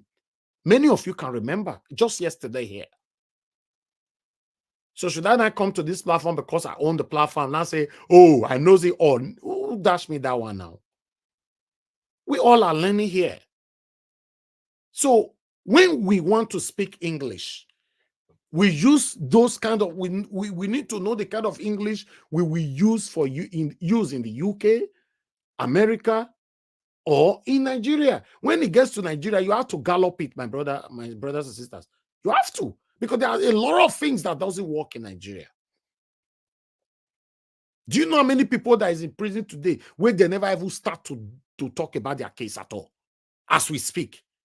Many people that is in prison right now. Let's leave Nnamdi Kanu. Nnamdi Kanu are one of the first-class people in prison. That's why you see everybody talking about it. He has a name. So I'm talking about the people where you and I don't know where you're the prison now. He don't did that prison tele. They never open the case, he fire at all. As we hear the talk, so because he papa name, no, they open window. So we're talking about equality on that. Now UK now I know say you go to prison, they never judge your case. Whenever, if you don't spend 2 years, then the day they will judge your case. If they sentence you for 3 years, the 2 years where you don't spend for inside, they'll minus out of that 3 years. You go remain 1 year, you not do day and night. Then you are literally going to do 6 months, you'll be out. Nigeria and a lie. If you don't do 2 years, the day when they pass your judgment, you will start afresh. Then we talk about equality in that kind of country. Why are we here anyway? Why are we here? We all are here every day advocating, passing our voices. How we can have a better Nigeria that you and I can be proud of. So as far as I'm concerned, today, there's nothing at all I'm proud of when it comes to my country. That's why I'm here every day. I'm not here because I want anybody to pay me. I'm here because I just want Nigeria to work in my time. So when Machiavelli said that, oh, nobody can come and threaten our country, I support him 100% of that. Because just yesterday here, I questioned somebody on that. Mr. Avis, sorry, is there any way you can give me like 60 seconds to clarify something? Yes, I'll come to you. No, I just wanted to clarify something because I'm doing something. I just wanted to, so that it doesn't pass. When you were saying equality, of course I understand what it is. I think you actually missed what I was trying to say. Now, the idea, do anybody actually believe on the Nigerian state right now? No. But do you actually believe that this is the only country? So 2 wrongs cannot make it right. If you are saying that somebody is sitting down in Finland advocating violence to actually doom a country, and somebody else is actually doing the same thing on the other side, on the other side, which is we call the Fulani headsmen, is also anybody unaliving or depriving anyone is actually causing a problem. So the equality I'm trying to say, if you want to make mention of them, you also have to acknowledge the fact that yours is also causing a problem. It's a hindrance because we Nigerians, we want a place where everybody can have a level playing field. That is the equality I'm trying to talk about. Not equality of depriving other people, just like Nnamdi Kanu. He's advocating for his right. His right to have it. But what I say, and I have to stand by it, it has to be done in a democratic way. That's all I can say. Thank you. As let me come in. As far as I'm concerned, there's nothing like democracy in my country. I'm so sorry if I offend anybody on that. Do we have democracy in Nigeria? When Mahmoud Yakubu declared Tinubu the winner at 4:30 a.m. in the morning, that was the day they removed democracy in Nigeria. Do we have democracy? Yes, I understand. Constitutionally, they are saying that Tinubu was democratically elected. Yes, nobody can dispute that because the law has cemented it. But between you and I, was Tinubu democratically elected? It's just like you are talking. If like say these platforms, we all they talk. So you know, say they talk just now. Machiavelli saying one quickly say something. Okay, go ahead. What about anybody want to talk? I say, no, you cannot talk. Just stay there throughout the whole 5 hours. After that, go home. Will you still come back here? That's what my brother, me, I even want to say something, sir, if you go allow me. Now, just quickly, sir, quickly. I mean, I understand the gentleman's opinion. I respect his opinion. But as much as he's trying to make his opinion known, he should not enforce it on Nigerians or the people, or even come forcefully with his opinion. You are entitled to your opinion, well and good. Let others also have their right. Thank you, sir. Okay. You see, my stand here is that Interjection is enough now because all of them don't talk. You know, I try to be fair on this platform. Everybody don't talk. If you know you have another interjection, keep it to tomorrow broadcast. Let me talk and end the show right now. I want to let everybody to understand that me personally, let me use myself. Since I was born, I don't have anything I can say I'm proud of that my Nigerian government have given to me. I've said this so many times, but I'm repeating it again. Since I was born, I spend more time in Nigeria and all that. I provide every single thing for myself. Every single thing. Yes, fine. The government provided the road for us. All the road, you spend heavily in mechanic on your car by using the road that the government provided for you.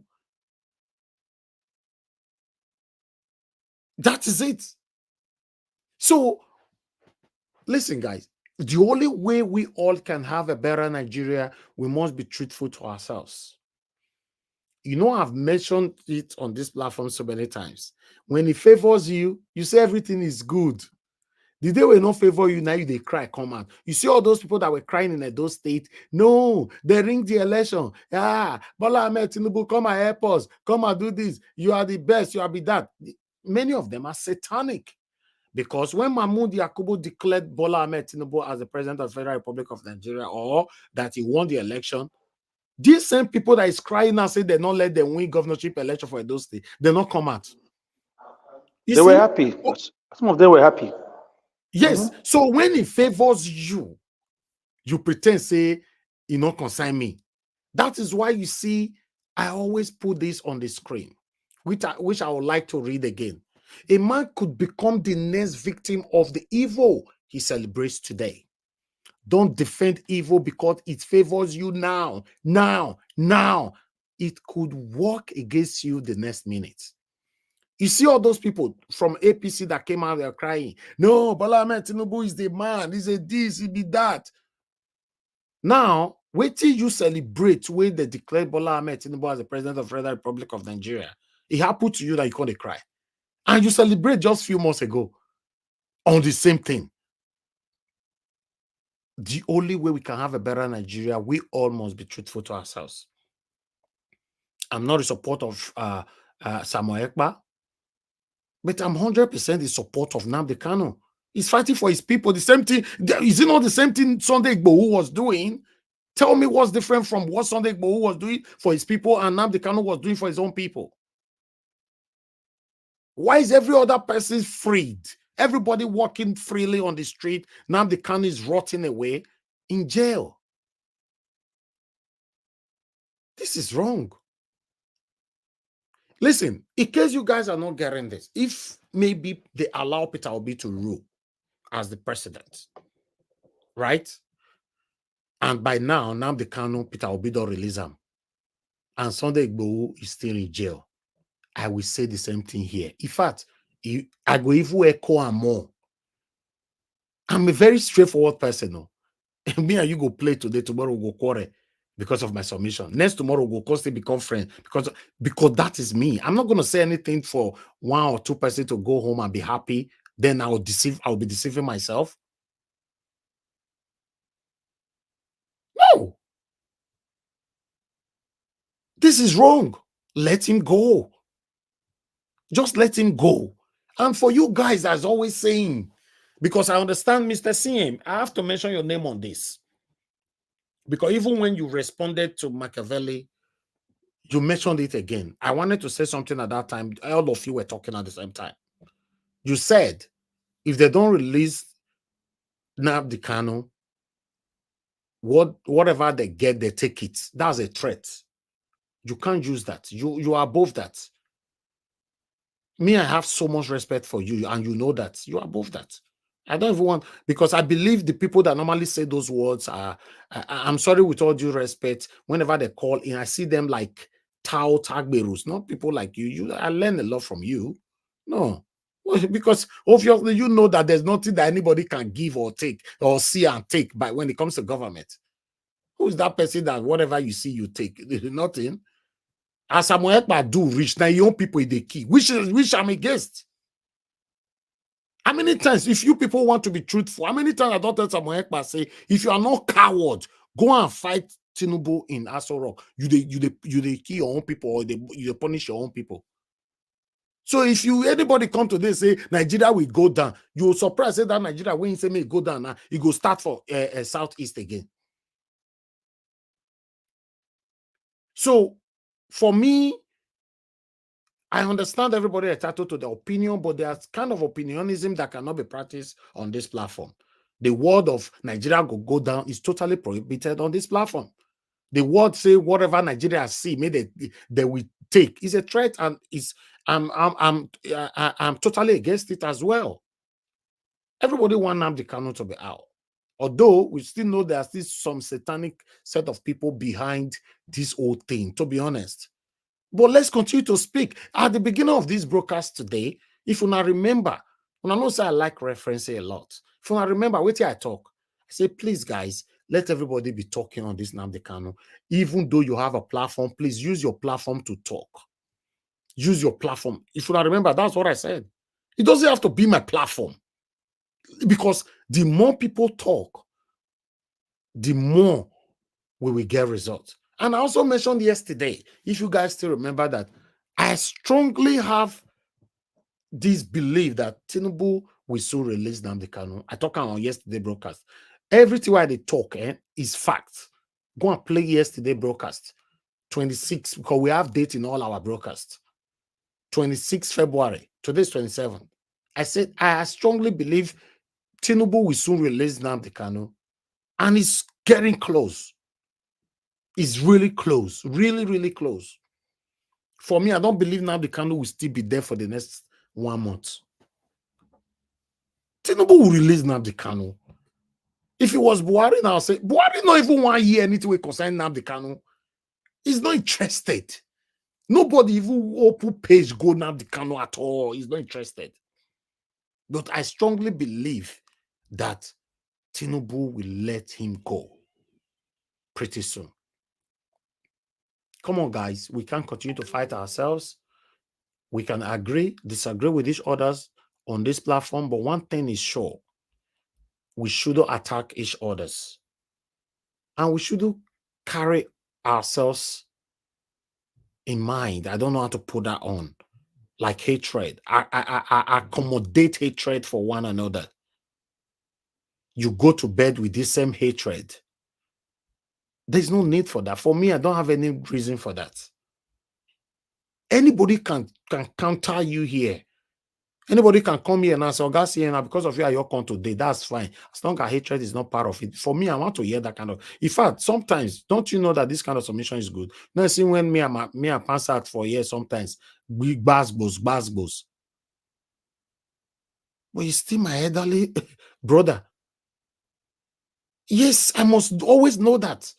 Argument is argument. After the argument, you must recognize an elderly man. You take it like that. The same way, almost everybody on this platform, we've attacked ourselves. We've disagreed with each other. Me and Madam Luke, we have disagreed. Me and Madam Patricia, we have disagreed. Me and Mr. Jonathan, we have disagreed. Give us a mandate. Me and that one don't disagree so many times. Oga consign, we disagree here, but you guys are still here. Why? Why are you still here? Maybe you just know, say this guy, they accommodate anything for mind. So I want you guys to also know that Machiavelli came in to give his own submission. He doesn't accommodate nothing.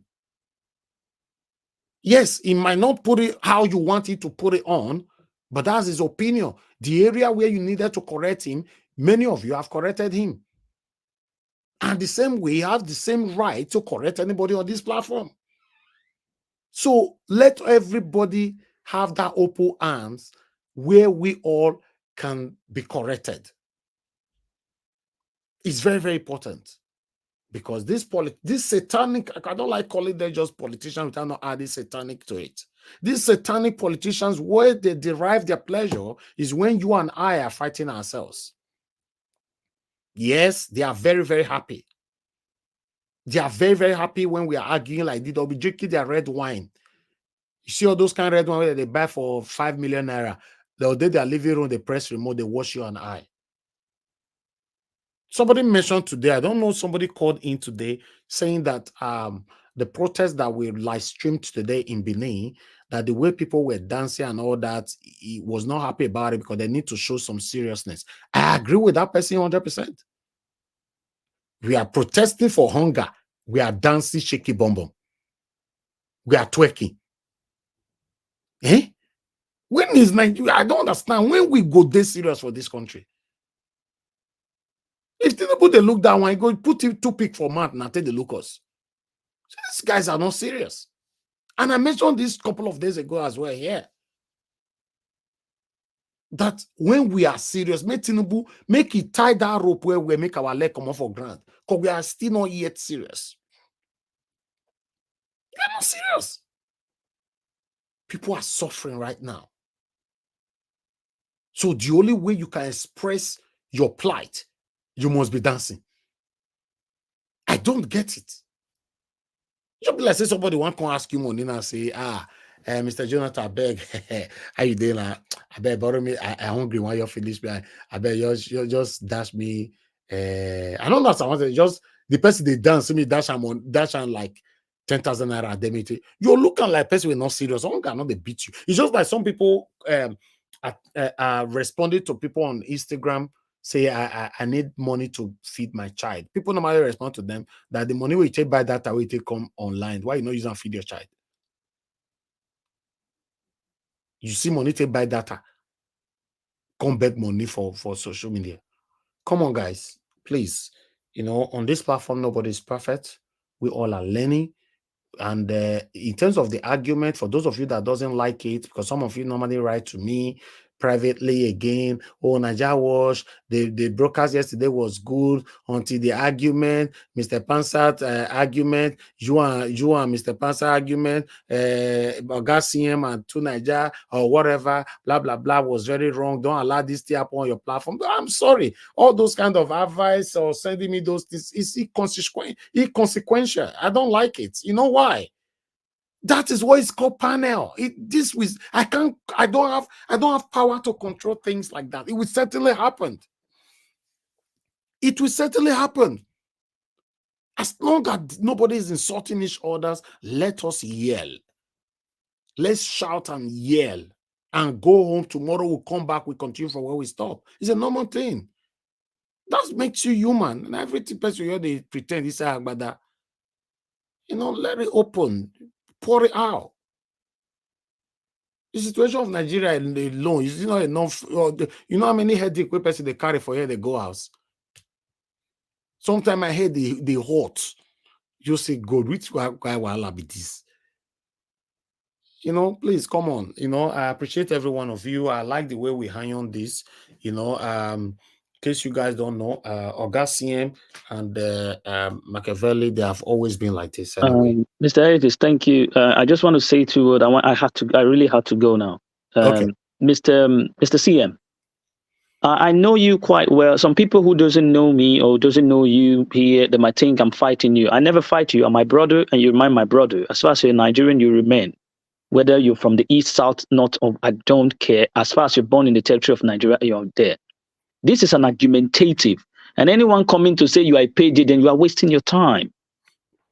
As far as it's argumentative, please check it. I can argue with anybody. I don't need to speak to your own direction. And I can attack your words as far as I don't insult. Everybody know me. I don't insult anyone. And I don't use insult. I will attack whatever you're saying. That is why it's called argumentative. I must speak to whatever pleases you. And I will not speak to it. And you can't confine me to that. And Mr. CM, if you think that is what I've done, I'm sorry, but this is how it has to be. I can come in and tangle with your argument. I tell you, I do not agree with it because I know my stand. Nigerian belongs to those living, born and bred in Nigeria, whether you're a Fulani, you're Igbo, Yoruba, Hausa, Igala, or anything. So also, just as I fought, I will also fight for anybody. I go to other platforms and I fight those who are not my brothers who are also northerner. I go to other platforms. I also fight for those who are my eastern brother, southern, western, because what is good for the good is good for the genders. I cannot support anyone, but this is my country. I'm not a Russian. I'm not American. I'm not an English. I'm not a German. I am a Nigerian and I will defend whatever Nigerians say. So help me God. Thank you very much. Thank you. Thank you very Nigeria, much. please, can I have 30 seconds too, please, if you allow me? Yeah, but before you say that, let me quickly respond to Oga Pansat. You said abusing Nnamdi Kanu and his right is abuse. You know, he did not abuse Nnamdi Kanu. Please don't create more problem, Oga Pansat. You know, like, he didn't. You know, everybody listened to his submission today. Did he abuse? He was focusing on Samuel Ekpa, your leader. That's what he was focusing on, not Nnamdi Kanu. Please don't change that. Go ahead, Mr. Alex, quickly. For me, yes, we are not fighting anybody here, but we must remember that people are suffering. We shouldn't be blinded because of sentimentality. Nobody is asking anybody to talk in the direction of anybody. Look at the reality on ground and the wickedness of those in power. Look at the reality on ground, the barbaricness.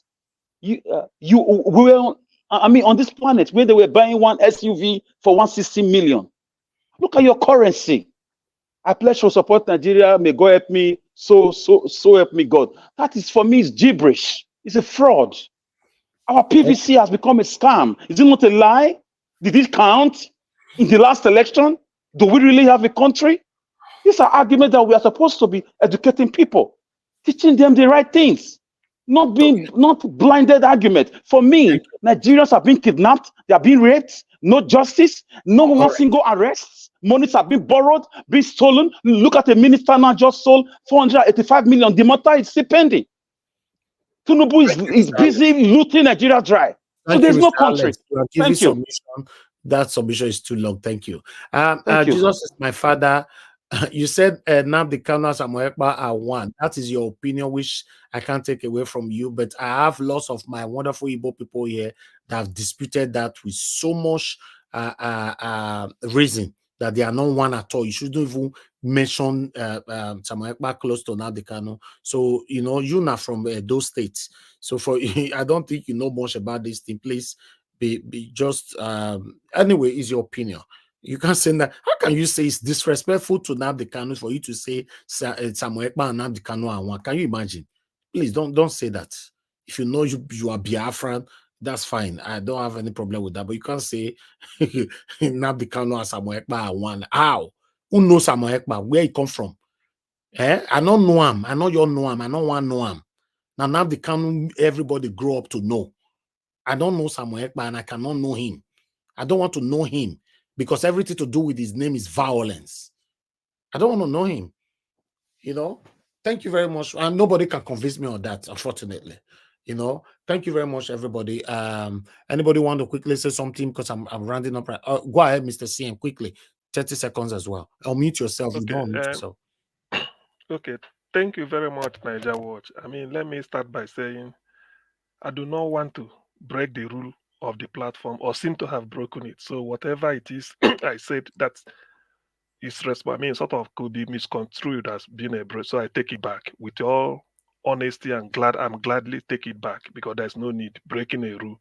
No matter how good or bad the rule is, it must be obeyed. Particularly this type platform, I do not wish. So I take it back. I'm sorry I said it. Thank now, you, sir. The Mama Cavelli, no, there's no love lost. You see, let me now use this. Do you why Nnamdi Kanu's case is particularly painful? Not to me, to everybody, is that it is avoidable. When they held him 2017 in Kuje, they came to him when he was in Kuje. Kuje is for everybody. Nigeria like bribe. The bribe was Ricky. What do you want? But this man is different. He said nothing. He said he didn't answer them. They left. They felt he's annoyed. Second time they came, he didn't answer them. What do you want? Name your price. The third time, he said he didn't answer them. They just gave up. After some time, they came again. He said, get me a piece of paper. He said, want me to drop this? 1, open Calabar seaport. Let it be as functional as Lagos. He said this on air, so he didn't just whisper to me. Calabar Margaret Ekpo Airport in Calabar must be called Margaret Ekpo International Airport. You can take off from there and land in Los Angeles. These are his words. So, Warri Seaport should be opened to be functioning like Lagos. Iguacha, because he doesn't call it Port Harcourt, he said Iguacha Seaport must be opened. Enugu should be international airport.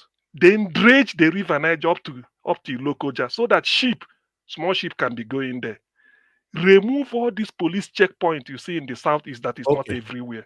I'm coming. So when he said all this, give you long submission, sir. I know he wasn't particular about Igbo even. He wanted equality. So if I see effort, then I know that I can now drop the bad water I'm holding. But they feel that it's a small boy dictating to them. The rest is history. Thank you. Thank you very much. Thank you, sir. Thank you. I can see some of you on the comment section. Oshena, yes, I understand what you're saying. Please, you people should just let Nnamdi Kanu rest for now, because the situation right now is how he's going, to release him from that place. Now that one your matter. Everybody is advocating now. This season is the time for everybody to talk how they can release him. So this comparison, Nnamdi Kanu and the other one is one and all that, you people might end up adding problem to his life again. Or to be honest, say for Edo State that day I talk him, I say Governor Obaseki won the second term in office based on pity. Yes. When Oshiomhole came on by saying that by fire, by force, he can never be governor or whatever, is this and that, is ungrateful. Well, everybody see the Oshiomhole take it, everybody can't put pity, can't say, Oshiomhole, go to hell, may you go die. Obaseki must rule. That's based on pity. So I still want them, say the election we want to happen so for September, Mona still be careful. Mona not go see use pity, bring somebody else come. So what I'm trying to say now is that whatever you guys are writing on the comment section, remember, people are reading. People are reading. Have that in mind. I know some prominent individuals that I talk to, they listen to voices here, they mention some of your names here. The reason why I don't come here to say somebody like this, mention your name, it will cause problem for another person. Say, why they not mention my own name? But one thing is sure, people are listening and reading your comments. I beg, this moment is when everybody is advocating for Nnamdi Kanu to be out. Stop the comparison for now, please. Yes, fine. Everybody is right. You all are right for your comparison, but let's stop it. In case of tomorrow, we come back again. Stop the comparison. And the Kanu is and this one and one or that. No need. Yeah, I understand. Another person talk I'm just and say Samuel Ekpa say soldiers army they fear him and all that blah blah blah. That's fine. I don't have a problem with that. For me, anything to do violence, I'm not part of it. You see, maybe you now, where they listen to me, you go like him. Me no, you like him. Anything to do with violence, especially when your own people are not suffering for one or two reasons because if they fight for something, it don't make sense to me anymore. I be not be same una still the verse for yes, see, we will talk today and I say what I call them go one do we do the Igbo people. So I don't want to go back to that history again. So I beg, let's calm down. Let's just calm down. It's not easy to manage human beings, but let's peace reign, please. You do your freedom. Now, many of now where they type right now, you do your living room now, air condition, they blow you, or you they enjoy your better fried chicken or goat meat now. Now the Kanu is still there. So some of the comparison that we are putting right there on the comment section can become an hindrance again. Yes, you might not know. It might. Yes, now social media help Obaseki in second term. One person, if I raise the alarm, say, we not go agree. Now it win. Go find out. Now this platform do everything. We know everything. Now it win. Say, for this time, now Oshiomhole come they say one oppress Obaseki, enough it happen. Now it win. So the same platform or any other platform, people are reading your comments. Not everybody comment. Not people are there. Please calm down. Don't let people that screenshot your comment and say, see what they type for social comment like that. Screenshot them, they share them for WhatsApp. There's no need for that. If you really, really want Nnamdi Kanu to be out of there, let's remove emotions right now and stay focused. God bless every one of you. I appreciate every one of you for your time with us. Thank you very much. We've come to the end of this broadcast. I would like to quickly appreciate the people right there on the comment section once again. Started with mother of all, Mommy Diaspora. Thank you very much, Mommy, for all you do. I appreciate you always, and I love you so much. Thank you very much. And I'd like to quickly appreciate Ray Abua. Thank you very much. Mark Henley, thank you. Lighthouse, thank you. Tony Africa, thank you. To Nigeria, we just see you just coming in. Fortunately, you don't quick up. Thank you. Aga Pansat, thank you very much. Prince, thank you. And many others right there. And God will bless you now. I can see Darren, thank you very much. Madam Luke, thank you very much. Jesus is my father. Thank you. It's good to hear from you today. Thank you very much.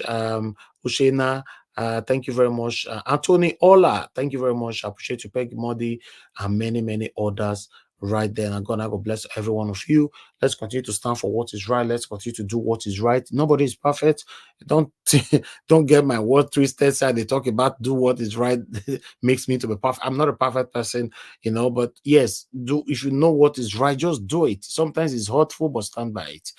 Thank you very much, my brother. Black Panther just coming in. God bless every one of you. I appreciate you all. I'll see you guys again. Fingers crossed by God's grace tomorrow by 6 p.m. Nigerian time. For those of you that are gonna listen back to this video later on, please subscribe to our channel, hit the notification bell to be notified so that you can join this our interactive session. And also share our videos, like our videos, make use of the super thanks button and also the join button to join our membership program. Now God bless every one of you right there. I appreciate you all. We've come to the end of this broadcast. I'd like to use this opportunity to end the show right now. Good night. Augustine, thank you very much, and many others right there that are still on the screen. Now God bless you, my people. Bye for now. No more bad government in Nigeria. Nigeria what? The only media that have been consistent speaking against the bad government and for the purpose for reformers. Nigeria what? Yo!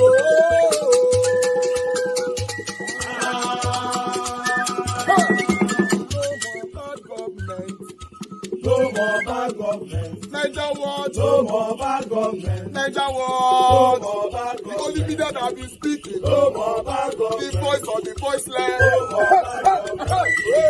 No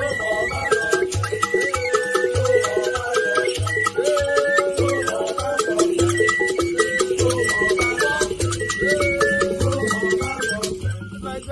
No more bad government. For the poor. No more bad government. Nigeria what? No more bad government. Nigeria what media. No more bad government. No more bad government. No more bad government. In Nigeria. No more bad government. No more bad government. No more bad government. The only media. No more bad government. The number one media in Nigeria. No more bad government. That have been speaking against government. No more bad government. Nigeria what? No more bad government.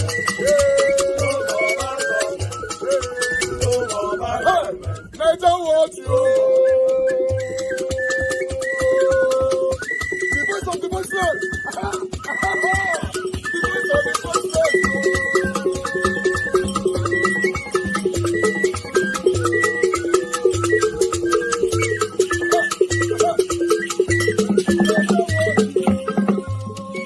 Voice for the voiceless. Voice for the voiceless. Nigeria what? Voice for the voiceless. Nigeria watch media. The only media that have been speaking against bad government. Being consistency since 1944. Voice for the voiceless. Voice for the voiceless. Umuwame. Voice for the voiceless. Umuwame. Voice for the voiceless. Voice for the voiceless. Voice for the voiceless. Voice for the voiceless. Voice for the voiceless. Voice for the voiceless. Nigeria watch you. We have been seeing all you guys have been doing, and he recommending to everyone in Nigeria, saying that you guys are the number one. Nigeria what you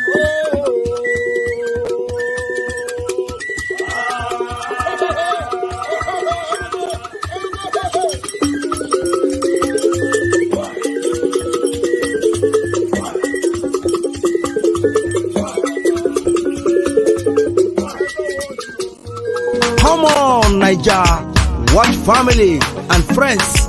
Let's do this together. Anything you put your hands is blessed. As you press thumbs up. Anything you put your hands is blessed. As you do thumbs up. Amen. Favor will locate you. Amen. Praises will locate you. Amen. Anything you put your hands is blessed. Is blessed. Is blessed. Come on, Niger, watch family and friends. Let's do this together. Anything you put your hands is blessed. People will run away from you as you press thumbs up. Amen. God will favor you. Amen. This week we favor you. Amen. Every day we favor you. Amen. God will do new things in your life as you press thumbs up. Amen. Amen. Amen. Amen. Come on, Niger, watch family and friends. Let's do this together. Anything you put your hands is blessed. Amen, amen, amen, amen. As you press thumbs up, amen, amen, amen, amen. As you press thumbs up, amen, amen, amen, amen. See your wife, he go they gbadu you. Friends, he go look up to you. See every blessing go they follow you. Oh yes, as you press thumbs up, the calamity go run away. Oh. Bad thing go run from you. Oh. Everything go come better, better, better.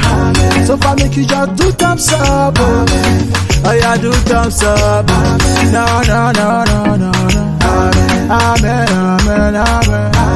Amen, amen, amen, amen, amen, amen, amen, amen, amen, amen, amen. Anything you put your hands is blessed. As you do thumbs up, favor will locate you. Praises will locate you. Anything you put your hands is blessed, is blessed, is blessed.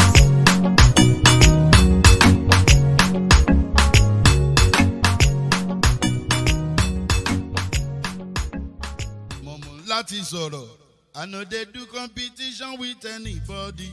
If I offend you, forgive me. Show me love, oh. Kó jẹ́ bizabiza. Ká máa bára wa lò nínú ìfẹ́ kan akànbí. I no dey do competition with anybody. If I offend you, forgive me. Show me love, oh. I go show you love, oh. Ká máa bára wa lò nínú ìfẹ́ kan. But I know they do competition with anybody.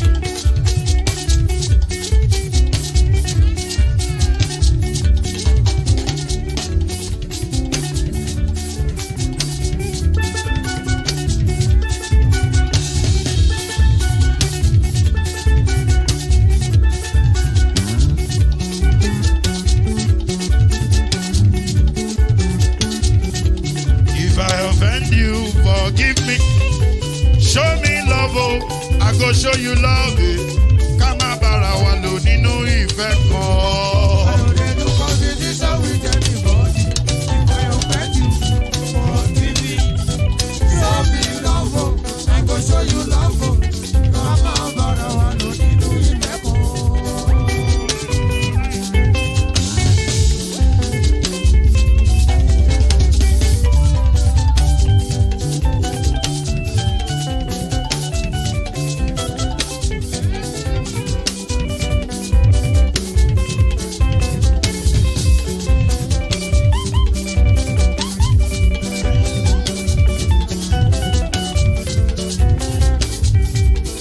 No, they do competition with anybody.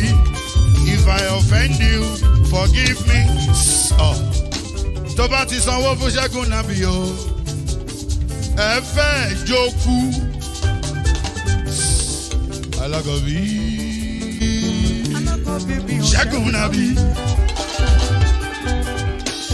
Alákọ̀bí. Sábà mẹ́la. Anybody. Anybody. Any bobo. Anybody. Mo ló ń fọlú, ó gbà mí bó ṣe rí mi láti kíníṣí. Délé mo ló ń fọlú, ẹ jẹ́ ń sọ̀rọ̀. Délé